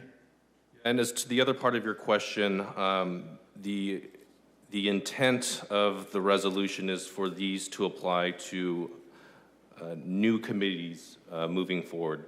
It essentially creates a framework for establishing these subcommittees. Most of this, and Todd, you could, the city clerk, you can correct me if I'm wrong, this is a process that was already in place, and we're essentially codifying it through this resolution. It is to include a resolution template that any council member wishing to start a new subcommittee would have to fill out and submit to the clerk's office, along with a resolution accompanying the template. So if I understand you correctly, this formalizes the current process and policy? Yes, it does. In fact, it's repealing and replacing 3 separate resolutions. Now it's all codified into one. That's very helpful. There were a few changes as well. The clerk's office, now it's codified that when a body is dissolved, we will be notating the file and sending documentation out to the appointing authorities and the members. And a few other changes like that. It fixes the procedures for appointments and removes specific links to the website, just mentioning go to the clerk's website and look for our boards and commissions, that sort of thing. And yeah, all bodies as they're created now will need to use this resolution where before, if you read the resolution that talked about the org form and things like that, there were 4 different sections that talked about who's supposed to fill it out. Now it's always going to be filled out in the resolution template, which is fantastic. We'll take that information and place it on the org form. So it'll make things easier for the clerk's office to track. Thank you. With that, Council President, thank you to council leadership for bringing up, forward this cleanup policy. Thank you. And I just want to make note, too, that another thing this policy does is it requires council members, if anyone wants to create a new subcommittee, it requires it to be done so in public. For example, we had a resolution on the consent agenda that resulted in the formation of a brand new tax sharing agreement subcommittee, newly established. And so that was done so in conformance with this new framework. And so with that, I think that's going to give folks even more opportunities to provide public comment on the formation of a new committee, on the purpose of the committee, and yeah, just really do more to codify a practice that we already have been doing, which is what the city attorney had mentioned as well. So with that, did you have any comments? Very briefly, I just want to thank the council president for coming in and working on this revised policy. Also to the clerk and the city attorney's office for their help throughout this process. And with that, if you want to make a motion, council president. I have a motion by Councilmember Arias to approve item 2HH and a second by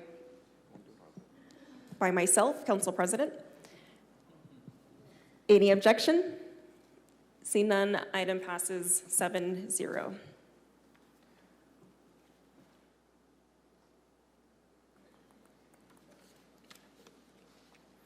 All right, at this time, we are going to move on to unscheduled communication.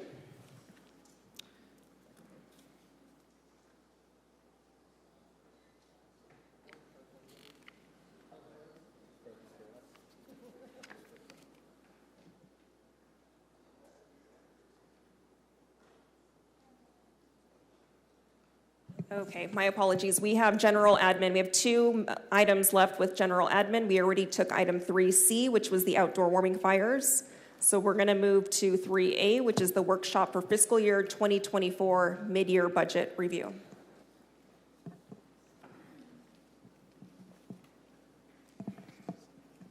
We're going to go ahead and we're going to have Henry go through the PowerPoint presentation. I think there's a copy on each of your desks. And if possible, if you could hold your comments and questions till the end, we would be happy to answer them. But if we can get Henry to go through the presentation, that would be great. And Henry, Ruthie, myself, whoever will be prepared to answer any questions.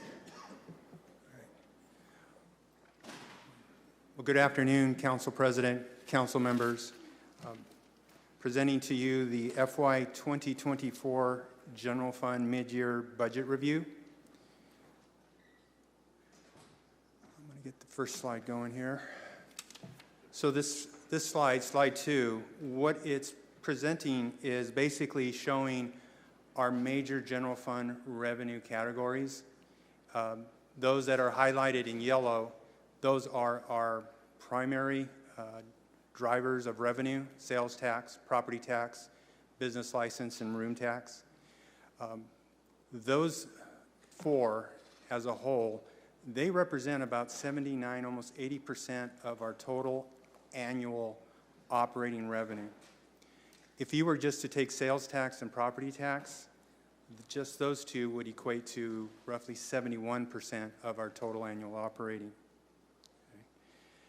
So with that, business license and room tax, what we're seeing is there is growth for FY24 estimates. The growth is above FY23. However, that growth is not as fast as what was built in the budget. Sales tax, similar that while it is a projection that we worked with our third-party consultant, the forecast has grown above our 23 actuals. But again, what we're seeing is the growth is not as great as what we had anticipated when we built the budget. Moving to property tax, the property tax right now, it's being estimated based on the assessment roll that we received from the county, and that is growing by 7.84%. I want to point out that when we built the budget, we went with a percent of 4.25. So after the budget was built, when we got the assessments roll in July, we then saw the 7.84% published. So that's how we're building our estimates for 24. And then lastly, with the cannabis, just want to point out that the estimate revenue is below budget, but it's based on the number of businesses that we are currently permitted and operating, as well as the number of permits projected to be issued by the end of the fiscal year. Now I'm going to move on to the next slide, and it's going to show a 3-year historical trend based again on these main categories. What you're going to see though is basically, and I'm focusing on the annual operating revenue. For FY23, you're seeing a growth at $451.9 million compared to the prior year of $425.8 million. So that's roughly about a 6% growth, which is, again, it's a good trend that we're seeing with our actuals. Two main drivers of that growth was under property tax. As you can see, it went from $166.7 million from $154.7. Along with, you'll see also all other revenue. Now that is a combination of a couple other revenue categories, and I have a slide that I'll move to that's going to show even further breakdown of that line. But basically, the all other revenue consists of intergovernmental revenue, which basically is where we have agreements possibly with other outside entities. For example, the police department has this, special resource officers. They have a contract with our various school districts. Along with that, we have what's called intra-governmental revenues, and that is also related to our cost allocation plan. It's an internal process where our departments that provide services, and I like to use the example of payroll. Payroll processes our paychecks for citywide departments. Through the cost allocation plan, we can recover their service costs through this plan. And then finally, there's just an all other, which again, I have a slide that I'll share and give you a further breakdown. But again, as you can see, our operating revenue for 23, it grew by about 6%.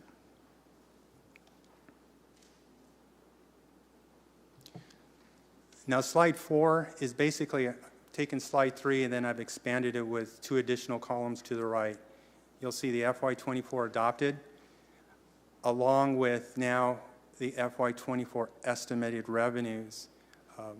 And you'll see that our revenues, and again, I'm focusing on annual operating revenue, that is growing to $463.2 million, which is about a 5.2 million growth against our adopted budget. And again, if you look at the main categories, while our sales tax is growing more than the prior actuals, we are seeing a little bit of, again, a slowdown of compared to the budget. But there is an offset, in essence, with property tax. It's coming in estimated at above our budget, from 179.8 versus 174.1 million. So that's helping our growth overall. And then lastly, you'll see our all other revenue also growing a bit. And that again is, we have some items that we have, like our, again, our special resource officers program that is getting reimbursed at a higher level because now we are filling those officer positions and allowing more services to be provided, allowing us to collect more in revenue reimbursement.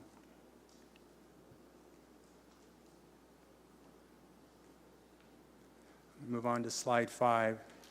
Slide 5 now is actually taking the category all other revenue and then showing you the components that, again, drive this category. And again, I'll repeat that. Intergovernmental, it's revenue reimbursements that we provide services to other entities and receive that reimbursement for those services. Intergovernmental revenue, again, that is a cost allocation plan. It's the ability to recover costs the departments provide to other departments within the city, specifically the non-general fund departments. And you'll also see the item cannabis. The estimate for FY24 is about 2.3 million. We had budgeted 5.4 million, but again, we are dialing in that revenue estimate based on now the businesses that have been received the permits and the anticipated businesses that we intend to have permitted by the end of, in essence, June 30th. And then lastly, on the all other, it's basically a category where if a revenue entry came in and it doesn't apply to our other categories, we then utilize all other.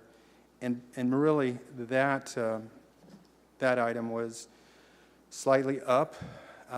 One item we had for FY24 is there was a 25th AAR amendment that brought in, if you will, about $500,000, and that had to do with an interfund from Brownfield Revolving Loan Fund for a demo of a city-owned property. This 25th amendment was passed, so we've now programmed in that $500,000 in our other revenue.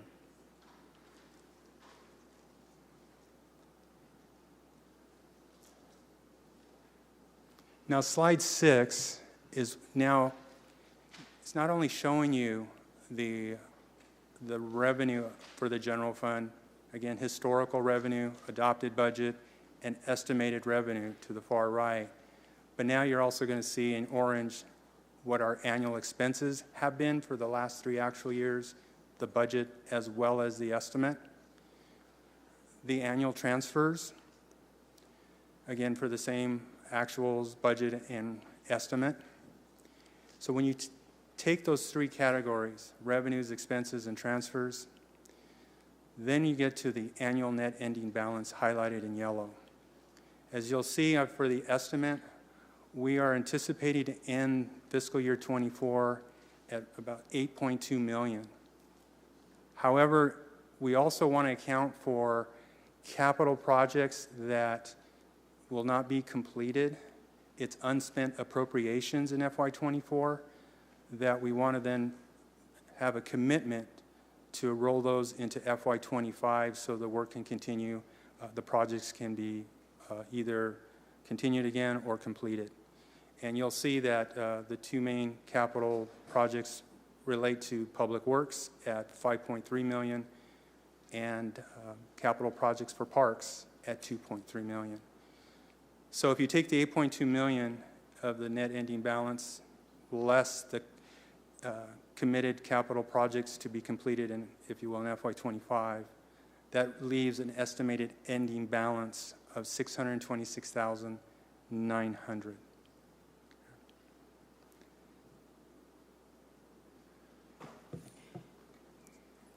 Council, I want to just, can we go back to that last slide, Henry? I just want to remind everybody how we talk about the carryover, because I know we always see big numbers for carryover.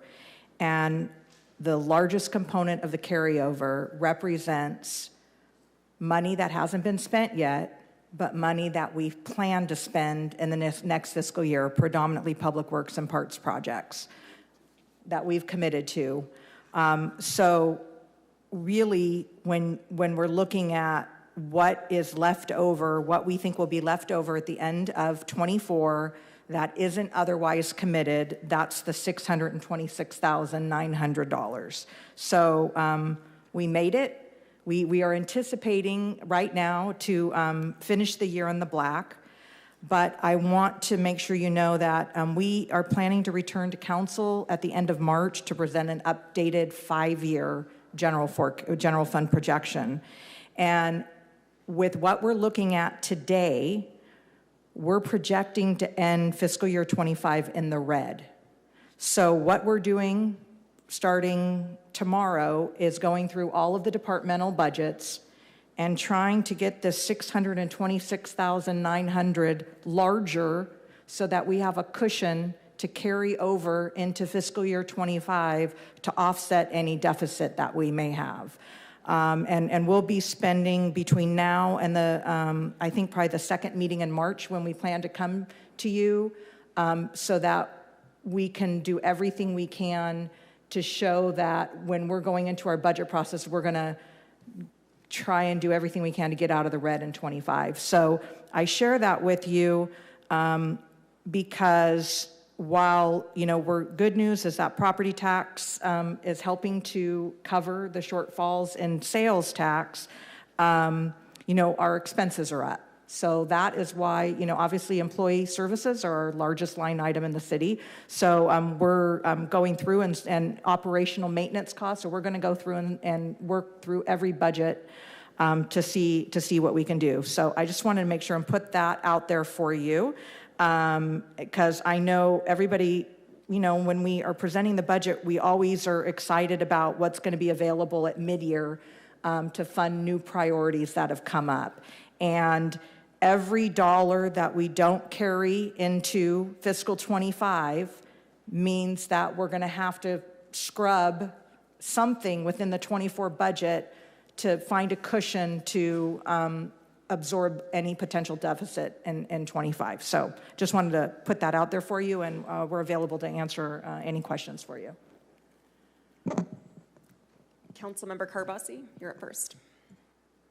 Thank you. Yeah, this is sobering. I mean, we're a lot better off in the state right now, but at the same time, this isn't great news. So it looks like to me, based on the data, the biggest, what hurts us the most is that sales tax revenue and just not growing quite like we expected.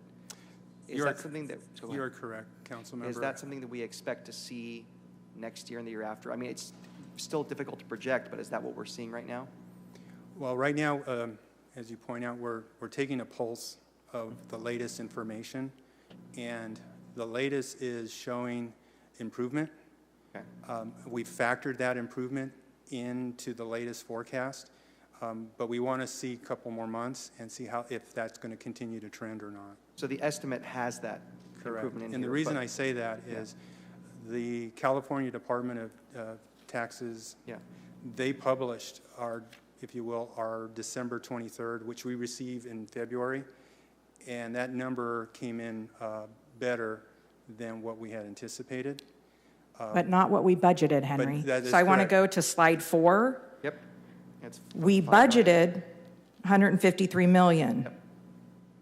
As of the data that we got night before last, we are thinking we're going to finish 24 at 148 million. 5 million short. So while it's certainly better than 23 actuals, it's not better than we thought it was going to be. We thought it was going to be much higher. So definitely sales tax is a component. And what's not in this presentation, because this is focused on revenue, is the expenses. And that's what we'll bring to you the second meeting in March with the complete 5-year, which will get into the expense side heavily. So we definitely are seeing an increase in expenses. I did want to ask about attrition. I mean, I can hold off on that, but we had certain projections, and are we meeting that, or is that an issue? We did not meet our attrition levels. Okay. So that's what we're going to be going through in the coming weeks to be looking at all of the vacancies. We already have been watching our job requisitions and vacancies very closely. Okay. Nothing's being approved without going through the city manager's office. Great. Okay. Got it. So next question is going to be about on the sales tax, has there been any talk recently? Was it Glazer's bill? They wanted to basically take away our ability to collect income. That guy just passes the best policies, doesn't he? Take away our income from point of sale to point of destination. Is that correct? I believe so. He just introduced a bill again, I think a couple weeks ago. And I understand that, Mayor may have to correct me, I understand that it doesn't go back on our existing agreements, but it would be moving forward and then put a sunset maybe on current agreements. It's not going to undo past agreements, but may make them time out sooner. Is that accurate, Mayor? Yes, and then there's also an inclusion in there that it would actually impact existing businesses, but not until, I believe it's 2030. Well, I mean, that's better than it was, but I mean, if we applied that bill today, I mean, if it was effective today, our sales tax revenue would plummet, and we'd have a big gap, thanks to Senator Glazer. It'd probably impact us a minimum of 26 million, maybe 30. Wow, that's a lot. Okay, thank you. So moving on to cannabis. What was it, Tyler? I'm a conscientious objector, which is fair. I thought that was great. And I have some questions. My questions about the cannabis. I know the industry's changed a lot, and it's been difficult in general for the industry itself to be able to open up all over. Do we have, maybe this is more of a policy, but do we have too many licenses available out there? Or have we overextended ourselves with this? Because I don't think that we're at a place to say that, because we have, we just have 2 that have been in operation for, over a year. We have 7 open for business right now. The most recent 3 of them opening in January, one of them in December, one of them in October, and one of them the previous July. So I think we can't make that comment yet. I think what's really hurt us in cannabis is just the time of getting these to come online. And, initially we didn't have really strong deadlines. And so we know last year we imposed deadlines to try and get the folks to move along a little bit quicker. And we do watch them very, very closely. And we've done our best in looking at, so we have 7 open for business. We have 5 that are under construction or going through the inspection process. We have 5 that have building permits issued. We have 3 that are still going through their compliance and planning, and we have 3 that are going through the CUP process. So all of those, there's been so many delays, and Jennifer, I'm going to let you cover the reason for delays. I know you've put information together, but I'll let you speak for yourself on that. Good afternoon, Jennifer Reese, Deputy City Manager. So the reasons for delays have varied. There's not a real trend, but they have ranged from throughout like the compliance review, CUP compliance review, building permit process, having multiple plan revisions for each of the different applicants. We've seen a lot of construction delays or additional work needing to be done after initial inspections. We've seen equipment delays, such as in like security systems. We've seen additional site work requirements cause delays, so like ADA or undergrounding utilities. Some have gone through appeals processes, which caused some delays. A few had prior tenants in the space they're moving into. They had to wait to move out. And then one just last month had a vacation for a street right-of-way. And then we've had 4 changes of location, which are allowed, it's a process that's allowed by the ordinance. Yeah, and I'm not complaining at all by the administration's performance. I can visibly tell there has been more movement. I'm thinking more industry-wise. Are we counting too much on this industry because we're $3 million off projections? I mean, did we maybe, and this isn't just Fresno, this is overall, maybe have we gone too far, and should we reconsider our policies? I think From a fiscal standpoint. we really dialed back, as you can tell, and this number is based on actuals that we've seen from the existing. So we really tried to dial back on the projections for the ones that haven't opened yet, because obviously we haven't done a great job on those projections because of all the reasons that Jennifer just identified of all the delays in getting places open. So I just, concern about, and especially as we go into a little bit tighter financial times of overestimating revenue. So I don't know if, Jennifer, you have an opinion if you think we're going to be oversaturated or not. It's still a fairly new industry. We have, and the mayor has an opinion. Mayor? Yes. When we originally came up with the 21 sites, we were going to budget $500,000 per year per site. That was going to give us $10.5 million in revenue. And what we've seen as we open these gradually, I think the initial ones are somewhere around 900,000 to $1 million, Jennifer, somewhere in that vicinity each.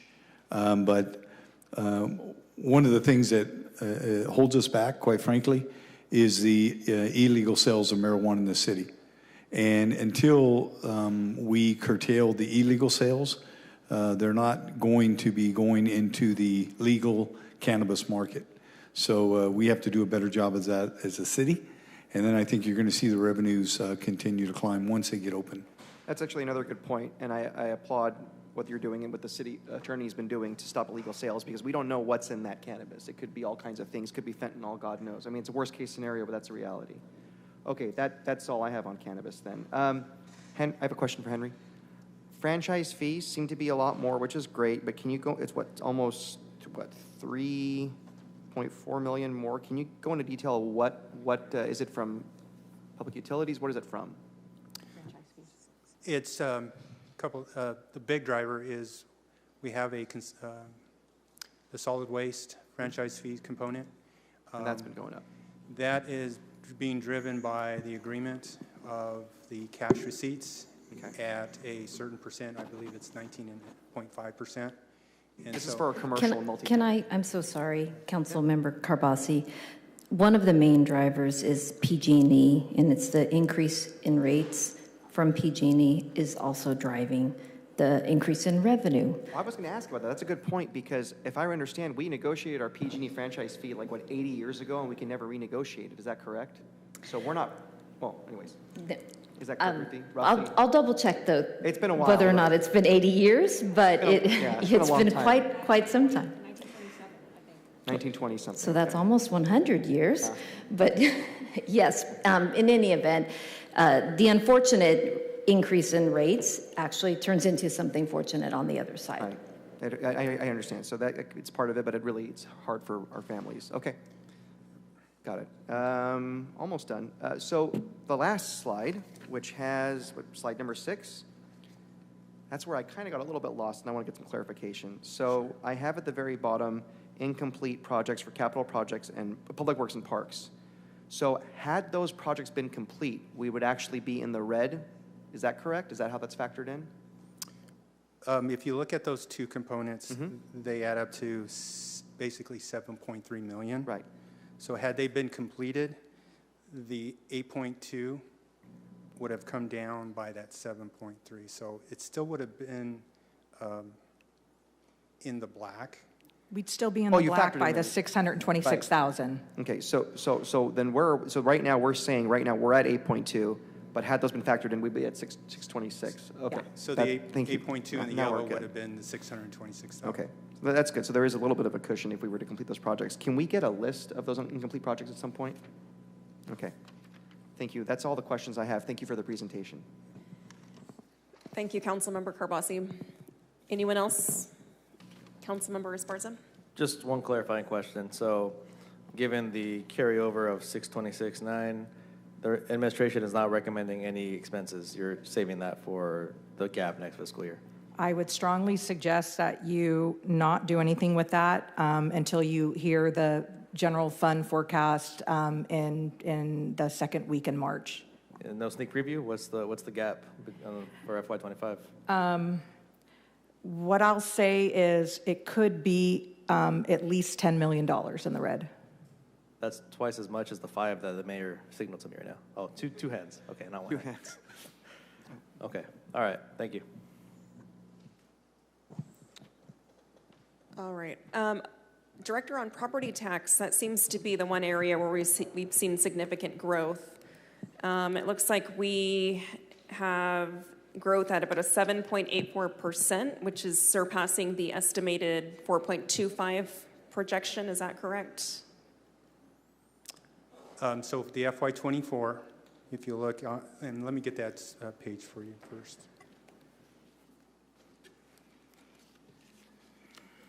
Brianna, can you go to page 4? The answer is yes. I'm trying to figure out what we can attribute this to, because to me this sounds like the city of Fresno is open for business when it comes to the real estate market. And is it because we're issuing building permits faster? I'm trying to figure out what we could do more of, because whatever it is we're doing, it seems to be working. Ruthie, we're going to have Ruthie answer that. Council President Perea, the main driver when it comes to, well, first of all, let's just say that this is a less volatile revenue source for the city, and it's something that that we get once a year. We get a letter from Mr. Dictos across the street, and he lets us know what the assessed valuation is. And then there is a little bit of uncertainty until we get our first secured apportionment, which we did get in January. And then we can breathe a little sigh of relief because there's some dependency on collections. And we got that in January, and we did breathe that sigh of relief. But basically, the determination is due to the market, so it does vary. When the market's good, the assessed valuations go up. So that we are open for business. But when he gets to reassess those properties, because he has the staff to do so, then those property values go up, and when the market turns over, the property values go up as well. So there is some variance because of that, and then of course, because the market's better. So yeah. Thank you, Assistant City Manager. Director, in regards to short-term rentals, do we have a breakdown that shows where exactly we are with what we're collecting with short-term rentals, Airbnbs, VRBOs?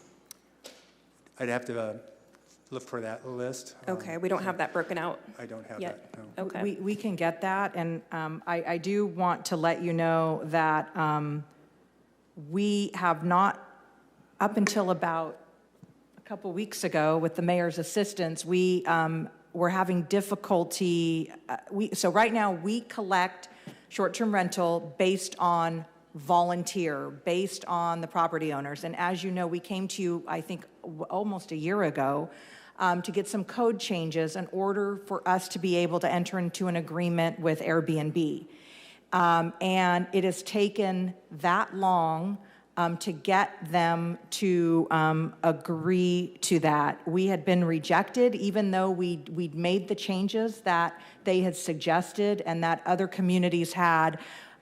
They basically had come back and said, we're not doing those agreements anymore, sorry.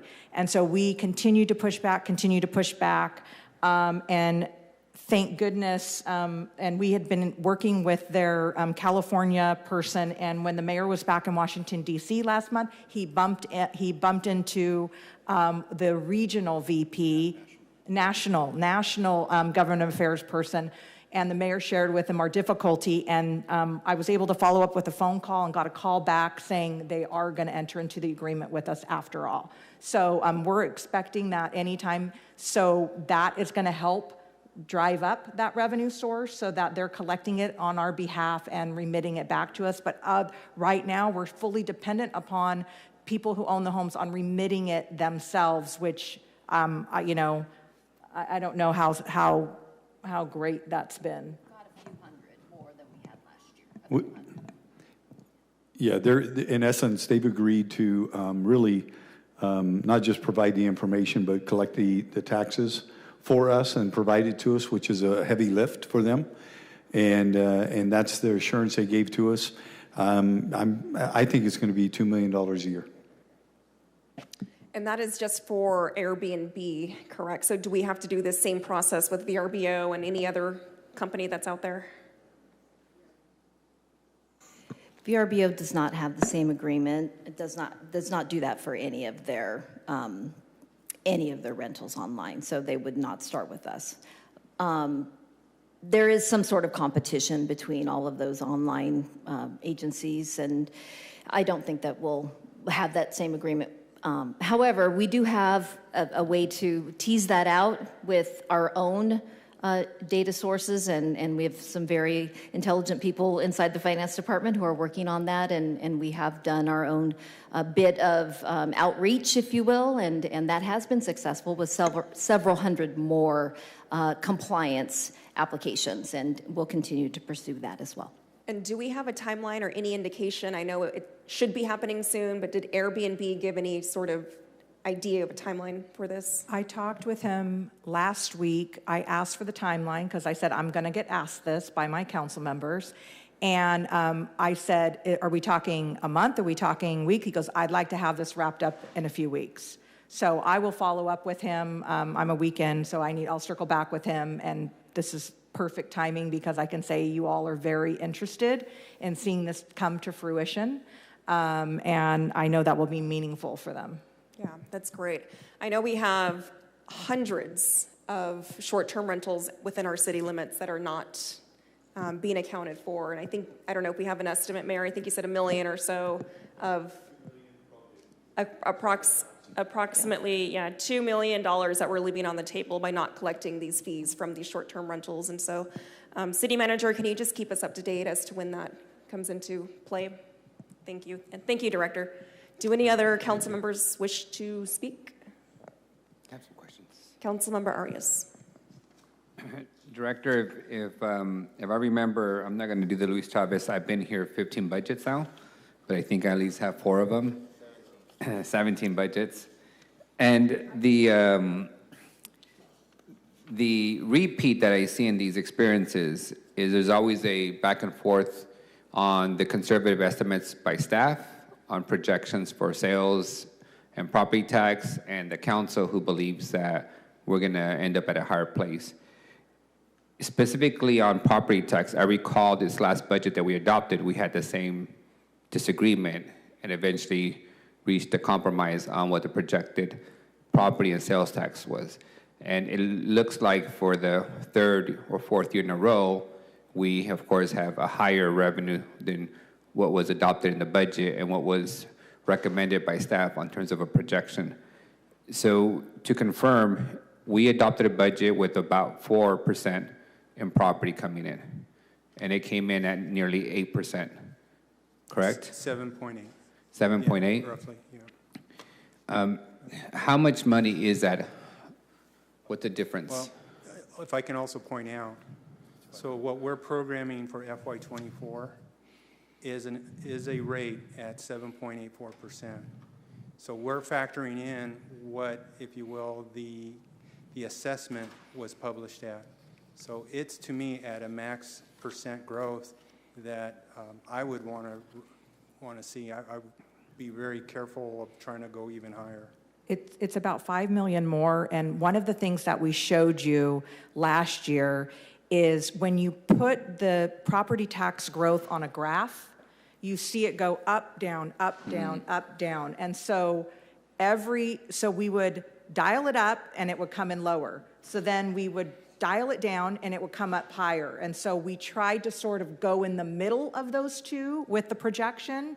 And I think because a component of the property tax, of the assessment roll, is the staffing at the assessor's office. And I understand that the assessor has been able to bring on additional staff to be able to do reassessment. So I don't know how much that contributed to the growth, but we'll show you again the chart that shows what the actuals have been, and you can see it's been pretty hard to come up with a good projection when it's so wildly different every year. And to your point, agreed, there have been times where it's been conservative, and we've sat down and we've talked to you, we've talked to your budget analyst, and kind of come to we don't want to dial it up too high. So I agree that is an area that we need to look at very closely. I mean, ultimately, it's a projection for a reason, right? We're all trying to guesstimate where we think it's going to land. Back to the... What is the, can you provide me a list of the last 4 years of carryover? Because for me, this carryover seems extremely low, given the record amount of money that we've had the last couple of years and grants that we've received recently. I mean, just by the state and capital grants and whatnot, it's significant. So if you can just get me what was the carryover for the last 4 years, that would be helpful. Okay. And then on the two issues of cannabis and Airbnbs, these are two areas where I'm still frustrated on what I believe is just not urgency to address these two revenue sources. As pointed by the city manager, we approved it a year ago. This body had been asking for 2 years prior to that to start charging Airbnb operators who are making a killing in the housing market and are keeping houses from being permanent housing for folks to make a profit. And I know we're still not there yet, but if we know there's $2 million, we should have been sending our lobbyists a year ago, state and federal lobbyists, to go knock on some doors. We were told no, time and time again, no, no, no. And we kept going up the chain of command, and then the mayor made it to the top of the chain of command. Do we not know who the Airbnb properties are? Do we not know what they are? No, we don't know. We know we've done our own internal work and kind of gone through the public documents, but we don't have entirely accurate listing because they have to register on a volunteer basis. So we've gone through and done some initial, I don't know, Ruthie, if you want to talk about the methodology. So Ruthie, help me understand. So if I have Airbnb on my phone and I just do a search for Fresno properties, can't we essentially get the whole inventory of Fresno properties that are being, put out for Airbnb, and can't you have a secretary or staff start charging all those folks who we know are advertising Airbnbs? That's exactly what we've done. Santino's in the audience. I'm going to have him come to the microphone and speak a little bit more technically about it, because that's what we ended up doing. So to the city manager's point, we did go to corporate for Airbnb and went up the chain. We started with the appropriate levels, and we had those diplomatic conversations upon the council's urging, and because we want to be a good community business partner, and we did what we needed to do, but then we escalated appropriately. We got the city manager involved, and we went through the appropriate chain of command, and eventually made it all the way to Washington, D.C. with the mayor and the national representative, and finally got somewhere and hope to have that agreement as we've described.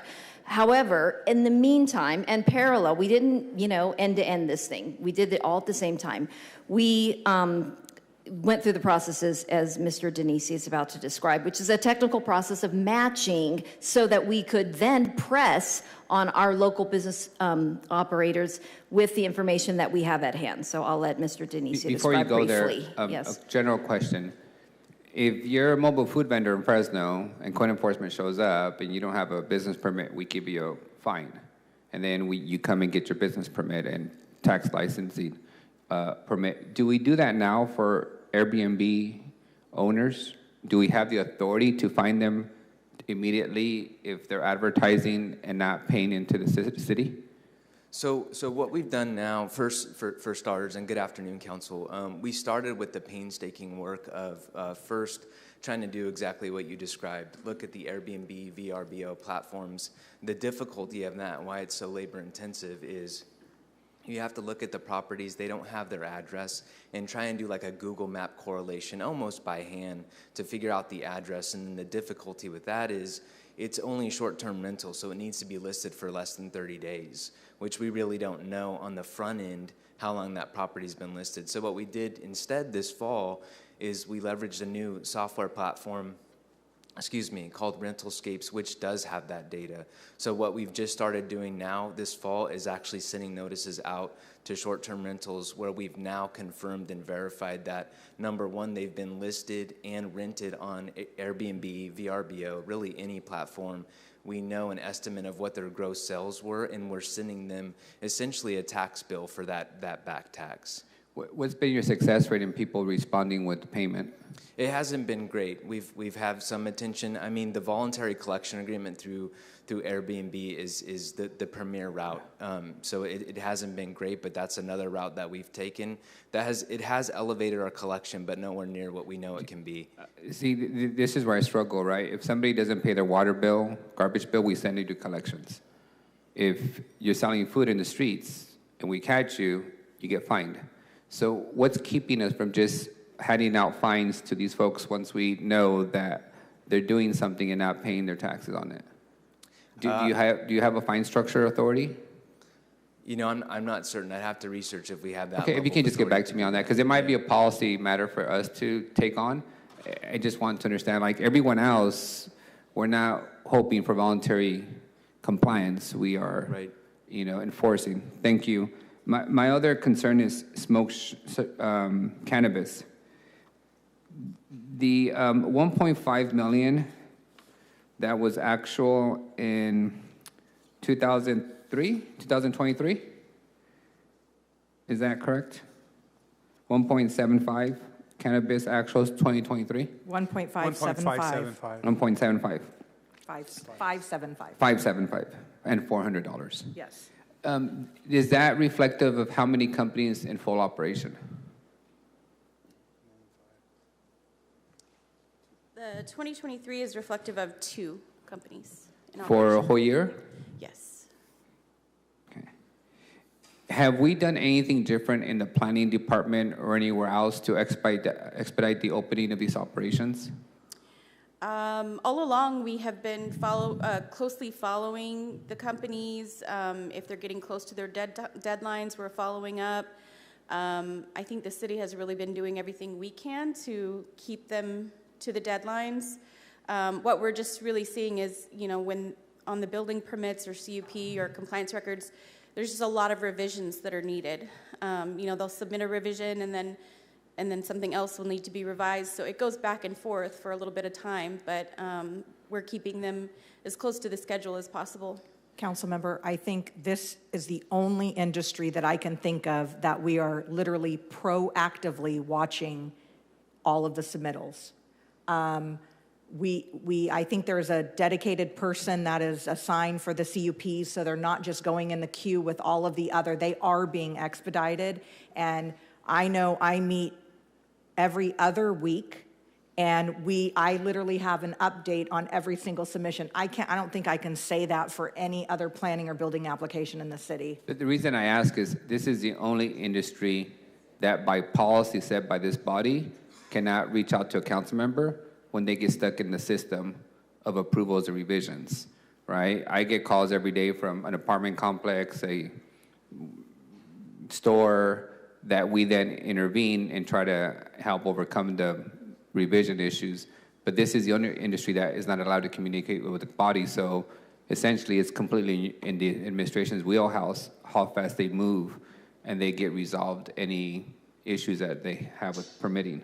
Yeah, I agree with that, and I'll just restate what I just said. This is every other week we are going through each one, and what we're seeing is there's just not a lot, there's not a lot of sophistication of going through the process. You know, obviously we have people who do business in the city all the time, and you know, we have architects that aren't familiar with our process or our codes. And so it's just it's a huge learning experience, and the sheer volume of submittals and resubmittals. I know even for the first ones that we permitted, we got all the way to the end, and literally they went to go do the final inspection and they didn't have a vault door.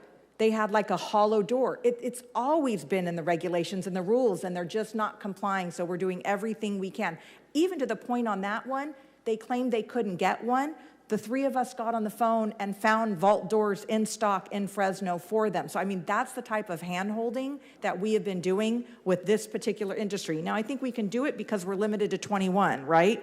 I certainly wouldn't be able to do that with every home builder in town. But every other week, I know what the status of these are. The other question I have on cannabis is, are we planning to release the remaining 2 licenses and change the process for how we release them and award them, given that the original process, we're still now multiple years in and we can't seem to operationalize those licenses? What's the plan for the remaining 2 licenses? So I don't want to get too far in the weeds on this because it has to do with litigation. But we are just trying to finalize some litigation with some previous awardees. And then we're going to be making a few tweaks and reopening the process. And I think we're pretty close to resolving the litigation. Do you anticipate timeline? I'd have to defer to the attorney's office on that. We'll be ready as soon as the litigation issues are resolved. All right, we can schedule a closed session update on that. Okay. My other question for the city attorney is, could you remind us, when we've done the smoke shop raids, how many of the smoke shops that your office with the Attorney General inspected and raided were doing illegal cannabis sales? Would you guys know off the top of your head? I think it was 100%. Pretty much. Yeah. Okay. The reason I bring that up is we've been working on this smoke shop ordinance, and I'm sure we'll get pushback from the special interest of smoke shops when we bring it to council. But we're anticipating bringing this in March. And if essentially every smoke shop that we have raided has been engaging in illegal cannabis sales, then we have a fiduciary and fiscal responsibility to act via policy to address those smoke shops, because clearly we can't be inspecting hundreds of smoke shops on an annual basis to get them to follow the rules. And if revenue loss is an issue for the city when it comes to cannabis, and that one place we know it's being lost is in smoke shops. So I'm looking forward to that conversation. I think it's scheduled for March for us to take on the first hearing on the smoke shop amendment. Is that correct? Are we looking at March? I believe it's the second meeting. It would be the second meeting in the March as a first hearing. So hopefully we can have a policy adopted prior to the next budget adoption. Last on the budget numbers, City Manager, do you anticipate having to engage in any hiring freeze? I can tell you that we have slowed down hiring right now. Normally hiring does not raise to the level of the city manager's office. TJ Miller and I and Ruthie every week, every 10 days, sit down and go through every single requisition that has been issued to determine whether it's a general funded position or grant funded or whatever, and are really evaluating general fund positions. So I don't know that I want to use the word freeze right now, but I can tell you it is slowed down significantly. Well, I am going to use the word freeze, because if the projection is that we're going to be 10 million short next year, then I think we have a responsibility to act this year on managing that bleeding of potentially $10 million. What's our current vacancy rate in the city? How many vacant positions do we currently have? Do we know? That lady deserves a raise. 594. 594. And council member, I'm only saying right now it's not a freeze. When we come back to you in March, once I've had a chance to see how we can dial down that number, that will be when we determine that. Okay. Remind me, Director, what's our current reserve level? Is it 40-something? 45, right? I was going to say 45, 46. 45 million. And our policy calls for a reserve level, and I believe last year's budget that we adopted basically met that policy requirement for the reserve, did it not? It did. So going forward, since we're going to be short on cash, does the administration propose to continue to grow the reserve beyond the adopted policy? So to grow it above the adopted policy, so the adopted policy is based on the size of the general fund. And so depending on what we project the general fund to be at, we may be at the mark where we are, we may be over. So we'll have to see what the general fund looks like. So if we are at the mark, do you plan to put more money beyond the mark? Mayor? I have no plan to go over the 10% in terms of our reserve. And we're going to know, fortunately, we're getting a pretty decent interest on the money, I think, right now, which is helping us grow the reserve. But I don't plan on going above 10% for sure. Okay, thank you. Just my last comments on this. I think one of the potential threats to our budget situation in the city, as noted, the sales tax and property tax make up 71% of the city's operating budget. Sales tax is a big portion of that. And for those who are pushing the latest sales tax increase in Measure E, if that passes, that's going to continue to shrink the amount of revenue that the city has available and the disposable income that residents have to, purchase items in the city. So I want to be very cautious with the city adopting a policy that, being the highest tax city in the county or in the valley, is in the best interest of our, fiscal sustainability, because I don't think it is. So with that, Director, thank you for this presentation, and City Manager, it's going to be fun. All right, I have no other council members wishing to speak at this time, so that concludes item 3A. Thank you very much, Director. Thank you. We're going to move on to item 3B, which is progress of code enforcement, including asset quarterly report. This is sponsored by the City Attorney's Office. Council President, I just wanted to start by recognizing our code enforcement team. Over the past year, I've asked a lot of them. There's been a lot of changes, everything from putting together the night code enforcement team to being more proactive in terms of our smoke shop inspections and partnering with the Attorney General's office. I just wanted to recognize the team for all of their efforts. I know that it hasn't been easy, but I think I can speak on behalf of the council, and I know that they are appreciative of all of your efforts as well. Thank you. We have an amazing leader, so that makes all the difference. Well, good afternoon, Council President, Council members, Mayor, City Manager, Erica Camarena, Chief Assistant City Attorney, Division of Code Enforcement. And so out the gate, we'll just go ahead and talk about the new programs that we have in code enforcement, one of which is our Cannabis Administrative Prosecutor Program. And just to make a correction for the record, we have had 100% success rate in finding code violations in all of the smoke shops, but as far as finding illegal cannabis products, the number is more closer to about 70%, which is still very, very significant. As you know, we entered into a memorandum of understanding with the Attorney General's office, which has allowed us to partner with them and join our resources together to really combat all illegal activity, not just retail with the smoke shops, but in addition to that, cultivation as well as manufacturing sites. In fact, today we have an operation. I was just reported that we just worked with the State Department of Cannabis and the Fresno Police Department and hit another warehouse and discovered almost 800 plants at that warehouse. That's in progress now. In addition, we've obviously, as you may have seen in the news, we discovered a private members-only indoor golf club that was operating a full-on dispensary and bar inside. So in the process of developing this team, we have also strengthened our partnerships with other agencies, including ABC, the California State Department of Cannabis, as well as the State Department of Tax and Fee Administration.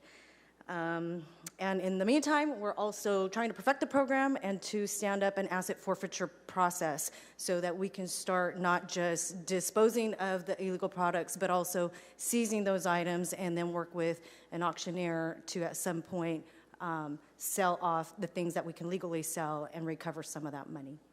We work very closely with the Attorney General's office and meet at least monthly to go over all of our processes. And here's just one photo of an example of some of the items that we see. A lot of these items are very attractive to our youth. In addition, as City Attorney Andrew Jans mentioned, our night team, we started out with the temporary night team last August to facilitate the request of working in the Tower District Farmers Market area.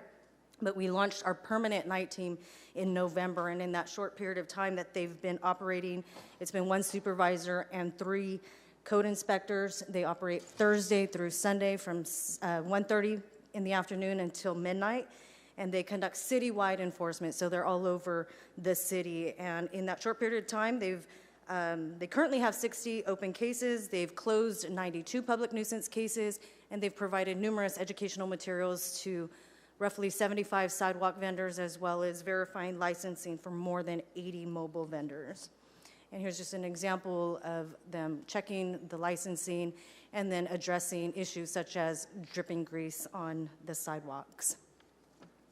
And then with our community compliance division, as you know, Erica, yes. I'm sorry, just real quick. The night team, they've been the team that has primarily been engaged in removing the illegal signage, correct? And that, yes, And yes. am I accurate in saying that they've removed hundreds of signs all across the city of Fresno? That is accurate, yes. Only the illegally placed signs, only the illegally placed signs. All of Councilmember Butterfield's are legally placed. All right, this slide here just reflects, again, the total number of cases that we are currently holding as of January 11th. There's quite a few there. And this chart just reflects the number we've opened and closed within that same period of time. And just a couple of examples of our successful stories. This property in District 3 was addressed by our code enforcement team and got that property cleaned up. And another location, also in District 3, with a lot of junk and rubbish in the driveway, illegal storage, we were able to work with that property owner to get that cleaned up. Our commercial vacant building team is also doing a phenomenal job working with a lot of our vacant buildings. This is just one success story where the owner was able to rehabilitate and get a new tenant, which is now operating an appliance business in this building. Our school area team still does a great job with engaging with the community. They have conducted inspections and outreach in 8 school areas this past quarter, including Hidalgo, Adams, Greenberg, Webster, Vinland, Nelson, Hamilton, Fresno, and Edison. In this particular quarter, though, there are a couple of these neighborhoods that do need us to remain in their neighborhoods for an additional period of time, given the numerous code violations that are in that and that exist in those neighborhoods. And then they're working and underway in 4 additional school areas, which include Roosevelt, Ewing, Del Mar, and Lawless. And this is just an update to our legend, just kind of reflecting the additional areas where we've been working. This is a real fun group, by the way, and we really appreciate getting invited to your community events and whatnot, and this kind of shows how they engage. All right, a couple of examples of their success stories. Here we have a home that they were able to motivate the owner and work with them on cleaning this up. This property was brought to our attention because there was a big tarp on the roof, and so naturally that is an indicator that there is something more serious going on. Turns out after an interior inspection, we located the roof collapse and were able to work with them on getting that repaired. And our abatement team has conducted 75 abatements this last quarter, including, as you know, board ups, tall grass weeds, junk rubbish cleanups, in addition to also assisting and continuing to assist HART on abating properties associated with our unhoused community. This is another home. This one's in District 6.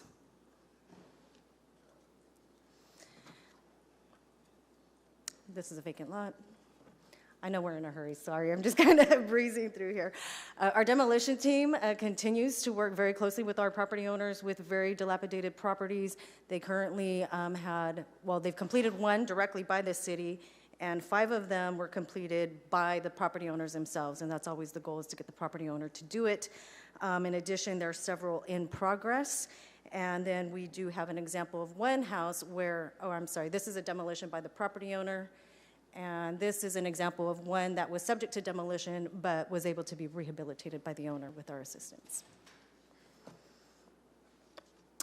And as you heard this morning, our tire team continues to do a great job with collecting tires throughout the city. And as City Attorney mentioned this morning, after the tire amnesty event this past Saturday, we were able to collect almost 2,000 tires just on one day, on Saturday.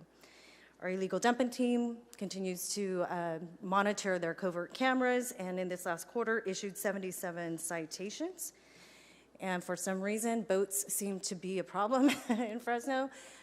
In this particular case, two times in November, we have captured a vehicle towing a boat and dumping it on the side of the road. This particular guy went to CART for a recycling event, wasn't allowed to leave it there, and so he decided to leave it on the side of the road and was paid a visit by our code enforcement team and issued a citation. Same fate happened for this gentleman who also just dumped a boat on the side of the road. Erica, that number, with 17 cameras, does that include the ones that were budgeted by council last year? Okay. Yes. Aaron? Those are all of our current cameras, so we can definitely reassess and confirm that. And then my last slide here are on the administrative side. We did have our quarterly assessment hearing last November, and we're able to send to the county recorder a total of $218,000, almost $219,000 to be assessed on about 200 cases. We just had another assessment hearing last week, and so we'll gather those numbers and we'll present that in our next report.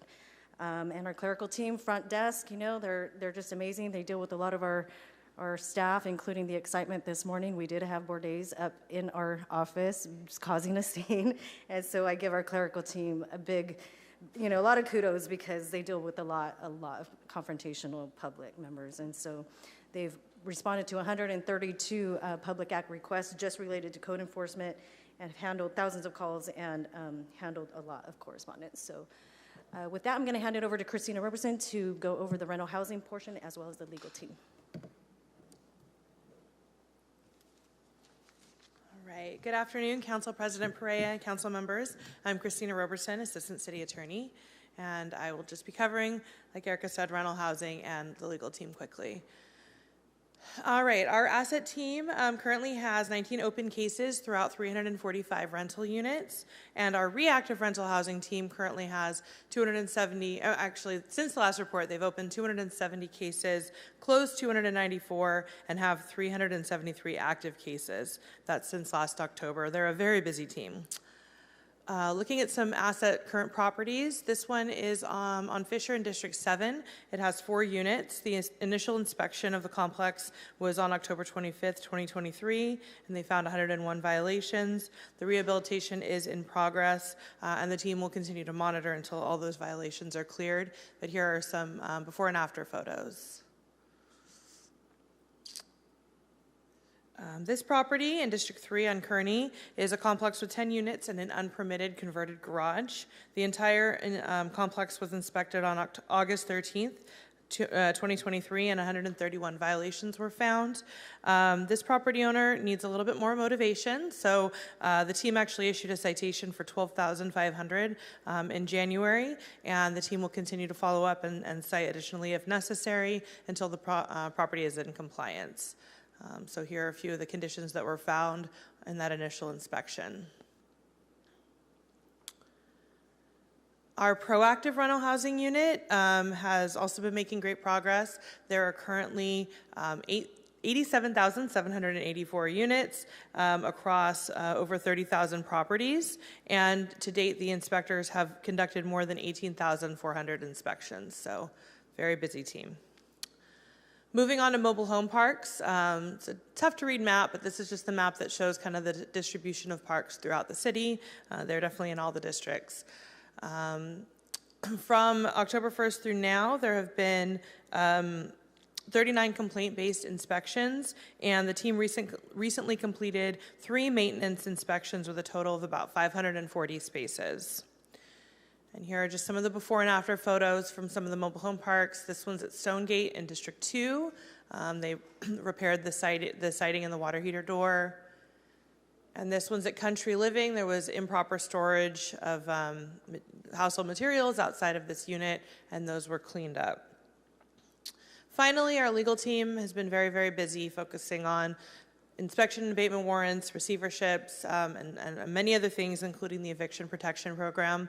Just a few numbers. Since October 1st, we've completed 13 inspection and abatement warrants, initiated the receivership process on 3 properties, and represented the city at 12 administrative hearings. And we are available for questions. Thank you, Christina, Erica, and Andrew for that presentation. Colleagues, do you have any questions? I have Councilmember Carbasi punched up.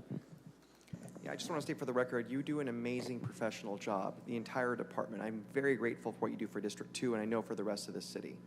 And yes, it's surprising the issues that come up. The sign thing way before the election has always been a big problem in District 2, but you've been very professional, giving people warnings, as we should. And of course, if they keep putting signs, because people don't realize when you put those in the median islands, your crews have to go out there and remove them at risk to their lives. That's why you're not allowed to put them in the median islands in the first place. So thank you so much for just always just doing a great job. Thank you. All right, and I just want to extend my thanks as well to Andrew, to you and your team. You guys do incredible work, especially our new night team. I'll echo the sentiments of my colleague. We've been down Shaw Avenue, we've been down Ashland, all throughout District 1 and beyond, just taking down those illegal signs that typically you see on the telephone poles. And so thank you to the good work that your team is doing, and our city is just such a much better place with you guys and the work that you guys do each and every day. So thank you, City Attorney. Council President, that invitation for a code enforcement ride-along is still open to you. Let's go take down signs. All right. Would any other members of the council like to say any words? Yes, Council President. Just a reinforcement, level of aggressiveness can go much higher for slumlords. I don't think they deserve any more extensions, especially those that own thousands of units. They know how this works and what is the expectation from the city. I think we need to create some urgency to hold them accountable. And secondly, since you guys are taking down illegal signs, I saw some Jerry Dyer for Mayor signs in front of the Fresno Police Association on city right-of-way property that I think has been reported to the city attorney, but he has declined to act on it, for the record. There's a complex legal analysis that needs to take place first, so I'll get back to you on that one. All right. Seeing no further comments, thank you, City Attorney, to you and your team. That concludes item 3B. We will now move on to unscheduled communication. I have a few cards up here. I'm going to start with Lauren Lopez.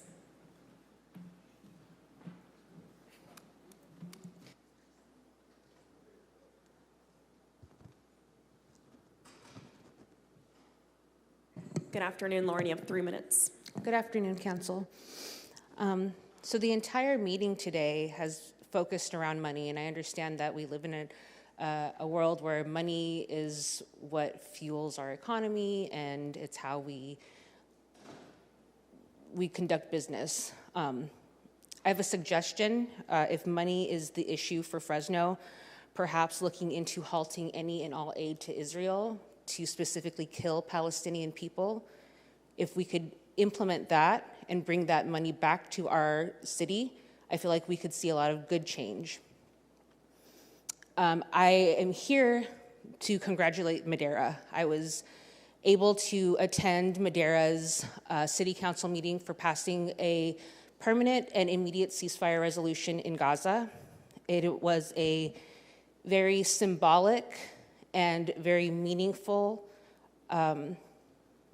evening, and I encourage you, I know that we've been coming for weeks and to some frustration, but this isn't just an opportunity for us to come here and speak with you with the hope that you're going to remember us. We're hoping that you're going to take on the responsibility to look into the nuances that's happening in Gaza and acknowledge the death, not just saying that I'm not sure exactly your words, Mr. Bredefeld, but to the degree of you mourn innocent life. But you cannot say that while also in the same breath continue to support the annihilation of those people. It is insincere.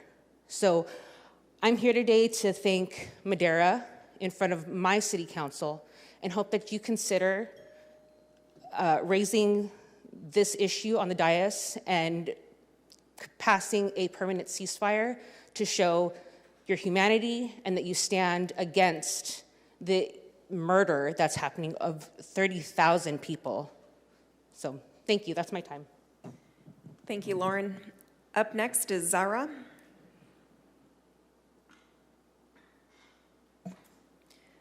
Good afternoon, you have 3 minutes. Good day, Council. I'm Zara, a teacher and Fresno alum. I'm here for the third time. I'm here to ask for a ceasefire resolution for Gaza, Palestine, and I would like to quickly congratulate Madera as well for passing their own ceasefire resolution on Valentine's Day. How beautiful is that? And hope that we, Fresno, will follow suit. Today, I'll be talking about the kufiyya. What is it? What does it mean? The kufiyya is a square scarf and a traditional headdress that represents culture and heritage. Historians believe the kufiyya originated in Mesopotamia, which is modern-day Iraq, thousands of years ago. Historically, specifically in Kufa, a city in Iraq, hence kufiyya. Kufa, kufiyya. The kufiyya has different names depending on which part of the world you're in. It's known as kufiyya or kithiyya. It's known in Arabic as ghutra, shmagh, hatta, or datsmal yazdi in Iran, and reza in North Africa. The first main color variation is red and white, and the second main color variation is black and white. The black and white variation became popular in part due to the late Palestinian president Yasser Arafat. Along with many celebrities and important historical figures, all wore this kufiyya in solidarity with the Palestinian people. Historical figures such as Nelson Mandela, the late president of South Africa and Nobel Peace Prize winner, Mahatma Gandhi, the Indian political leader, lawyer, and Nobel Peace Prize winner, Malcolm X, a US civil rights leader and human rights activist, and the great American boxer, Muhammad Ali. Just to name a few. The black and white kufiyya is a significant part of the Palestinian cultural heritage. It represents livelihood, trade, and resilience of the Palestinian people. Their livelihood is illustrated by the fishnet design that you see on my shoulder here, and the three ancient trade routes represented by the three bold lines that you see here. Lastly, the resilience of the Palestinian people is symbolized by the olive leaves, which you can see here. The Palestinian people are just like the olive tree. They're known for their resilience and resistance to drought and grow in poor conditions, like the people of Palestine, who are the definition of resilience. Thank you so much, everybody. Thank you I very appreciate much. it. Thank you. Up next, we have, I think it's Jackie or Jacqueline. What about Desiree Ledesma? Welcome, Desiree. You have 3 minutes. Thank you so much, Council, for all your guys' labors that go unseen and all the good you're doing in our city. And with that,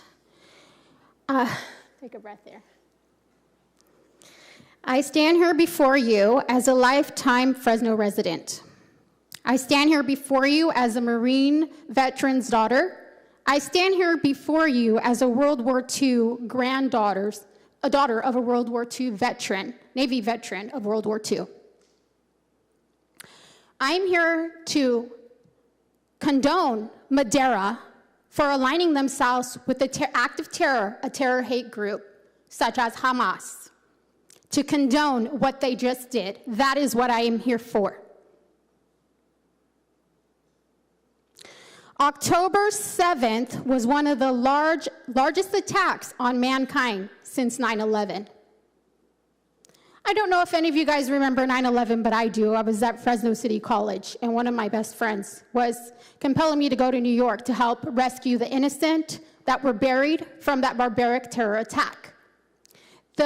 Almost the equivalent amount of people, innocent people, attending musical festivals, putting their children to sleep at night, were murdered, slaughtered, raped, and not only that, they were held hostage and continue to remain hostage. Over 1,200 innocent people were slaughtered. And let our veterans' lives not go in vain. We shall never forget the morning of 9/11, the 20-year war was managed over 4 presidential leaders, Bush, Obama, Trump, and Biden.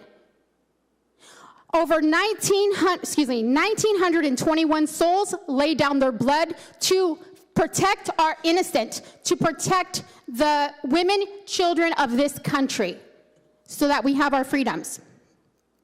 And this was a 20-year war. Let not their blood go in vain. Let's not align ourselves with acts of terror, such as what happened on October 7th. There is still 101 hostages being held. In that, there's 14 women still being held. There's a 1-year-old still being held, kidnapped. In the ages of the women that were probably brutally raped along with the others slaughtered, they're ages 13 to 39. And the men, 85 men still remaining, ages 70 to 85.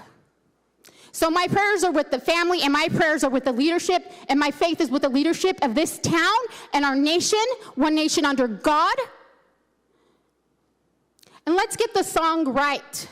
God Adonai shed his grace on thee. From sea to shiny sea, this will be a free country for children, Jewish, and innocent. Thank you, Desiree. Thank you, Council. No ceasefire. All right, up next we have Mary. Mary Mason, are you with us? What about Juana Meza? Do we have Yolanda Torres here? Benita Vasquez? Or Mario Guerrero? Is there any other member of the public who would wish to speak? This is unscheduled communication. I'll start with anyone from the chamber. Seeing none. City Clerk, can we go to Zoom? Yes, first we have Bob Bukowski. Thank you. I just wanted to point out the reason why a lot of people couldn't stick around to talk is they have other commitments in life.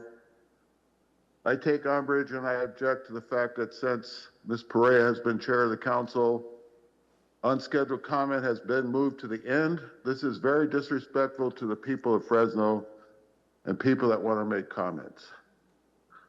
I just wanted to say briefly that the previous speaker is not telling the truth. There's no been evidence of any rape been presented by the Israeli government or anyone else. There's no direct evidence of that. It's all a bunch of lies. Bredfield repeats it all the time. The Israelis themselves, they admit in Haaretz and other Israeli publications, it's been admitted that they shot in the buildings that had hostages and killed some of their own people. Now, this is all fact. Let's stick with the facts. You know, Chris Hedges, an award-winning war correspondent, journalist, worked for the New York Times for a number of years, said that if the genocide in Gaza is not halted, it will presage a new world order, a world where the old rules, more honored in the breach than the observance, no longer matter. It will be a world where nations with vast bureaucratic structures and technologically advanced military systems carry out in public view massive killing projects. I have to take umbrage to the previous speaker talking about all the women and children of Gaza as if they're terrorists. It's been recently reported a few days ago in Al Jazeera News that there has been 28,895 deaths, 68,883 injuries, and more remain buried under the rubble. The UN that says over 2/3 of the casualties are women and children. These are not terrorists. In the West Bank, 396 Palestinians have been killed. Many have been injured and over 7,000 have been arrested. The West Bank did not attack Israel. Among the dead are over 340 healthcare workers, 156 union staff members, and 126 journalists. The healthcare workers include many first responders shot or bombed when they arrive on the scene to help the injured.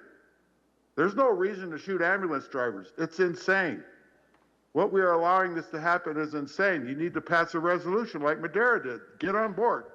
We're in the era of World War II, when Nazi Germany was happening, and the people of Germany did nothing. They stood by while Hitler did his thing. Well, we're standing by while our government supports genocide.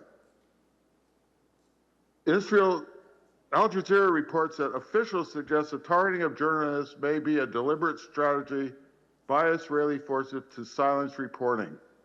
UN experts have condemned the deadly attacks on journalists and media workers in Gaza, calling on Israel to allow journalists to enter the besieged territory and ensure their protection. Bob.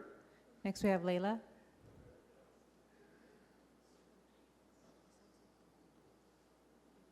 Layla? Yeah, I'm here. I don't know why it takes so long to unmute. Can you hear me? Yes. Good afternoon, Council and Council President Correa. What Desiree said was all a lie, and it was quite laughable. Desiree, what I would advise you to do is Google Hannibal Directive, and that's who killed the Israeli citizens. Moving along, currently there are over 70 cities across the country who have passed a permanent ceasefire resolution. That's asking for an end to the bloodshed and genocide in Gaza, and that includes Madeira. Since October 7th, nearly 30,000 Palestinians have been killed by the Israeli occupation and our tax dollars. Perhaps you can allocate those funds to the local issues mentioned today. 396 Palestinians were killed by settlers and IOF in the West Bank, and more than 7,110 Palestinians are under administrative detention. That means arrested without any charge.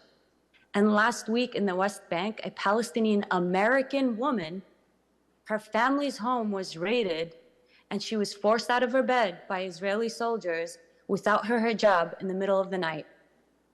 Today, Doctors Without Borders says their shelter hosting its staff was attacked by the Israeli occupation, and the Israeli occupation is currently raiding the Hesher refugee camp in Bethlehem, where my relatives reside. Countless international laws have been breached by the Israeli occupation long before October 7th, and even more so now, and that sends a dangerous message. Is this institution not a legislative body? International laws are continuously being breached by Israel, and members of the community are being affected by this genocide. I stand here at every city council meeting as a Palestinian American, speaking on behalf of my family and the voiceless in Palestine. And while the city has many issues, the council should weigh in and address its constituents in regards to Gaza. You are currently running for re-elections, and this is an issue that has been at the forefront and has rocked this community twofold. What's happening in Palestine is a global issue that cannot be ignored because it's affecting your local constituents. People all over the world, including the Central Valley, are finding innovative methods calling for attention to this bloodshed and genocide since our own governments aren't doing enough. A permanent ceasefire is the path out of this violence. and the killing has to stop. Thank you. Thank you. Next, we have Lynn Owens. Can you hear me? Yes. I'm going to be reading something for you guys. The relationship between Jerry Dyer and Jose Morales. This, I believe, was written by Yolanda Morales. I just learned that she passed away last October. And I just want to get this into the record. Chief Dyer illegally terminated his longtime friend and loyal Fresno Police Department Lieutenant Jose Morales on the very day of his subsequent death. Despite Jose having an exemplary career with the department for more than 30 years and set to be one of its next captains, he was subject of an internal affair investigation surrounding an extramarital affair. The stated cause of his termination was an email to a department female employee. It is well known within the department and in Fresno that Dyer himself has had extramarital affairs, illegal steroid use, numerous physical confrontations, public and private drunkenness, and even his admitted sexual relations with an underage teenage girl amounts to child molestation or statutory rape, and to which Jerry would admit to recently, in parentheses, says to Yolanda Morales and her children, in no way denying it. Again, in parentheses, he has publicly skirted the issue, but has not denied it. Yet, the good old white boy that Jerry was and is, earned him protection from his then chief and cohorts, despite all of his unworthy behavior. That should have resulted in termination and would have for a minority, no doubt. Rose to become Fresno's current chief of police, even as based upon information and belief, he is officially retired and on contract, reaping a whirlwind of benefits and money, said to be about $1 million annual. Shame on the city of Fresno. They continue to protect this.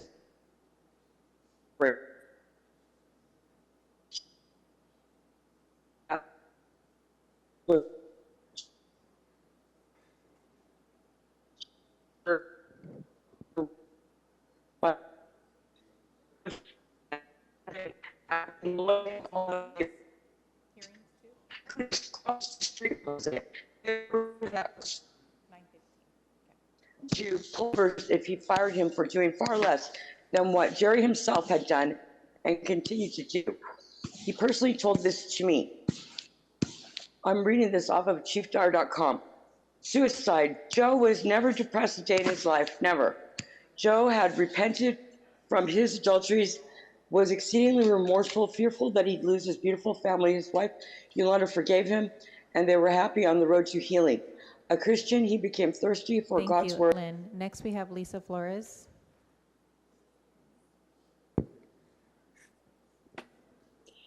Well, good afternoon, everybody. How's everybody doing this afternoon? First off, I want to say Fresno should follow Madera.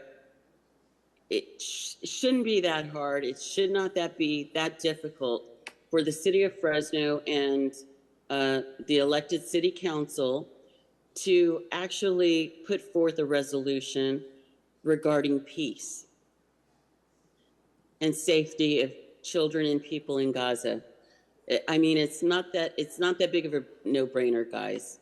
Give peace a chance, peace.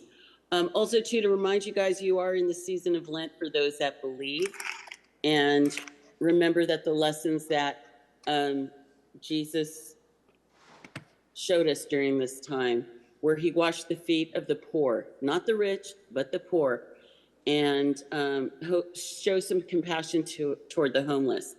Also, too, I want to remind everybody that, my dog group is coming out of their winter break, and we'll be back at the park every Wednesday at probably about 10 o'clock. So if you have your dog, you want to come out to Puppy Love, come out, sit a spell, drink some coffee with us, and, let's talk about everything and nothing at all. Finally, Ms. Perea, I am so ashamed I ever voted for you. Besides what you've done with the bicycle lanes and what you've done to me and Mr. Haney, and the lack of whatever political solution we're looking at here on the 1600 block of North Washawn, I am really ashamed of how you have changed the agenda to keep the general comments at the very end. That is shameful, that is spiteful, and that is beneath you. If you are a so-called leader of the tower, if you're a so-called leader from the LGBT community, why are you suppressing people till the very end? It is a ploy, everybody sees it, everybody knows it, and we will deal with you. Whether it's at the ballot box, it will be dealt with. This is not the best way for you to kick off your year. It is shameful, it is repugnant, and who do you think you are? You guys are acting like the Board of Supervisors, and I had hoped for better, not only from you, Ms. Perea, but from each and every one of you. When each and every one of you got elected, there was hope from the community that chose you to sit here at the City Council. And this little ploy is so beneath you, beneath what you ran for, beneath what you say. You know, Louis, I get flyers from you now almost. Thank you, Lisa. Next, we have Mohammed. Hi, good afternoon. First of all, I want to commend and congratulate Madera, the city of Madera, for doing what we've been asking the city of Fresno to do for months now. It's a true sign of hope and peace. Second, I want to address the comments made by Desiree. If you really cared about the hostages, you would actually be calling for a ceasefire as well. Israel's killing reporters, healthcare workers, civilians, and hostages, even Israeli hostages. In regards to 9/11, Netanyahu, the president of Israel, said, and I quote, "It was very good. 9/11 was very good for Israel." That's the Israeli president. I encourage people to research the USS Liberty ship, which this was a American military ship that was attacked by Israel because it had information on Israel that Israel didn't want to share with the rest of the world. So if you actually cared about servicemen, I would encourage you to research the USS Liberty. That's my comment for today. Thank you. Thank you. Next, we have Brandy. Give me a second. Brandy. I was ready to mute. Thank you. Thank you. I'll be brief. I want to echo a comment that Miguel made with the code enforcement about being more asking that code enforcement, but also in any way that the city can work towards it, be more aggressive with slumlords. That lends and also continue to work towards protections and building that up as that often contributes to the potential for people losing their housing or being in a state that is unacceptable for our community. I want to commend the two women that were there at the beginning. So speaking for Palestine, the waiting 6 hours shows how important this has been, and do want to echo their sentiments. Listening to the reasoning with a lot of the thoughts with the Madera resolution, it was about humanity, about human suffering, human rights, and human rights violations, and some of those we are continuing to grieve as. There is now reports of children starving to death because of the devastation going on. There on Super Bowl, there is people who are told to go to Rafah by Israeli troops to leave the areas that they were at to go to Rafah, and then that city was attacked, or that community was attacked. So do want to echo those and ask for consideration of uplifting human these human needs and what was said very eloquently, but for those before. And lastly, I did not have a chance to mention this, but it does not have to be tacked on to 3C, but want to uplift again regarding the unhoused to encourage the city council, especially as you're planning your budget and planning changes, to have a lived experience board for unhoused. The FMCOC showed the value of that by having one there, and it would be helpful for things such as dealing with the issues we've had, various issues with fires, with how successful our programs are, to have those who have lived experience to be a voice that the city council can hear from. Thank you very much. Thank you, Brandy. Council President, that is all the public comment we have today. Great, thank you very much. So that concludes the open session portion of our meeting. At this time, we're going to be transitioning into closed session. City Attorney, is there anything to report at this time? Thank you, Council President. Today in closed session, we have item A, conference with legal counsel, existing litigation, James Copeland versus City of Fresno. Item B, conference with legal counsel, existing litigation, David Gabalt versus City of Fresno. Item C, conference with legal counsel, existing litigation, Fred Martinez versus City of Fresno. Item D, conference with legal counsel, existing litigation, La Hacienda Mobile Estates, LLC versus City of Fresno. Item E, conference with legal counsel, anticipated litigation, one potential case. Item F, conference with legal counsel, existing litigation, Lasha Johnson, individually and as successor in interest to Gerald Johnson versus City of Fresno. We may have reportable items after closed session.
All right. Thank you, everyone, for joining our meeting today. There are no reports to be made out of closed session. And with that, our meeting has concluded at 5:10 p.m. Thank you for joining us.